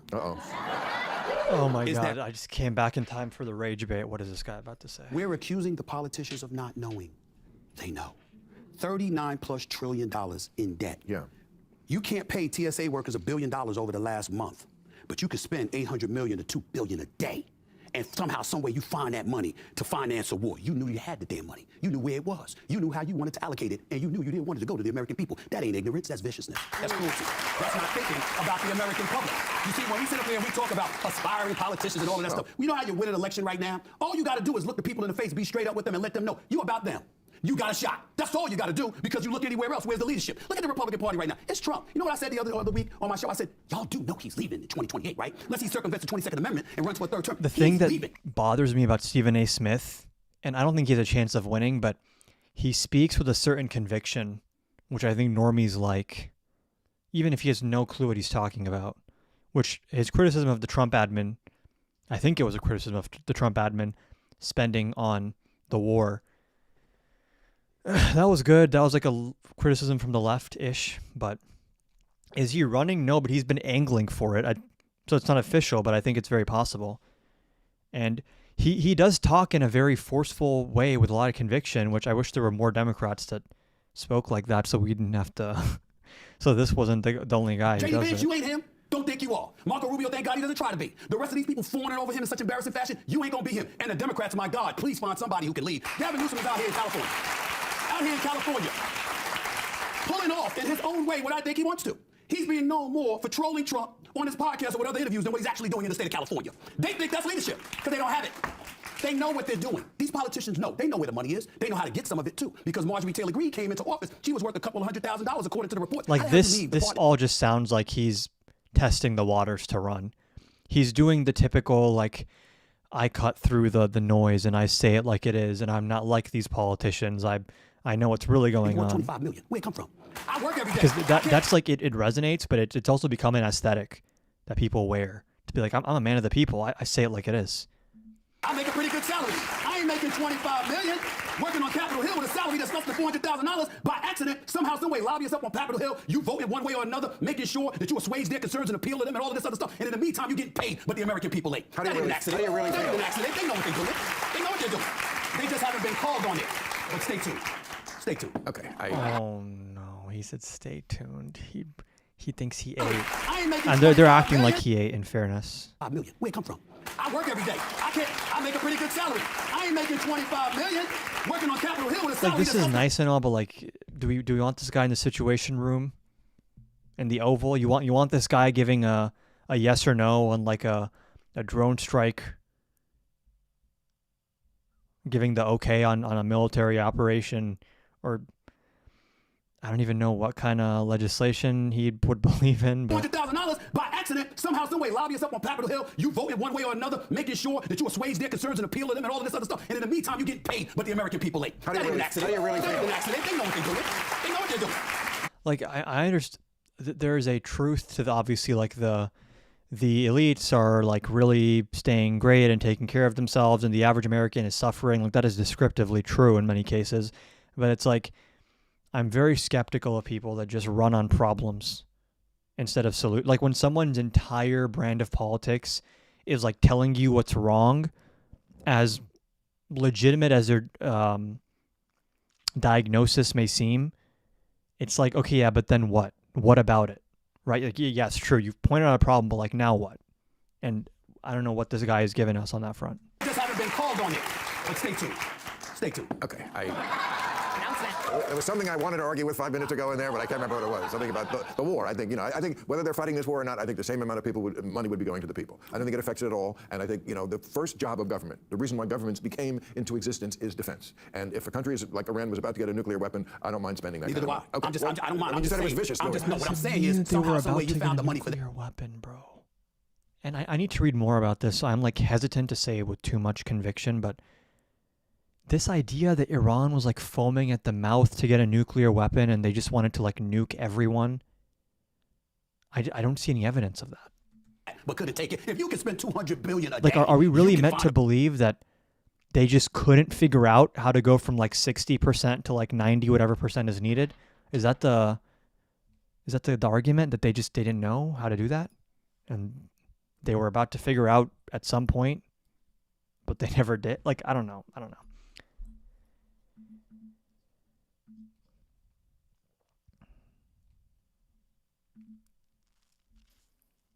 Hey, how old are you? Suck my dick, Johnny. way to spend $1 billion in a month, so TSA workers aren't getting aren't missing checks. He could have done it 5 weeks ago. That's They what I'm suddenly saying. found. That's what I'm saying is no. true. Not funding the war. That's what I'm saying to you. Everything is a hostage situation. They could have done it, but no. We're going to hold this hostage, and and you're right. The people are the ones who pay. But I mean, you mentioned our governor. He used the words culturally. What was it? Culturally normal. He said the party needs to get more culturally normal. He needs to get more culturally normal. What is It's just the truth. It's just the truth. I actually like Gavin Newsom a little bit anyway. I like him. What does that mean to you, culturally normal? What do you think he means? What does it mean? Just like a word of advice to Democrats, which, what do I know? I'm not in elected politics.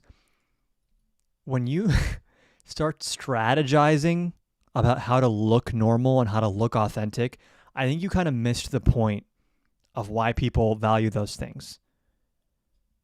It's not just the like, this is the new thing, right? Is like performing authenticity and performing normality. But it's like, it only really works if you're actually authentic and you're actually normal. When you're doing like a focus group normal thing, hello there, I don't think trans people should go to bathrooms. I'm the average person. It's like, okay, you're trying really hard right now to like appeal to something that no one even mentioned until you brought it up. But I will tell you, I mean, that, again, I come from Michigan, where like, the average person just is a very pragmatic, like, put your head down and wants shit to work. Right. That is it. And so I will be honest, That is true. And that's why people don't like the song and dance of politics. made hats at the end of my last campaign. They just said, Team Normal. I don't give a shit if you're a Republican or Democrat and independent. Team just Normal? like live in the zone of practicality. But it's like you, and maybe I'm wrong here, I agree that there's like some missing normality and authenticity in our politics. The way to bring that back is not to say we're Team Normal. Like, let's be explicitly normal. You shouldn't have to say these things. You should just be normal, and people will call you.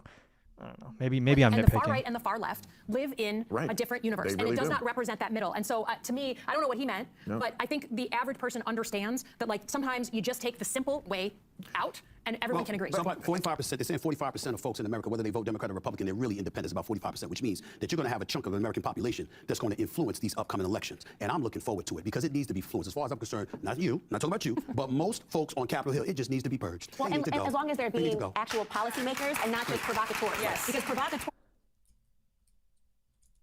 I guess this does work. Just like lazy populist slop. Man. Are not people you should trust with any policy decisions. If the whole goal of somebody is just to be visible, just to be viral, Yeah, it feels like being anti-populist, by the way, does not mean you're like anti-people. Populism is like a style of politics. It's like almost like a marketing strategy or like a framing strategy for your political movement. And I think it's pretty cancerous, honestly. I think populism is very good at like riling people up and making them angry and like making enemies. But I haven't seen much evidence of like populism actually governing in a constructive way. And it's like, is this going to be the new aesthetic where it's like, I hate everyone in Washington, and now I'm going to say the F word because I'm just so authentic and I'm not like the politicians. If that's the direction we're going, bro, I'm going to kirk myself. Are going to be vicious in the long run. But if your goal is actually to do something about the problems in a way that actually involves compromise, involves forward thinking, and also Bernie is pretty populist, but I think he's pro-people. Yeah. Bernie uses populist tactics to run, but I don't think he is substantively a populist. Well, the delineation is probably kind of blurry there, but the sustainability of that decision in the long run, then that is somebody you should have. Now, we have contrasting that with Trump. Yeah, I agree with that. Who are just thinking, you know what I'm going to do? I'm going to try to emulate Stephen A. Smith. I'm going to try because they can't. But they're going to say, I'm going to try. I'm going to try. I'm going to say, I'm going to do his advice. I'm going to look at a camera and I'm going to tell you that I'm for you. But in reality, they are provocateurs who are for themselves. And we have to be more discerning as a voting people to know the difference. Laura, here's the deal. True. The problem with that is that I'm not saying to be cruel with no purpose, and I'm not trying to say just to be a provocateur, but if you need 435 representatives, the majority of them to see your way of thinking, the majority of 100 senators to see your way of thinking, guess what? Sometimes you got to be vicious. Sometimes you got to go on national television. You got to go on a Laura Coach show. Let me tell you what this politician did. Let me tell you how they voted. Let me tell you what they were thinking. As long as you know what you're talking about, as opposed to assuming they do. True. Well, that's the wrong I'm saying the politicians that's actually voting on something, I'm assuming they know what they're voting on. That's a bad assumption sometimes. No, right? I mean, they always know. That's not true. No. Man, I think you would know. Yeah, I don't know that. And I will say, I mean, I think, number one, you are right, that there are a whole group of people on both sides of the aisle who all they think about is how do I get the clicks. That's how they decide Yeah, their but you day. say they don't even know what they're voting on? No. Wow. Okay, I'm new So to they just up on Capitol Hill, they don't know what the hell they do. I'm new to, yeah. Again, why are you always so Why surprised? is it shocking to you? Like, what do you think? I gotta wrap it up. But I just gotta say, I have a lot of people coming on the show because it is that season now where people are starting to, run for president, even though they won't admit it. And it just seems like you two who aren't running are just getting to me in a much more visceral way, effective way than the ones who are running know it. So I don't know what the answer to that is. I can tell you why. Think about it. Although, like I'll say, these like Slotkin, I think I like more than Newsom. Although I don't know enough about both of them, so maybe I'm wrong on that. But I think I like Slotkin more than Newsom in terms of her like palatability. As much as Newsom tries to be like, I'm the normal guy, I'm the handsome normal guy. I feel like when you run for higher, and I'm watching, maybe my perception on this is shaped by the fact that I'm watching House of Cards right now.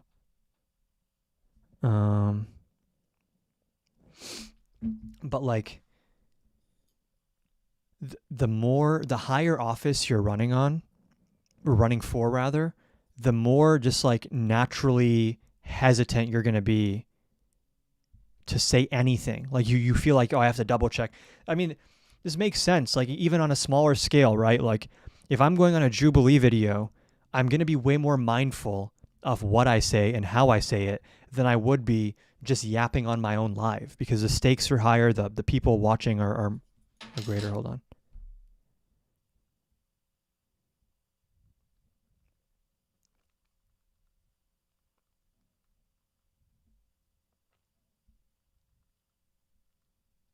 Sorry.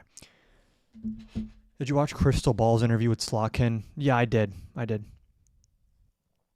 Slotkin had a shitty vote or two a while back with Republicans on something important. Yeah, my perception of her is that she's better than the standard Democrat, but that's something I'd need to look more into. And that is, I don't want to say it's the lowest bar ever when the Republican Party exists, but if Chuck Schumer is the metric, then is she the standard? I don't know if she's the standard Dem. I feel like she's, hold on.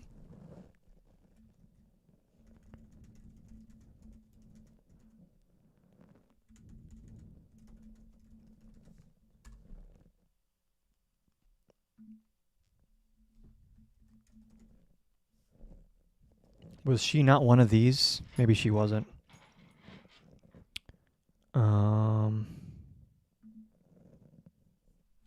Maybe I'm mixing her up with someone. There was like half of Senate Democrats that finally voted, even though it was on one bill only, to block arms to Israel. Was this last July?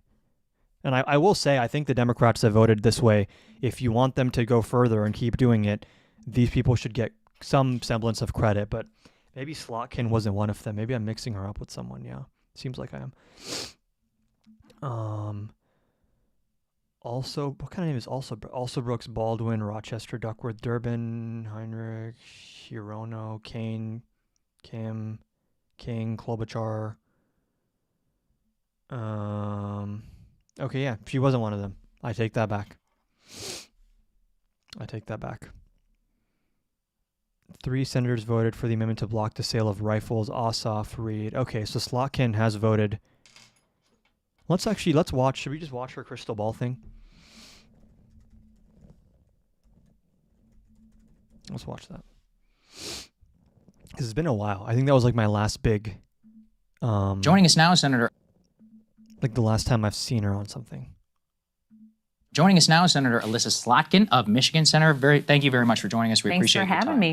We have a very limited amount of time. This is the internet, so you're here, and it's important that we ask some of the questions that are animating some of the younger voters and others. I assume that's part of the reason that you're here. The first is about Jeffrey Epstein. This is a story that's really captured a lot of America's interest. So you're a former CIA officer. Do you think that Jeffrey Epstein had any connections to U.S. or Israeli intelligence agencies? So, not that I've ever seen or heard, but there's a really...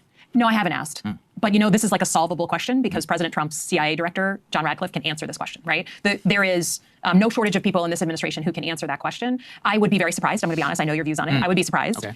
But I'm like a Middle East analyst. I was doing my time going after terrorist groups and militias in Iraq. And so I never saw it. I never heard anything about that. I, again, would be surprised, but there's an easy way to solve that problem. Well, that's the question then. So in terms of, because I know you've expressed some concern about classified information, et cetera, in the past, would you be fine then with the full release of these Trump Epstein files, even if they did reveal an intelligence connection? Yeah, I mean, I think at this point, like, it's such a distraction from, in my mind, like what I really care about, which is helping people like live well in Michigan. Just get it over with and get it out. And this wasn't like my issue. It's still not the thing that wakes me up in the morning and I want to work on. But I think it's okay to say it's a full distraction now in Washington. Everyone's talking about it. So just unveil it, do Okay. whatever you need to do, answer the questions, and move past it. Well, that's the last question then. So there's some accusations here from the Republicans on Epstein here, just about, why didn't you care for over 4 years? I know you asked the question in 2020, you said I don't care particularly about Bill Clinton, et cetera. I mean, that's somewhat understandable, but, we do have like a person, very suspicious circumstances, let alone, the sex trafficking organization and others. So, why don't you answer that question? Like, why is this now is the time that you do care? Yeah, Do you not particularly obviously, care? it's horrible when you have a pedophile and someone who had a literal pyramid scheme of recruiting 14 and 15-year-old girls for illegal sex. I mean, it's horrible. At the time, I sort of saw it as like one of these horrible stories that comes out every 5 months, about somebody. I think the Weinstein thing had happened. There weren't Michiganders, to my knowledge, who were involved, women, young girls who were involved. So I kind of saw it as like a horrible moment, but not particularly something that's like going to decide whether someone in my state can buy a house or get a... This is a weird way to talk about the Epstein. Like, I don't even understand what's the demo she's trying to appeal to here. job. So to me, it was just like a... it wasn't like a strategic... Well, the victims weren't from Michigan, and it's a distraction. It's like you can believe like, okay, this isn't going to raise wages or give people health care, and I want to focus on substance. That's fine, but like you don't have to, in doing that, just completely downplay this issue, right? For me, and then now it just is like grown, and I think there is a difference between saying some rich guy or a former politician was named in those things versus the president of the United States. That to me is apples to oranges, because one of them is leading the free world and one of them's not. So if his name is in there as it appears it is, just like deal with it and let's get on with it at this point. And my 10-year-old nephew understands that the president is trying to dodge, trying to distract, trying to talk about other things. He hates answering this question. Like, we get it. And aren't you like fueling that by trivializing it? You're saying, oh, this is basically trivial, and the president's trying to avoid it. But okay, if it's trivial, then who cares if he's trying to avoid it? Like, it just doesn't make sense. So it feels off to the average person, right? I know she didn't literally say it's trivial, but the emphasis is interesting. 10-year-old, they're like, did he do something, right? So just get through it, get it out, and let's move on to for me, like real economic issues. So then if piece of legislation comes forward, you would vote for it to support the release of the files. Okay, all right. So then let's talk about the future of the Democratic Party, and that's something you've been interested in. Democratic approval hit an all-time low from the Wall Street Journal. At the same time, we've seen the rise more recently of anti-establishment candidates, people like Zohran Mamdani.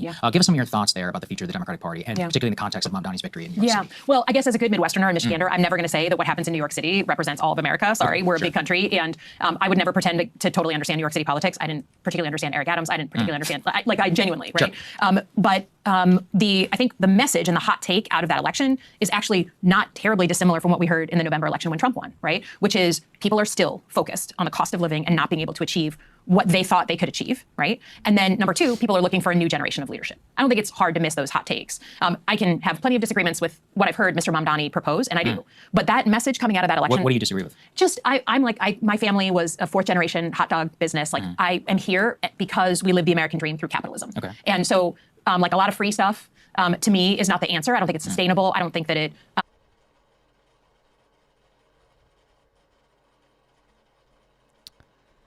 Okay.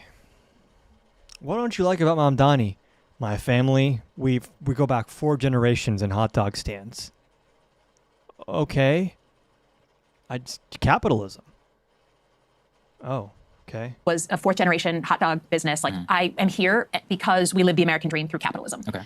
Doesn't Mamdani have a platform that is specifically meant to like deregulate small businesses? Wouldn't a hot dog stand in NYC be better off because of like what he wants to do with permitting? Okay, bro. And so, like a lot of free stuff, to me, is not the answer. I don't think it's sustainable. I don't think that it... A lot of free stuff. Who is she trying to appeal with this?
Oh, my bad. Oh, I thought I was over this issue. Okay.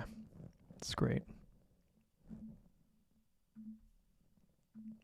I'll wrap this up and then I'm hopping off for tonight, I think.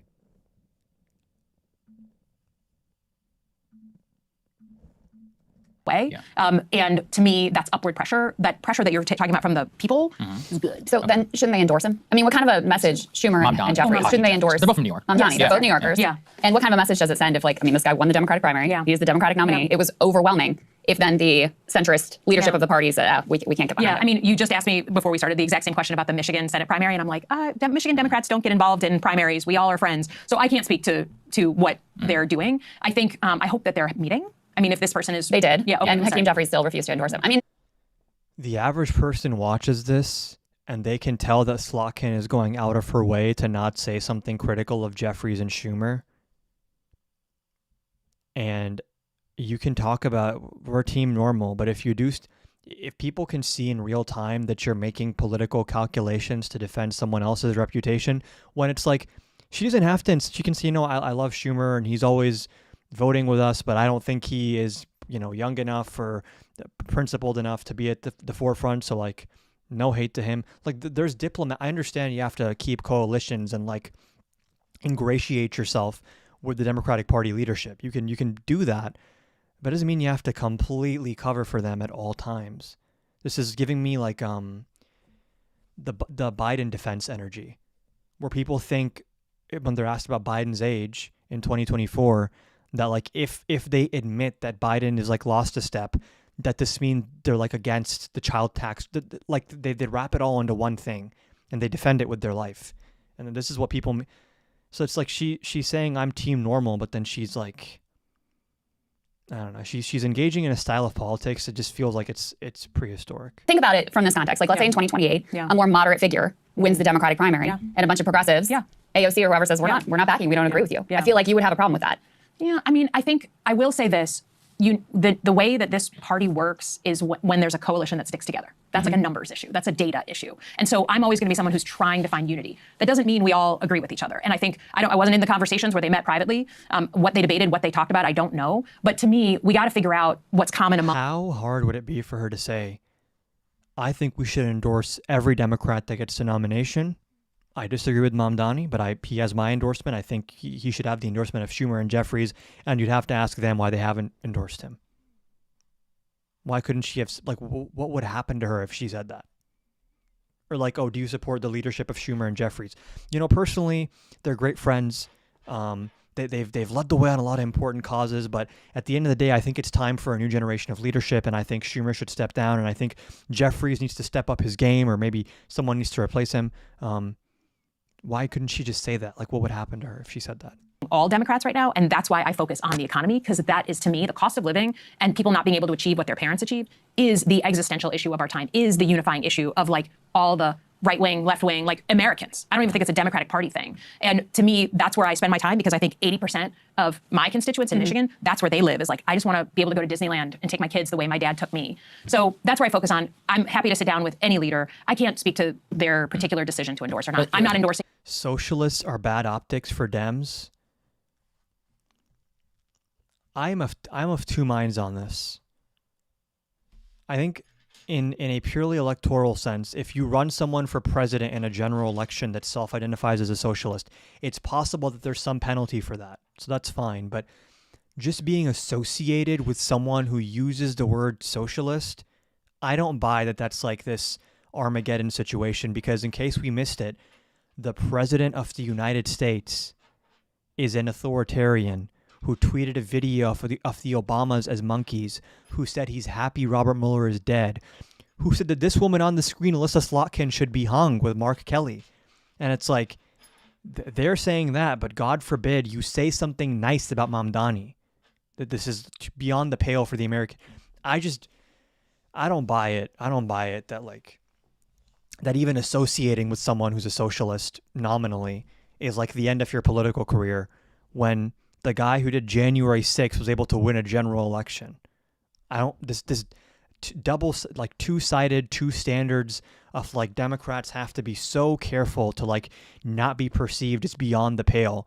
and Republicans can just kill everyone, and I'm being hyperbolic, but like they can just set everything on fire, and for some reason they're still electable somehow.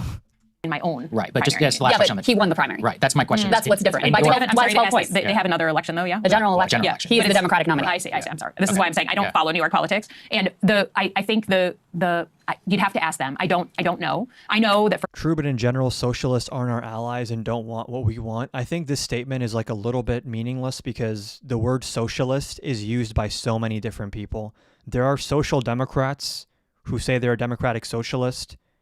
Those people are definitely our allies. Mamdani, AOC, Bernie Sanders, those people are our allies. They 1,000,000% are.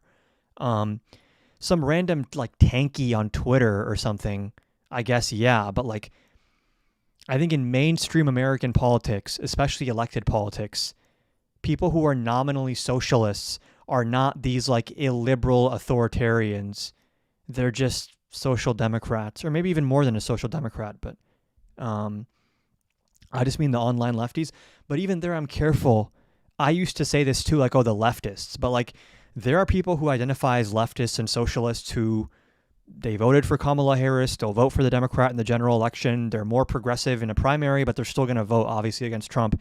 And I'm not a fan of saying we need to get rid of the socialists in our coalition or these people in our coalition, because these labels don't mean much. And what I will say is like we need to get rid of people who are illiberal and authoritarian and what else would be like have an anti-electoral view of politics. People who are illiberal, authoritarian, and anti-electoralism, those people, yeah, I don't want to be working with those people because they're not even playing the same game. But liberals are more of a barrier to change on the left. I don't know that I agree. I think the average person who calls himself a liberal is not some like, I refuse to go further left than I am. I think this is like maybe this is old school. I think most people are like persuadable. And I very rarely am like, oh, that person uses that label. Let's write them off. I'm more concerned with our single issue voters, like the ones that didn't vote Kamala because of Gaza. I'm concerned as well, but like, I would never say those people are not on our team or they're not our allies, right? Like, I live in Michigan. I've been around and seen and talked to people who are like, dude, I have family in Gaza and they're either like starving or someone they know is like dead. And I don't want to vote for Harris or whatever. And I would still say, well, listen, I don't think that's the move. Like, if you are concerned about Gaza, just wait till Trump, right? Like, there's criticisms of the Biden-Harris administration on Gaza, which are endless, but they pale in comparison to Trump. And then maybe those people sat out the election. But my response to that is not like those assholes. We have to show them like who's like what they did wrong and everything. It's like, no, I would like to persuade them by making the Democratic Party move in a better direction on Gaza. And like, are there going to be people who are maybe bad faith actors or like they don't believe in electoralism to achieve that? Yeah, but I don't think that's most people. I think most people are persuadable. And I'm very rarely of the opinion that you should blame the voters. And I know that's like kind of a hot take on the left right now. I know a lot of people are like, well, I blame this voter and that voter. And like, purely descriptively, I understand it because they cast a ballot for Trump or they sat at home or whatever. But I don't know what we achieve by castigating people. They can't be persuaded. They legitimately think Joe Biden and Kamala Harris are complicit in a genocide. Well, that's not a crazy thing to think. First of all, that's not a crazy thing to think. But what they have to be persuaded of is that the way to prevent that genocide and move in a better direction is sometimes going to be incremental, although it shouldn't be. And that like they should vote for Democrats. They should vote for the lesser of two evils. But I don't know. I don't. There's a lot of like intra-left fighting, like left-on-left violence, or left-on-left social media skirmishes, and a lot of it to me just seems like really like people are missing the forest for the trees, and like the way you discuss these things also matters a lot. Like the language you use to describe. Is they in the chat with us right now? Yeah. Me, whoever wins the Democratic primary in the state of Michigan for the Senate seat that's up, that's who I will endorse, regardless of who it is. All right, that was my last question. So I'm going to turn it to Chris. Yeah, so I mean, I guess I'm actually a little curious, and forgive me if this is impolite. Like, I'm curious why you wanted to talk to us.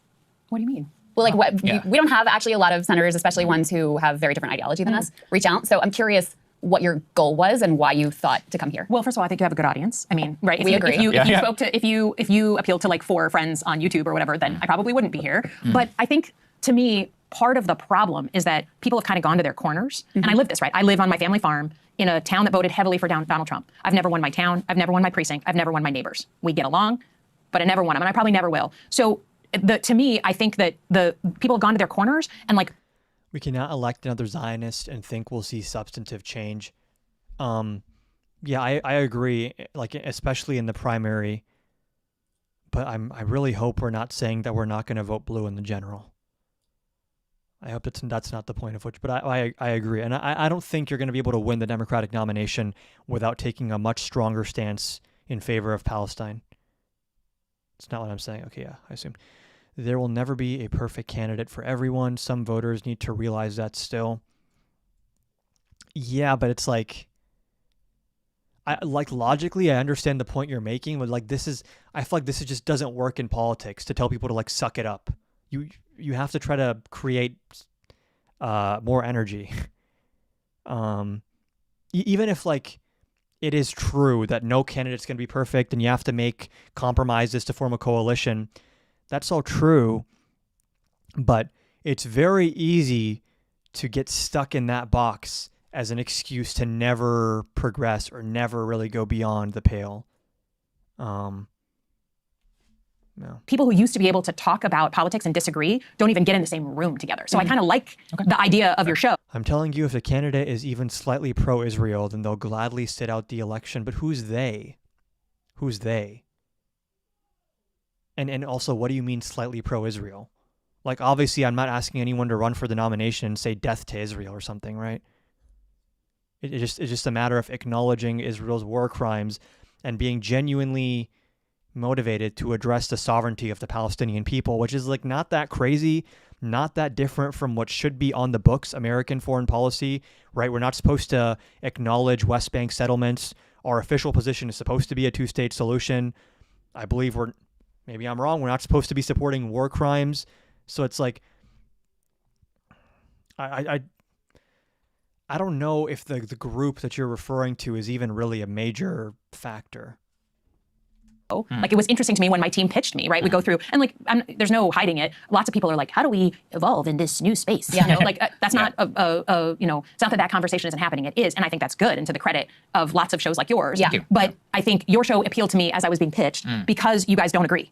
And like, I am very focused. My dad was a lifelong Republican, my mom a lifelong Democrat. Like, Michiganders want to get back to a place where we can disagree on politics and not have it be so like bitter. So I hear you on the idea of like you want to talk about economics and the unifying and cost of living, and I think that ignores a big elephant in the room, especially when you're talking about even Zoran Mamdani. The reason Hakeem Jeffries and Chuck Schumer don't want to endorse him is because of his position on Israel. The single most viral clip that he had in that election, actually. Not to mention the sovereignty of the U.S. We need to remove Israel's influence from Congress. Like, dude, yeah, like this Iran war. Is it even really disputed that Israel essentially dragged Trump into this? Not to, remove agency from Trump for choosing to do it, but it's like, I think it's legitimate to say that you want to see a significant pivot on Middle East foreign policy from the Democratic Party. And the time to say that is, leading up to the primary, which, like, this is the time to be saying those types of things. And then the lesser of two evils talk, which I think is true, and the incrementalism talk, which I think is true, that's just a conversation I'd rather save for after the primary. And I think that we are like sealing our own fate by having that conversation before the primary, right? Like, I'd vote for Newsom in a general election. I do not want Newsom to be the nominee at all, right? And I'm going to, use my platform against that. And there is something a little bit like doomer about already telling people that it's like, listen, you got to suck it up. It's like, what if we can just get someone that energizes everyone, though? You know? Why do we have to assume we're going to have someone like boring or like not inspiring? How do you feel about Jon Ossoff? He's very charismatic. I think like electability wise, he's a real contender for 2028. Now, if you're asking policy or like electability wise, I don't know. It wasn't about cost of living, even though that's what he wanted to make his campaign about. His opponents, Andrew Cuomo in particular, wanted to make it all about accusing him of anti-Semitism and attacking him for his views on Israel and Palestine. So the most viral moment from that entire campaign, I believe, was this moment on the debate stage. Guys, this is E1. Let me go ahead and play this for you, and then I want to... Who is more electable than Newsom? Jon Ossoff, Gretchen Whitmer, Wes Moore. I think he said he's not running. There are a lot of people who are more, Tallarico, Mark Kelly. Yeah, I don't know if Newsom to me is like the anti-Trump.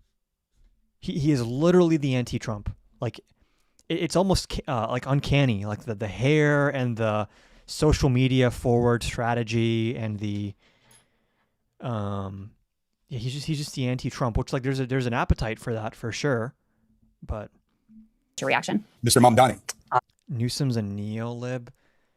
Again, I'm going to say the same thing I said with socialist is like, I don't know what any of these words mean at this point. I don't know what Newsom is not like some, I can both simultaneously say that Newsom is not who I want because I don't think he's progressive enough, but I'm also not going to say Newsom is like some kind of like right-winger or something, right? Like, wasn't he officiating like gay weddings in like 2004, which like fair enough. Like, yeah, California is more socially progressive and ahead of the country, but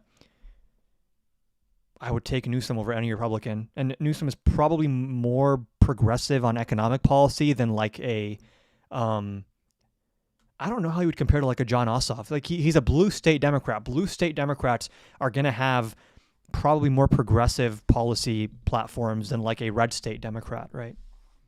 I would stay in New York City. My plans are to address New Yorkers across the 5 boroughs and focus on that. Mr. Mamdani, can I just jump in? Would you visit Israel as mayor? I will be doing, as the mayor, I'll be standing up for Jewish New Yorkers and I'll be meeting them wherever they are across the 5 boroughs, whether that's in their synagogues and temples or at their homes or at the subway platform, because ultimately we need to focus on delivering on their... I miss Bernie Sanders. Yeah, my hottest take is I don't know if Bernie wins a general election. It depends a lot on the year and the environment, obviously, but the idea that Bernie would be like a slam dunk winner in a general election, I'm very skeptical of that. And just yes or no, do you believe in a Jewish state of Israel? I believe Israel has the right to exist.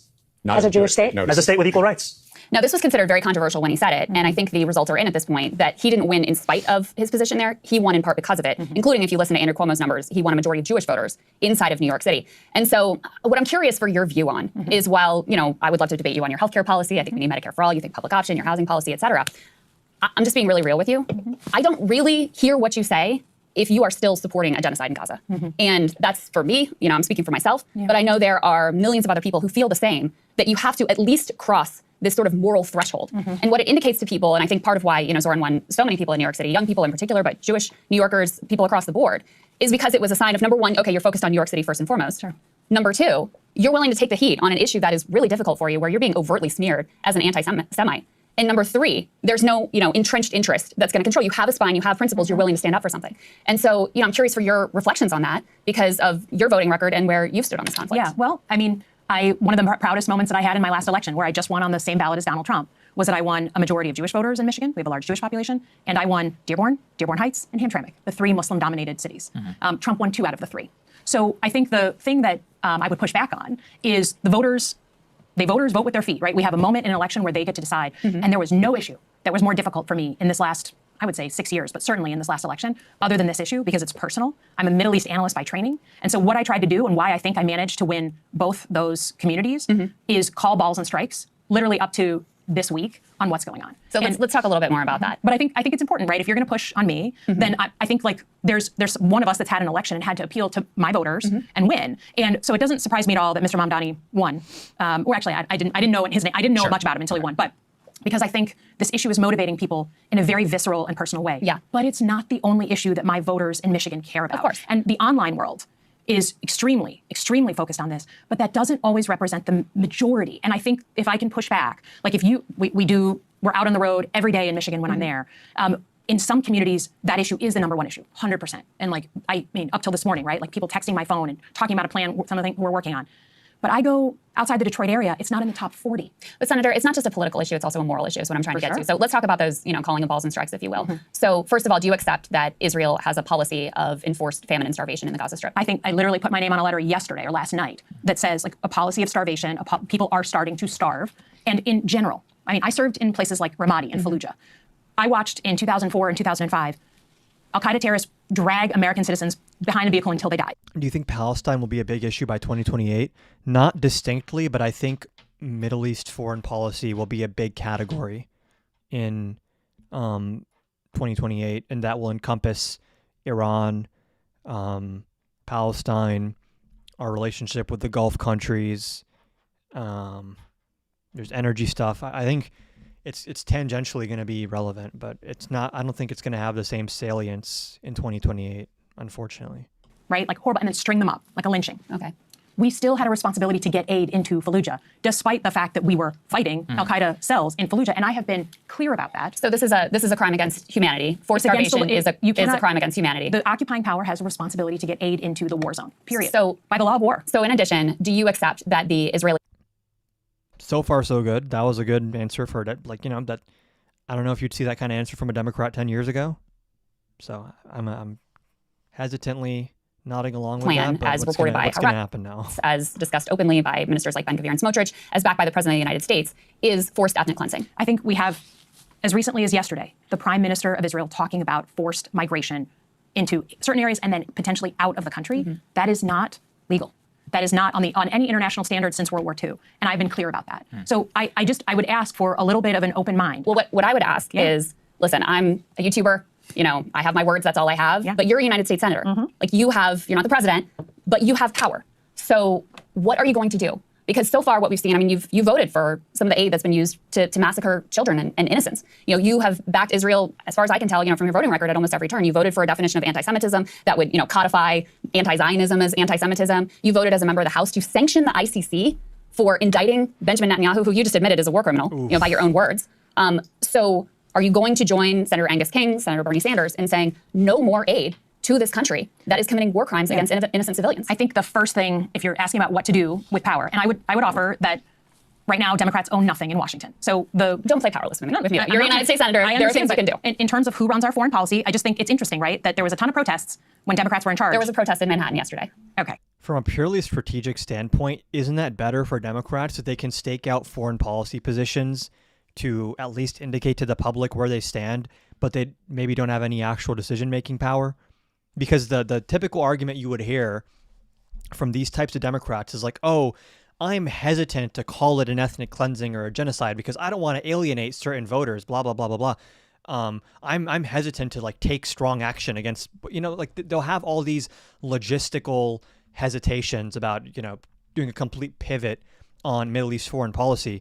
But isn't it actually lower stakes and easier to stake out novel foreign policy decisions when you don't have power in foreign policy? Because then it's just a messaging thing, and she seems concerned about, I'm on team normal. This would be the normal thing, right? Plurality of Americans believe it's a genocide. Majority of Democrats believe it's a genocide. It's not hard. I think it's fair to say, just to be honest, that back and forth, like the number of protests that go on now versus before. Well, they were part of your political coalition. Well, that's right? not. I mean, Senator Slotkin, that's fair. Obviously, I'm here. Yeah. I was very upset over the Biden administration policy, and as you can tell, I'm very upset over the Trump administration policy. So let's deal not in strawman, but me and here. Who cares if she calls it an ethnic cleansing? The issue is that when someone is hesitant to call it an ethnic cleansing or a genocide, it speaks to the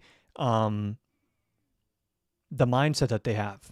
Right, there's like a red line that they refuse to cross, which I should flip it. What is the reason that you have to be so adamant to not call it an ethnic cleansing or genocide? Like, why are those words so toxic to certain people that they run away in the other direction? What is going to happen if she just says it's an ethnic cleansing? What does she think is going to happen to her?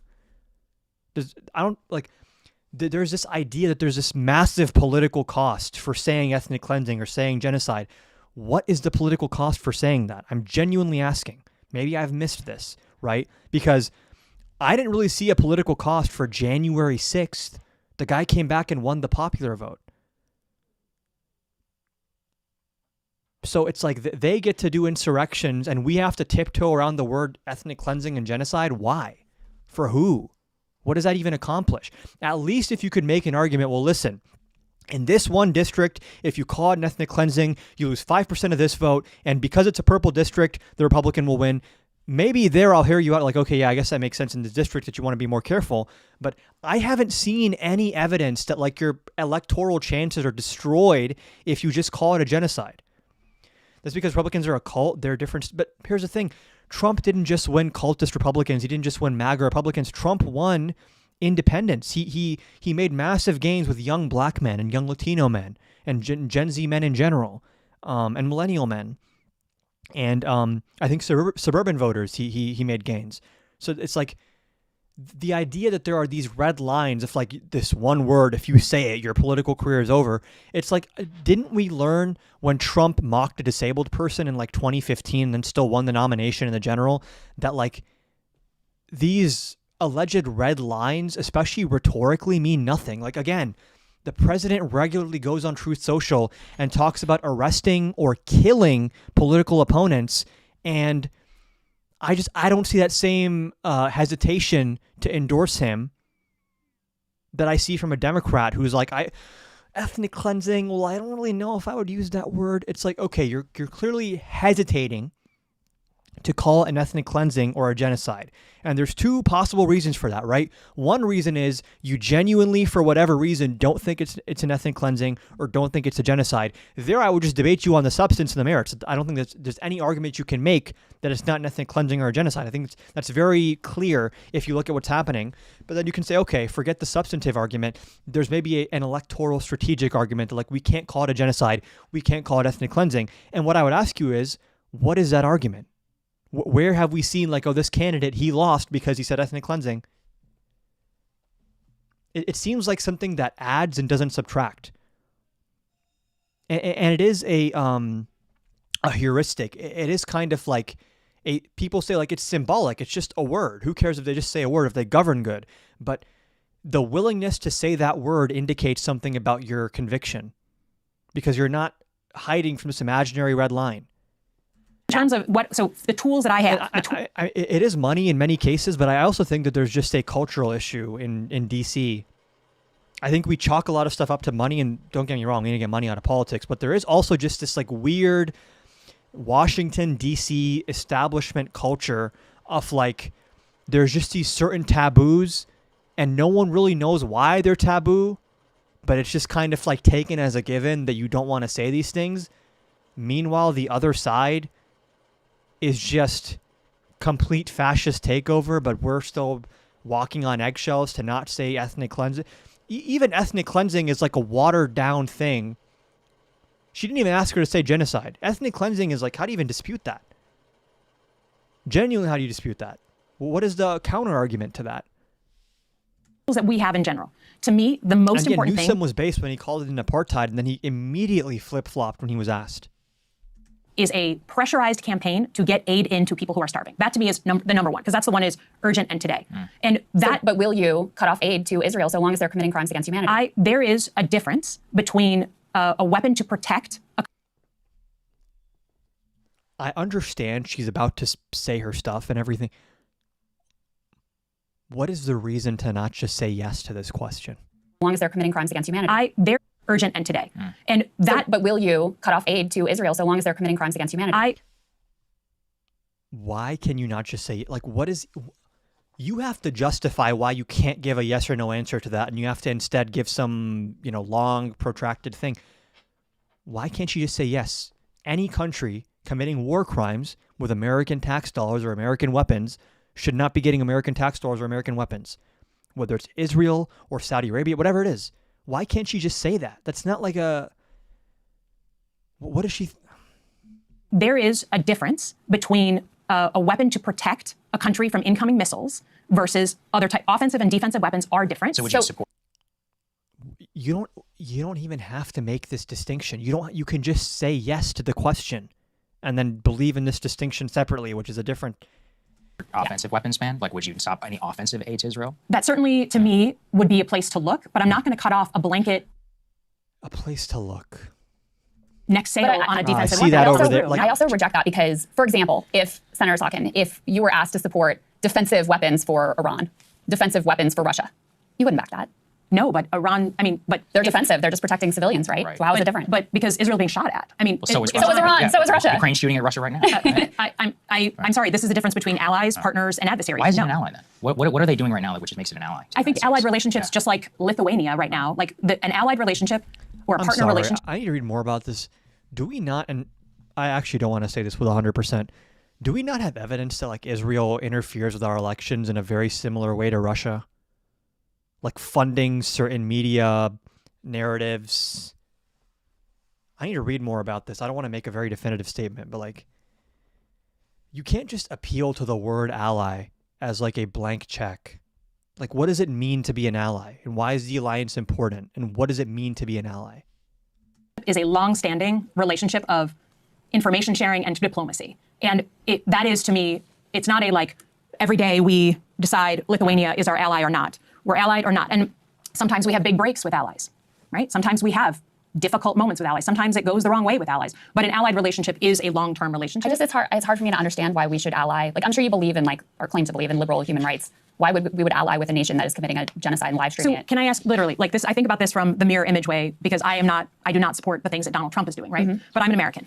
So do I want other countries to look at America and be like, we can't stand Donald Trump, so we're going to end any longstanding relationship we have with the American people. We're going to cut off any support we give them on information sharing or intelligence sharing. Like, we are not just our elected leaders. Honestly, and I think that's the thing that's been lost. Honestly, I don't know that I want the Trump administration getting certain intel. Like, this is where it gets to a point where it's like, okay, obviously I don't want other countries bombing the United States just because I don't like Trump, but it's like, it gets to a point where, like, actually, yeah, I would like other countries to apply diplomatic pressure to the United States to counteract what's bad about Trump, which is what we're asking you to do with Netanyahu as well. Like, that's actually totally consistent.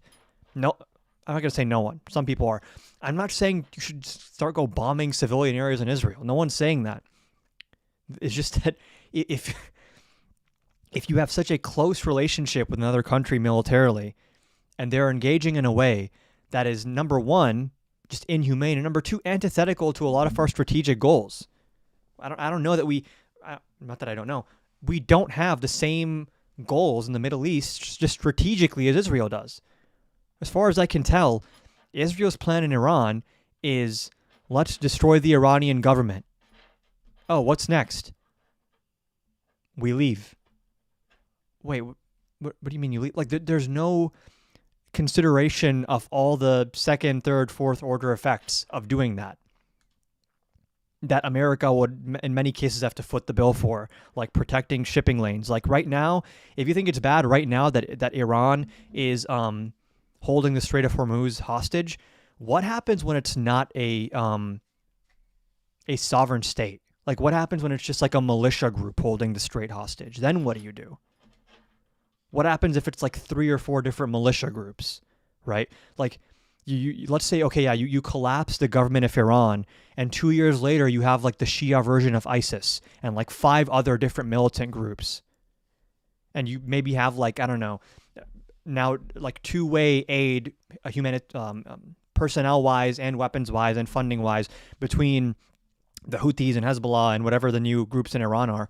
Like, yeah, power vacuum is a mild way of putting it. And it's like, I don't know. I understand foreign policy is complicated. I don't pretend to be an expert on this stuff. I always explicitly say, do not take my foreign policy takes at face value, because there's a lot I need to learn. But some of the foreign policy orthodoxy to me seems like people are like, well, we've always done it this way. I don't really know why though, but we just have, so we just have to keep doing it that way. And if there's one thing we've learned from the past decade, it's that all of these norms, nothing happens if you violate them. And if you can violate them in a good way, like the same thing's going to go for a bit of a pivot to domestic, but like the Democrats are stupid if they don't get rid of the filibuster when they're back. I really hope that they're not still on this, like, oh, we have to maintain the power of the minority and keep the filibuster. Like, I'm not saying break the law or do anything crazy, but it's like this adherence to rules that no one really knows why the rule is there, but it's just there, so we have to respect the rule. That makes no sense. That's a conservative mindset, if anything. So B'Tselem and another Israeli human rights organization joined the global consensus, Amnesty International, some 800 scholars. There was a piece from an Israeli scholar in the New York Times in saying this is a genocide. Do you accept, even Marjorie Taylor Greene yesterday came out and said it's a genocide. Do you accept that? And if you do, I mean, what responsibility does a United States senator have for, this is a nation that, we send every year billions of dollars to aid that you have, voted for and supported. Like, what responsibility does a United States senator have to prevent genocide and to stop genocide that we see ongoing? We have a responsibility up till today to ensure that food is getting in. Is it so a that genocide? People don't starve. I don't know that I'd use that term, Why? but it is violating the law of war. Why don't you use the term though? Because I think, it's, to me, do I think it's ethnic cleansing, which is what I think of in genocide? I don't know if it meets that definition. Didn't you say it earlier? Why not? This is what I'm saying. If you don't want to use the genocide and ethnic cleansing label, explain on the substance why you don't think so, and then let's have that conversation, which is, I don't think you can win that conversation. I don't think it's very debatable. But here, and with most politicians, I assume that it's not really substantive. It's that they're making some kind of calculation in their head that, like, oh no, if I say this, something's going to happen. And I've yet to understand what the something is that she thinks is going to happen by saying yes. That it was ethnic cleansing. He said that they wanted to force it. I mean, this is open from the Israeli government. Like, they're saying it. They're And from Minister Trump, of National too. Security. They come out and they're like, a fucking right winger, and he's saying it, bro. we don't need shells. We need shells, not food, and we need to encourage migration. Look, they're saying you're not going to get me to Yeah. support what the Israeli government is saying right now. I think the point I was trying to make is it's not just about, like, we have relationships with nations over time, regardless of who their leaders are. We have really tough moments. We have easier moments, but that doesn't. So I'm not willing to say that, we had a relationship with Iran when the Shah was there, and then when the Ayatollah took over. Did you have whatever the Slotkin of that decade was coming on and saying, well, listen, the government of Iran is going to change over time, but we were allied with Iran when the Shah was there, and now are still allied with the Ayatollah, who's like chanting death to America. It's maybe not a great example, but the point I'm making is, how come, like, once you enter an alliance, it's carte blanche and there's like nothing that could possibly affect the nature of that alliance? Why? Everything ever. Sure, but there are definitely plenty of countries that we had a long-standing alliance with, and then we just didn't anymore, for whatever reason, strategic or it's going to be strategic 9 times out of 10 in foreign policy. No one's making foreign policy decisions based on like morals. If you accept that they're committing a genocide, you still wouldn't cut off their aid. I think that defensive aid and offensive aid are different things, and I think at this point, so what if they're Nazi doing Germany, every single day, if is Nazi not even what she asked you. You could literally, okay, fine, you want to make that distinction? I don't know how useful it is, but just say, okay, yeah, as long as they're doing an ethnic cleansing, we're not going to give them offensive weapons. Even just saying that is like, I don't think it's far enough. But like, why can't you even, what are you so scared of? I just don't understand. He said we want defensive aid. I mean, it's just, you have to see where they're all weapons that are being shipped. In another context, but the weapons that they're using right now, I mean, to be honest, if you look at what's happening on the ground, the military part of this conflict is, for the most part, over. What they are doing, Senator, every single day is around aid, and they are hurting people around the delivery of aid. Yeah, but what they're doing around aid is carried out by armed forces. And even if there's no boots, even if there's less boots on the ground, what about the quadcopters? That's military equipment, isn't it?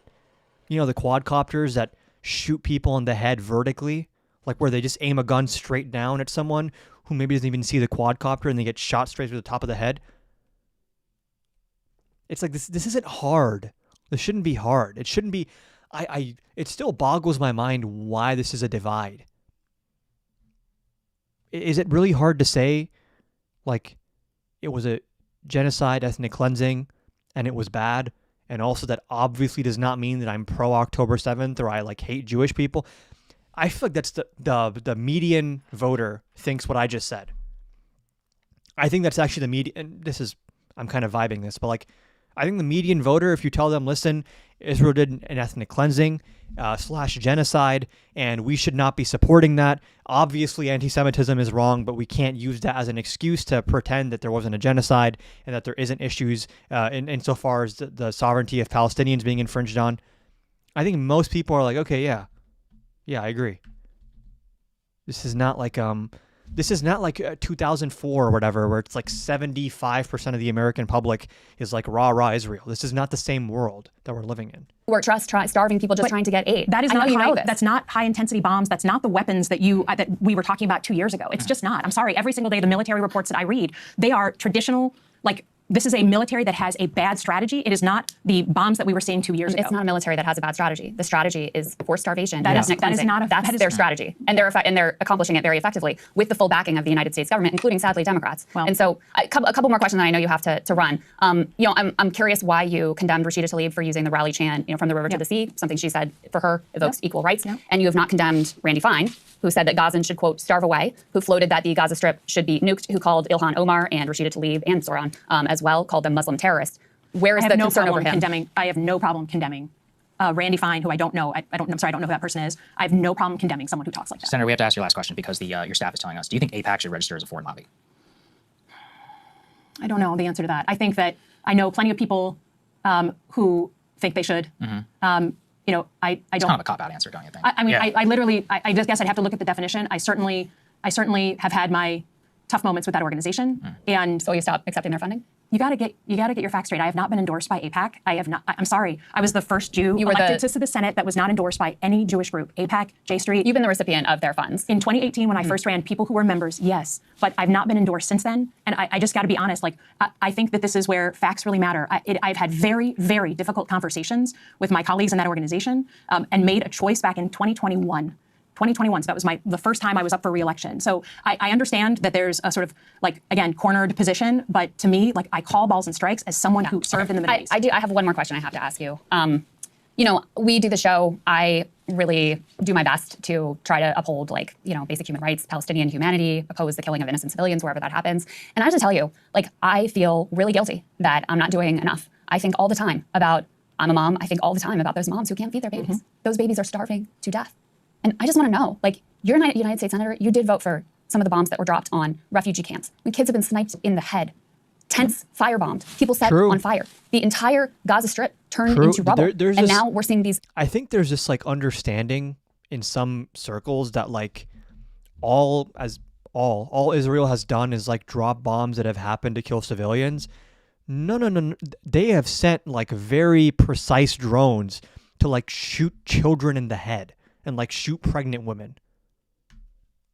There have been precise pinpoint strikes carried out against and their use of AI targeting, the use of weird psychological warfare tactics where you have a quadcopter with an attached speaker and the speaker is playing audio of a crying baby and a screaming woman, and then when people are lured out from that sound, they're shot in the top of the head. And that Hamas is being defined as military-age men as judged by an AI facial recognition system. It's I don't know why these details are never discussed. I don't know. Emaciated bodies of babies starving to death every day. The fact that you have multiple American contractors and IDF soldiers that have come out and said we were told to shoot civilians when they were trying to get food. This is not just we dropped a bomb and oopsie, someone was there. That's not what that is. I know what you can do. Does it eat You you wanna- up? Does it eat you up? Do you think, what more could I do? Do you regret any of your votes? Do you Let me regret tell any you what I sort was of working on this complicity? morning. A group of Jewish rabbis and Muslim community leaders came together with a proposal that we are working on just getting, if we can't get other aid in, at least get baby formula and nutritional supplements for children in. Let that be kind of a green light, never has a problem. No one's trying to eat baby formula other than a baby, right? That is the proposal that I've been working on all night and this morning. So in terms of what... You're so close. You're saying you're pushing to get baby formula into Gaza because why? Because Israel's not allowing it in, right? And okay, sure, you're figuring out a solution to that problem, but can we just get an accurate, honest diagnosis of what kind of country prevents baby? The fact that you have to work on a plan to get baby formula in, what does that say about the country of Israel or the government of Israel that is acting as the obstacle in the first place to that baby formula? And why can't you contend with that? Sure, fine. If you are able to get formula in, I think that's great. That's awesome. Vote for that. Yes. But then can we have an honest conversation about why you even had to do that? What was blocking the formula in the first place? Why would you have to expend time and political capital on, as you said yourself, you can't do anything with formula. It's formula. Okay, yeah, but it's currently not allowed into Gaza. Or at the time it wasn't, right? What about that? Like what that's just bad strategy, or is that something else? We're trying to do. There's not a moment that goes by that this isn't something that I'm working on and something that my own community, not online, but my own community has practical things that they want to do. They're willing to raise the money. They're willing to buy the formula. They're willing to do whatever we need to do to get it shipped in. That's how I spend. I think the issue people have with this is like it shows, yeah, you can vote in the general right direction, but if your conviction, I understand you have to play politics and you have to, watch what you say. Obviously, it's like very easy for me to be an armchair quarterback, but this issue just boggles my mind why it is what it is, especially when the American public is like not super pro-Israel the way they used to be. So it's like they're shadow boxing with like the ghost of 2010 America, or like whenever it was that Israel last had like 70 whatever % support. My time. But you're not willing to put off aid to Israel. To me, that to me is the most effective thing that I can do today. This is It's just annoying. It makes no sense. And I think it is legitimate to call this out. Like, I understand some people who are more moderate, or I don't know, that they're like, oh, we need Democrats need to stop wasting their time crying about this Gaza issue. And it's like, why though? Like, why do you think that's just like a trivial thing? This isn't like a tax credit or something. This is like, if you really zoom out to like first principles, isn't the whole point of us engaging in the political process maybe ideally to like prevent unnecessary suffering? If you can't agree that like politics is at least about preventing unnecessary, unneeded suffering, if that's not what it's about, then like what are we even doing? Like, what is this? And you can play your politics and you can even talk a certain way if you have to appeal to certain groups. That's fine. I'm not going to begrudge that. But this is just like taking it to a level where I don't even know what you're accomplishing right now. Which voters did she like keep in the coalition with this? Who was like a Slotkin? If you say it's an ethnic cleansing, I'm voting Republican. I'm staying home. Who? Where are those people? I don't get it. I don't get it at all.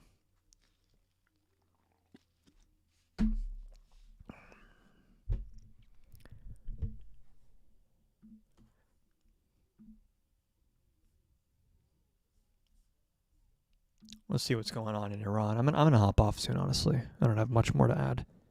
That was just exhausting and annoying to watch.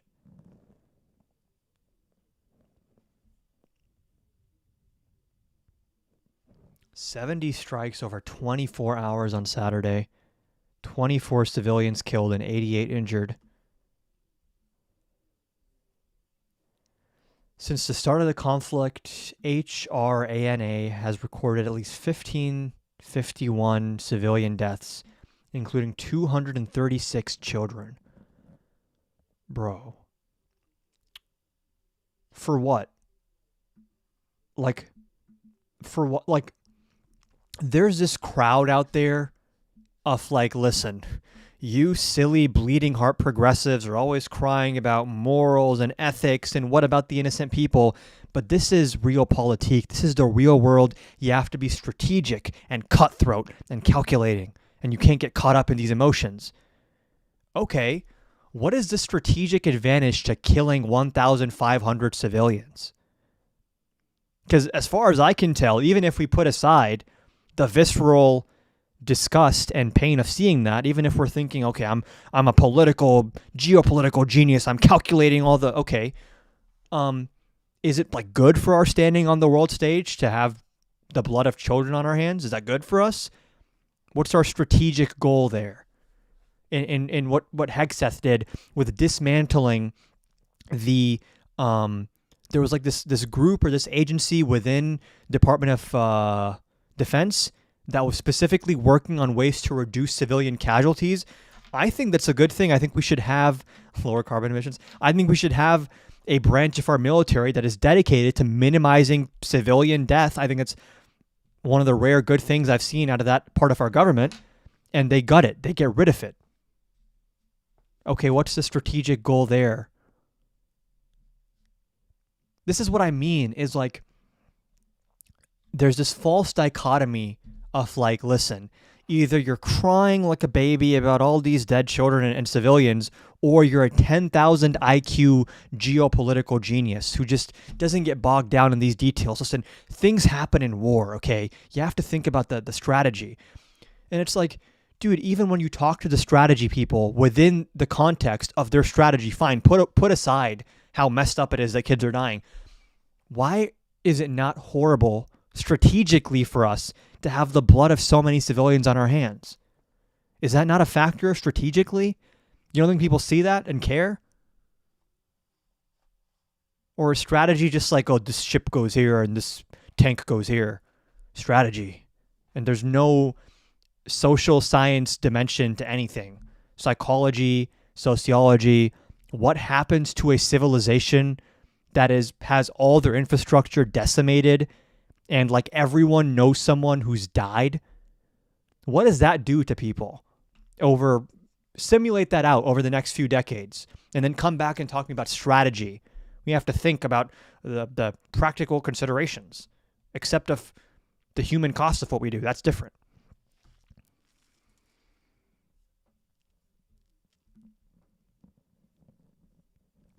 Like, fuck. You know what we need to watch? Oh my God.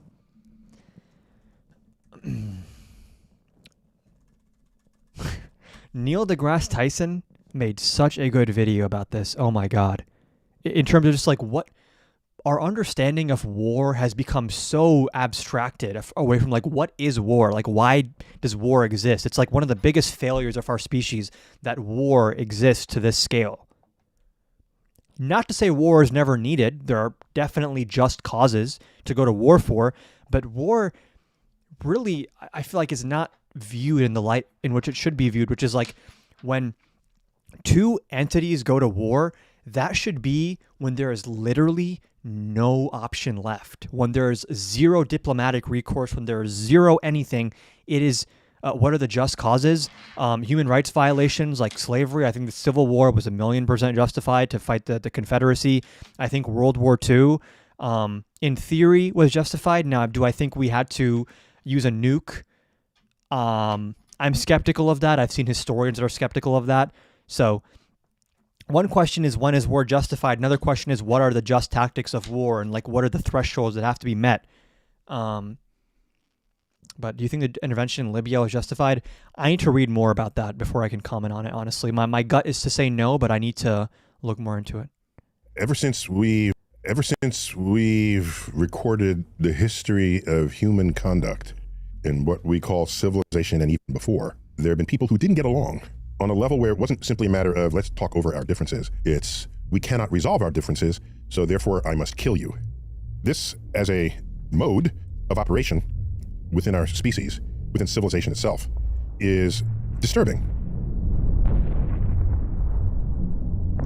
So let's go way back when it's just fisticuffs. What's the most damage I could do? I can like maybe harm one person, possibly kill one person at a time. Now I have a bow and arrow. I'm one person and I can take out 10 people at a time. Notice this ratio is getting steeper and steeper. I now have a gun. Actually, it's a musket gun initially. I could take you out at 50 yards. I don't even know what you look like and I can kill you. Then I have automatic weapons. One person can take out 20 people. You reload, take out another 20. A missile. You fire a missile. I can take out hundreds of people. War continues to, quote, advance. What else can I have? Oh, bombs. Yes. So now one person can kill thousands. Once you have an airplane, you can fly over someone's head. It renders the trench warfare obsolete. Airplanes can go over cities. You drop bombs on people's heads, whether or not they're combatants. So now you just make more and more powerful bombs. Now the bombs are no longer just explosives, like with gunpowder or anything. It's nukes, nuclear weapons, a birth at the end of the Second World War.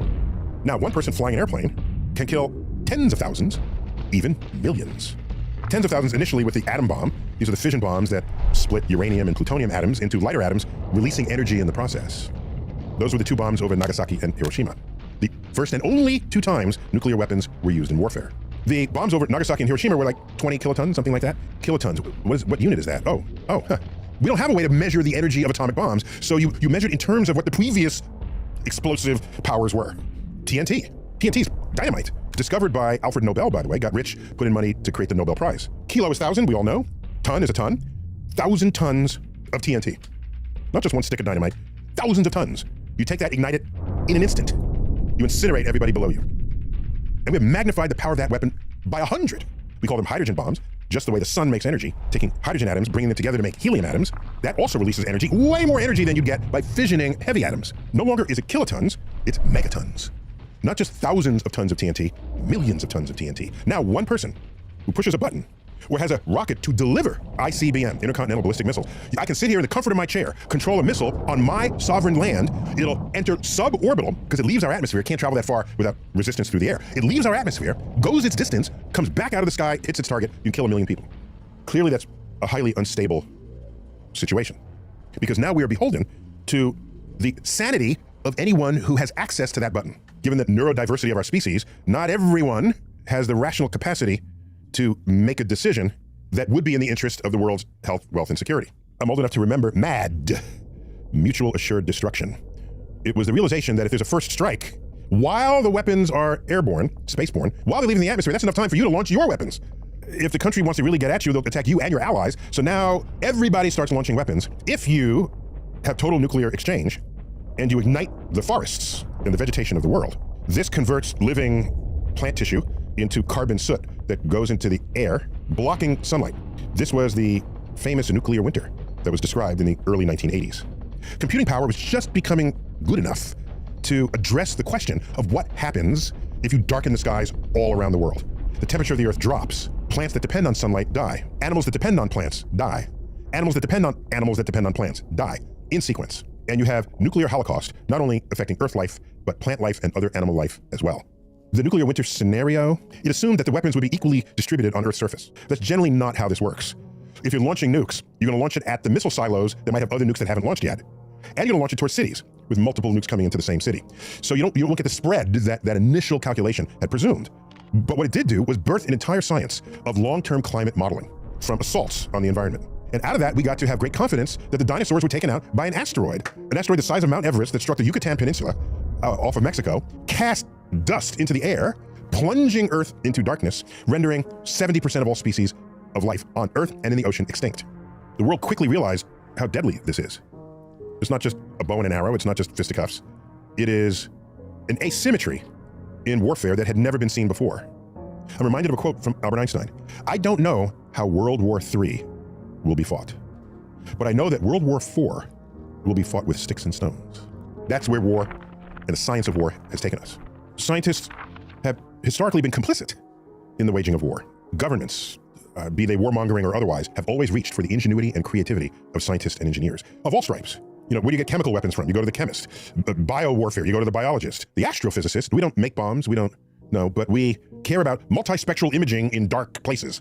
We care about coordinates on Earth and in the heavens. We care about timing. What is a physicist an expert at? It's matter, motion, and energy.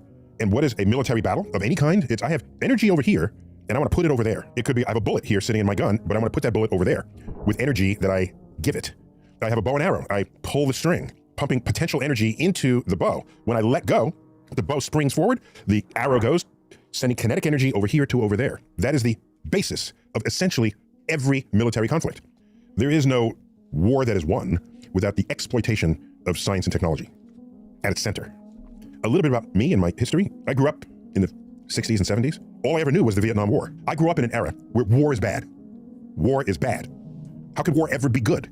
But meanwhile, I'm still observant, and I look around town, and there's statues to war heroes, military servicemen standing proud.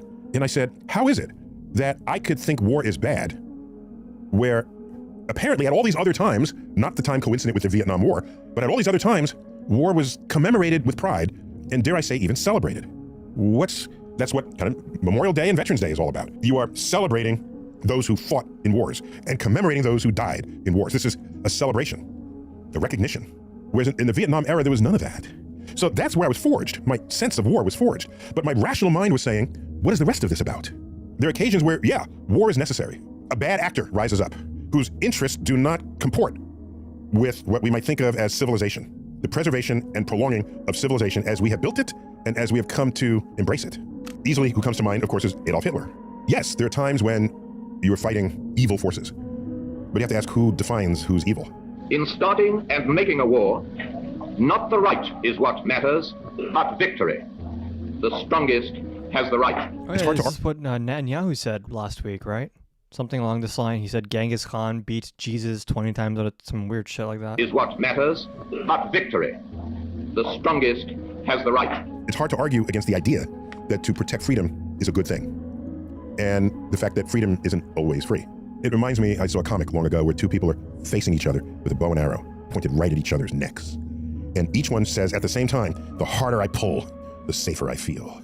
It's like, really? As a scientist, when we disagree with one another, we might argue our case vociferously. Some people are a little more emotionally invested in their ideas than others, so it can get heated. But at the end of the day, you know what we say to each other? We need more data. When more data come in and then it resolves the conflict, then we agree, go out, have a beer, and then move on to the next frontier question. That's the brain wiring of a scientist. It's not the brain wiring of politicians or many other sort of sectors of society where they need to interact with others. I've had some exposure to military operations. I never served in the military, not as a soldier, but I did serve on a board of the Pentagon, the Defense Innovation Board. It was an attempt to alert the military that the strength in armies going forward, the strength of nations going forward, is not measured by how many soldiers are on the ground. It's not even necessarily measured by how many nukes you have in your silos. It can be measured by how clever you are with either computing or calculations or strategies that come from a place that's not just how big is your weapon. You look at the reasons why people have fought wars over the years. A common one is access to limited resources. I want what you have. I need what you have. Oh, you're not going to share it? You're not going to give it to me, therefore I'm going to take it. Well, you can only do that. You can only threaten to do that if you have the resources, the financial resources, the scientific resources, the engineering resources. Other reasons why people fight with limited access to resources, yes. Religion. Again, I come to it as a scientist. If there's a batch of scientists over there who say, E doesn't equal MC squared, E equals MC cubed, are we going to go to war over that? No. I would say, no, let me show you why that is not true. And I would demonstrate it with experiments and examples. That doesn't work as well when you have belief systems. If you come from a belief system, then what you believe doesn't have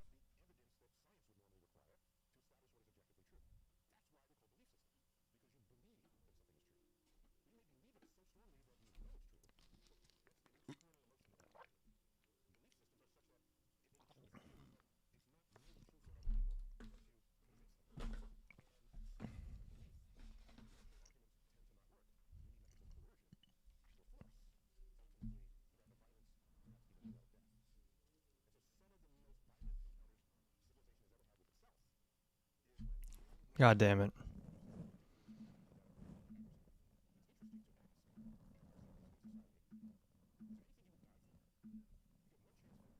What I have found is that the less tangible the thing is you're fighting for, the more abstract it is, the less evidence there is in support of it, the more willing people are to die for it. And so war always seems to be this glorious thing at the beginning, and then the body bags start coming back. And not only military casualties, but civilian casualties, just trying to live their lives, who are now susceptible to decisions made by people in power, who generally are not themselves the same people who go do the fighting. I find that dismaying, just being human in civilization as a scientist. But it's real, and it happens, and that's how the world is put together.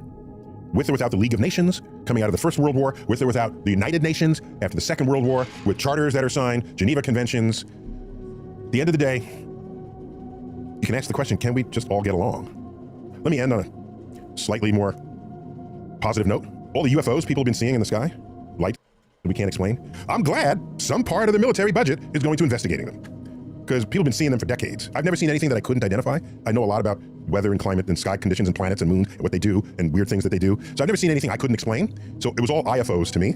But maybe some of these UFOs would pose a danger to us. Again, to our health, our welfare, or our security. Maybe. So I'd want the military to check it out. And if it's a threat from space, maybe the greatest task of all would be to protect Earth from aliens. In fact, in the 1980s, President Reagan. He just solved the Iran war. If aliens come down from the skies, Russia and Ukraine will unite.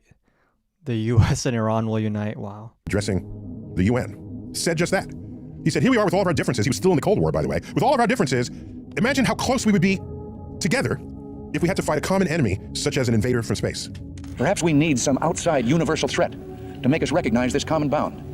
If that's what it takes for us to get along, I guess so. But I still believe, I believe in the power of conversation and the power of coexistence, because that's what makes a beautiful world. That we can all be different, but yet all be together. Based. With common causes, common goals that are sensible, rational, sane, and will feed the future of our health, our wealth, in our security. True. Thanks for listening. You're welcome. Until next time, keep looking up. Okay. It's a good video. And it explores war in like a very real way, where I feel like it's kind of war is just like he was saying, it's become this like abstract concept where it's like, no, this is very real. This is like two groups of people who disagree so vehemently that they have to start blowing each other up. Like, it's not normal. It shouldn't be considered acceptable unless there's like literally no other option. And under Trump, especially, it's like they're excited to go to war. They're like salivating over it. They're genuinely like they think this is super cool. But hold on.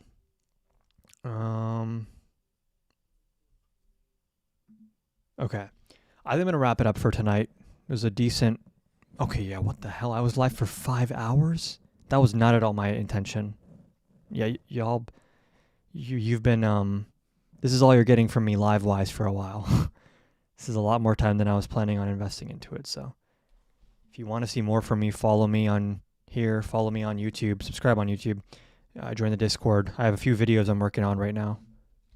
So that's like the main stuff coming from me. But lives, you'll see me again in a couple weeks maybe. Trump says he's bored with the war. Do you believe him? Probably, yeah. Yeah, he's probably just like over it now, which is crazy that that's a thing. But yeah, it seems like he just doesn't want to. The thing is, you can get bored of the war. The war is not going anywhere just because you don't care about it, right? Like, you opened a can of worms here. You can't just walk away now and be like, oh, well, that was fine while it lasted, but now it's getting too much. It's getting too real. I think that's what the Trump admin is facing, is like, this is getting too real for them. This is no longer just super epic video of Call of Duty on Twitter. And it's like, no, the world energy market is being affected. Our allies are saying things. You're trying to, claim negotiations, and Iran has been pushed into a point where it's like, why would Iran ever trust the United States on literally anything? It'll be a miracle, and I hope it happens as some kind of peace deal is achieved, but like, is being purely rational. I don't know why Iran would trust if Trump signs a deal with them and next year he's like, oh, I want to do war again, actually. Okay, but like, why would we not think he would do that? Like, what is the insurance against Trump being Trump? Next Democrat that comes is going to have a tough time rebuilding the world order. I mean, Trump has like completely changed the paradigm of geopolitics. America is just, I don't know if clout is the right word, but America's standing has taken a lot of irreparable damage from Trump. Not just damage, but I think irreparable. Like, certain trends, because now these countries have been put on notice that like, oh, you got really comfy after World War II thinking all these norms are going to stick around. All it takes is one crazy guy to come in, and when the only thing defending you is these like abstract norms that are not really codified or there's no actual enforcement mechanism for them, then yeah, you're at the mercy of whoever is the most powerful guy in the room.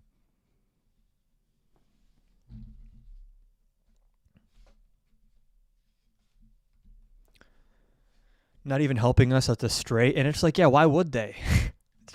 He talks shit about them. He is always trying to antagonize them.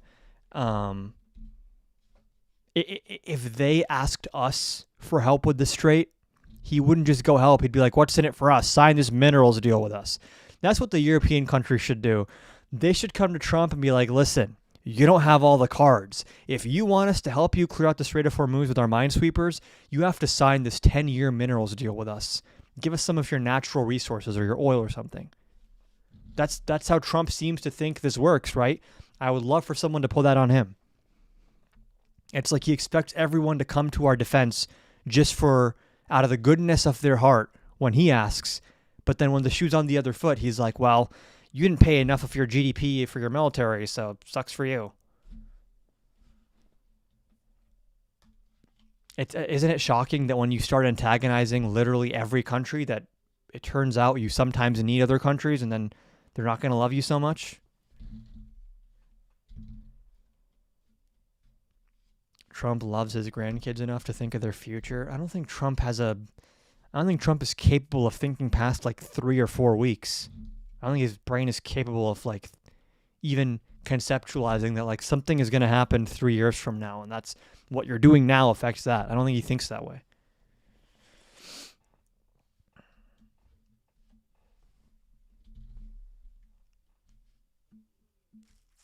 I mean, ultimately what we've seen is like these are just extremely stupid people, incompetent people who have entered this. It's not at this level yet, but like, and I need to read more about this. Again, foreign policy takes, always take them with a grain of salt because I don't know as much about foreign policy as I do about domestic policy. But this has the potential to become worse than the Iraq War if it continues on a certain trajectory. It definitely has the potential to do that. And it's funny because Iraq was supposed to be the counterbalance to Iran, and then we got rid of Iraq. But now I guess they're trying to get rid of Iran too, so maybe, I don't even know what the goal they're supposed to be. There's no plan for what comes after you, if you do collapse the regime, okay, what's next? Like, who takes over? Do you even care?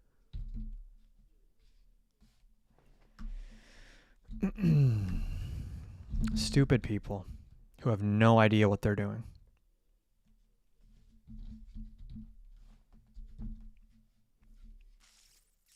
Okay, before I hop off, any last minute questions, comments, concerns in the chat, let me know real quick. Say it now or forever hold your peace, because Lord knows when I'm going live next. So I'll stick around for like another minute or two, unless there's like nothing people want to ask or say.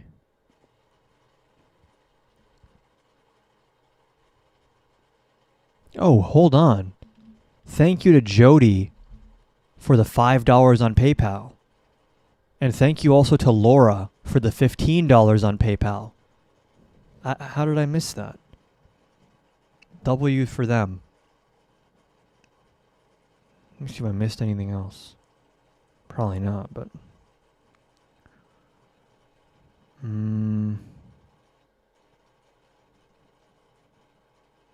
Oh yeah, that's it. Apparently the younger IRGC are bigger hardliners than the leadership. Yeah, they are. This is... And I think the IRGC was always... Maybe I have it backwards. Wasn't the IRGC always the more hardline faction there? Does no one ever stop to think that maybe there's a reason Iran didn't enrich to nuclear levels when they could have? Or is there an argument for why they couldn't have done it? Is it really, and I'm genuinely asking, is there really, do experts really believe, because it doesn't seem like they do, that like the reason Iran didn't have a nuke is because they were trying but they weren't able to get one? Because I'm still learning about this. It seems more like Iran, it was like at least semi-intentional that they didn't have a nuclear weapon. I mean, there's the ballistic missile program, which is one thing, but then even just like the weapons-grade uranium, why couldn't they have easily enriched from 60% to whatever 95? I don't know what the exact number is. That seems like a choice. And I feel like a lot of the people that were influencing that choice being made are now dead. So, and anyone who's left, who's like, hey, we should negotiate, they're being laughed at right now. Imagine being someone in Iran with some semblance of power or influence who's like, listen, we should negotiate with the West and we should, try to incorporate ourselves into the world order. And then the next day, like everyone in leadership is dead and they're threatening power plants. Who's going to take that guy seriously now? He just looks like a weakling. Like this has fueled the fire of the hardliners a million times over. Like you'd think this is common sense. You'd think you don't have to be a fucking CENTCOM strategist if I can figure this out in my chair. It's like someone said Bush did something similar to this when he was invading Iraq, where like maybe I'm mixing it up, but I think someone spoke to Bush like a week or before the Iraq War, and he had no understanding of like that there are Shias and Sunnis and that there are tensions between them in Iraq. He like didn't even understand the most basic building blocks of like society. And you'd think that like when you want to wage a war, you should consider like, oh, I wonder how the people will react to this. Like, what will they do? It's like they think these are like inanimate objects are going to roll over if you bomb them. It makes them... It's just, it's stupid. It's stupid. Okay. I hope you do a podcast or content with Akara in the future. I love you guys together. It's so entertaining. Yeah, we'll do a bunch of live stuff, and the podcast is coming soon, and I'll have them on when I do start it for sure. But okay, I'm going to wrap it up for tonight.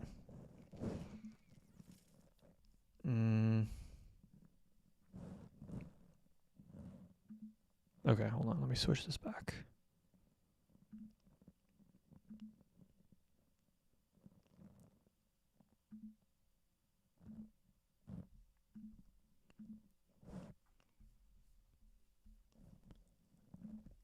I need to have a more streamlined button to end my live. I have to go through like 10 different things.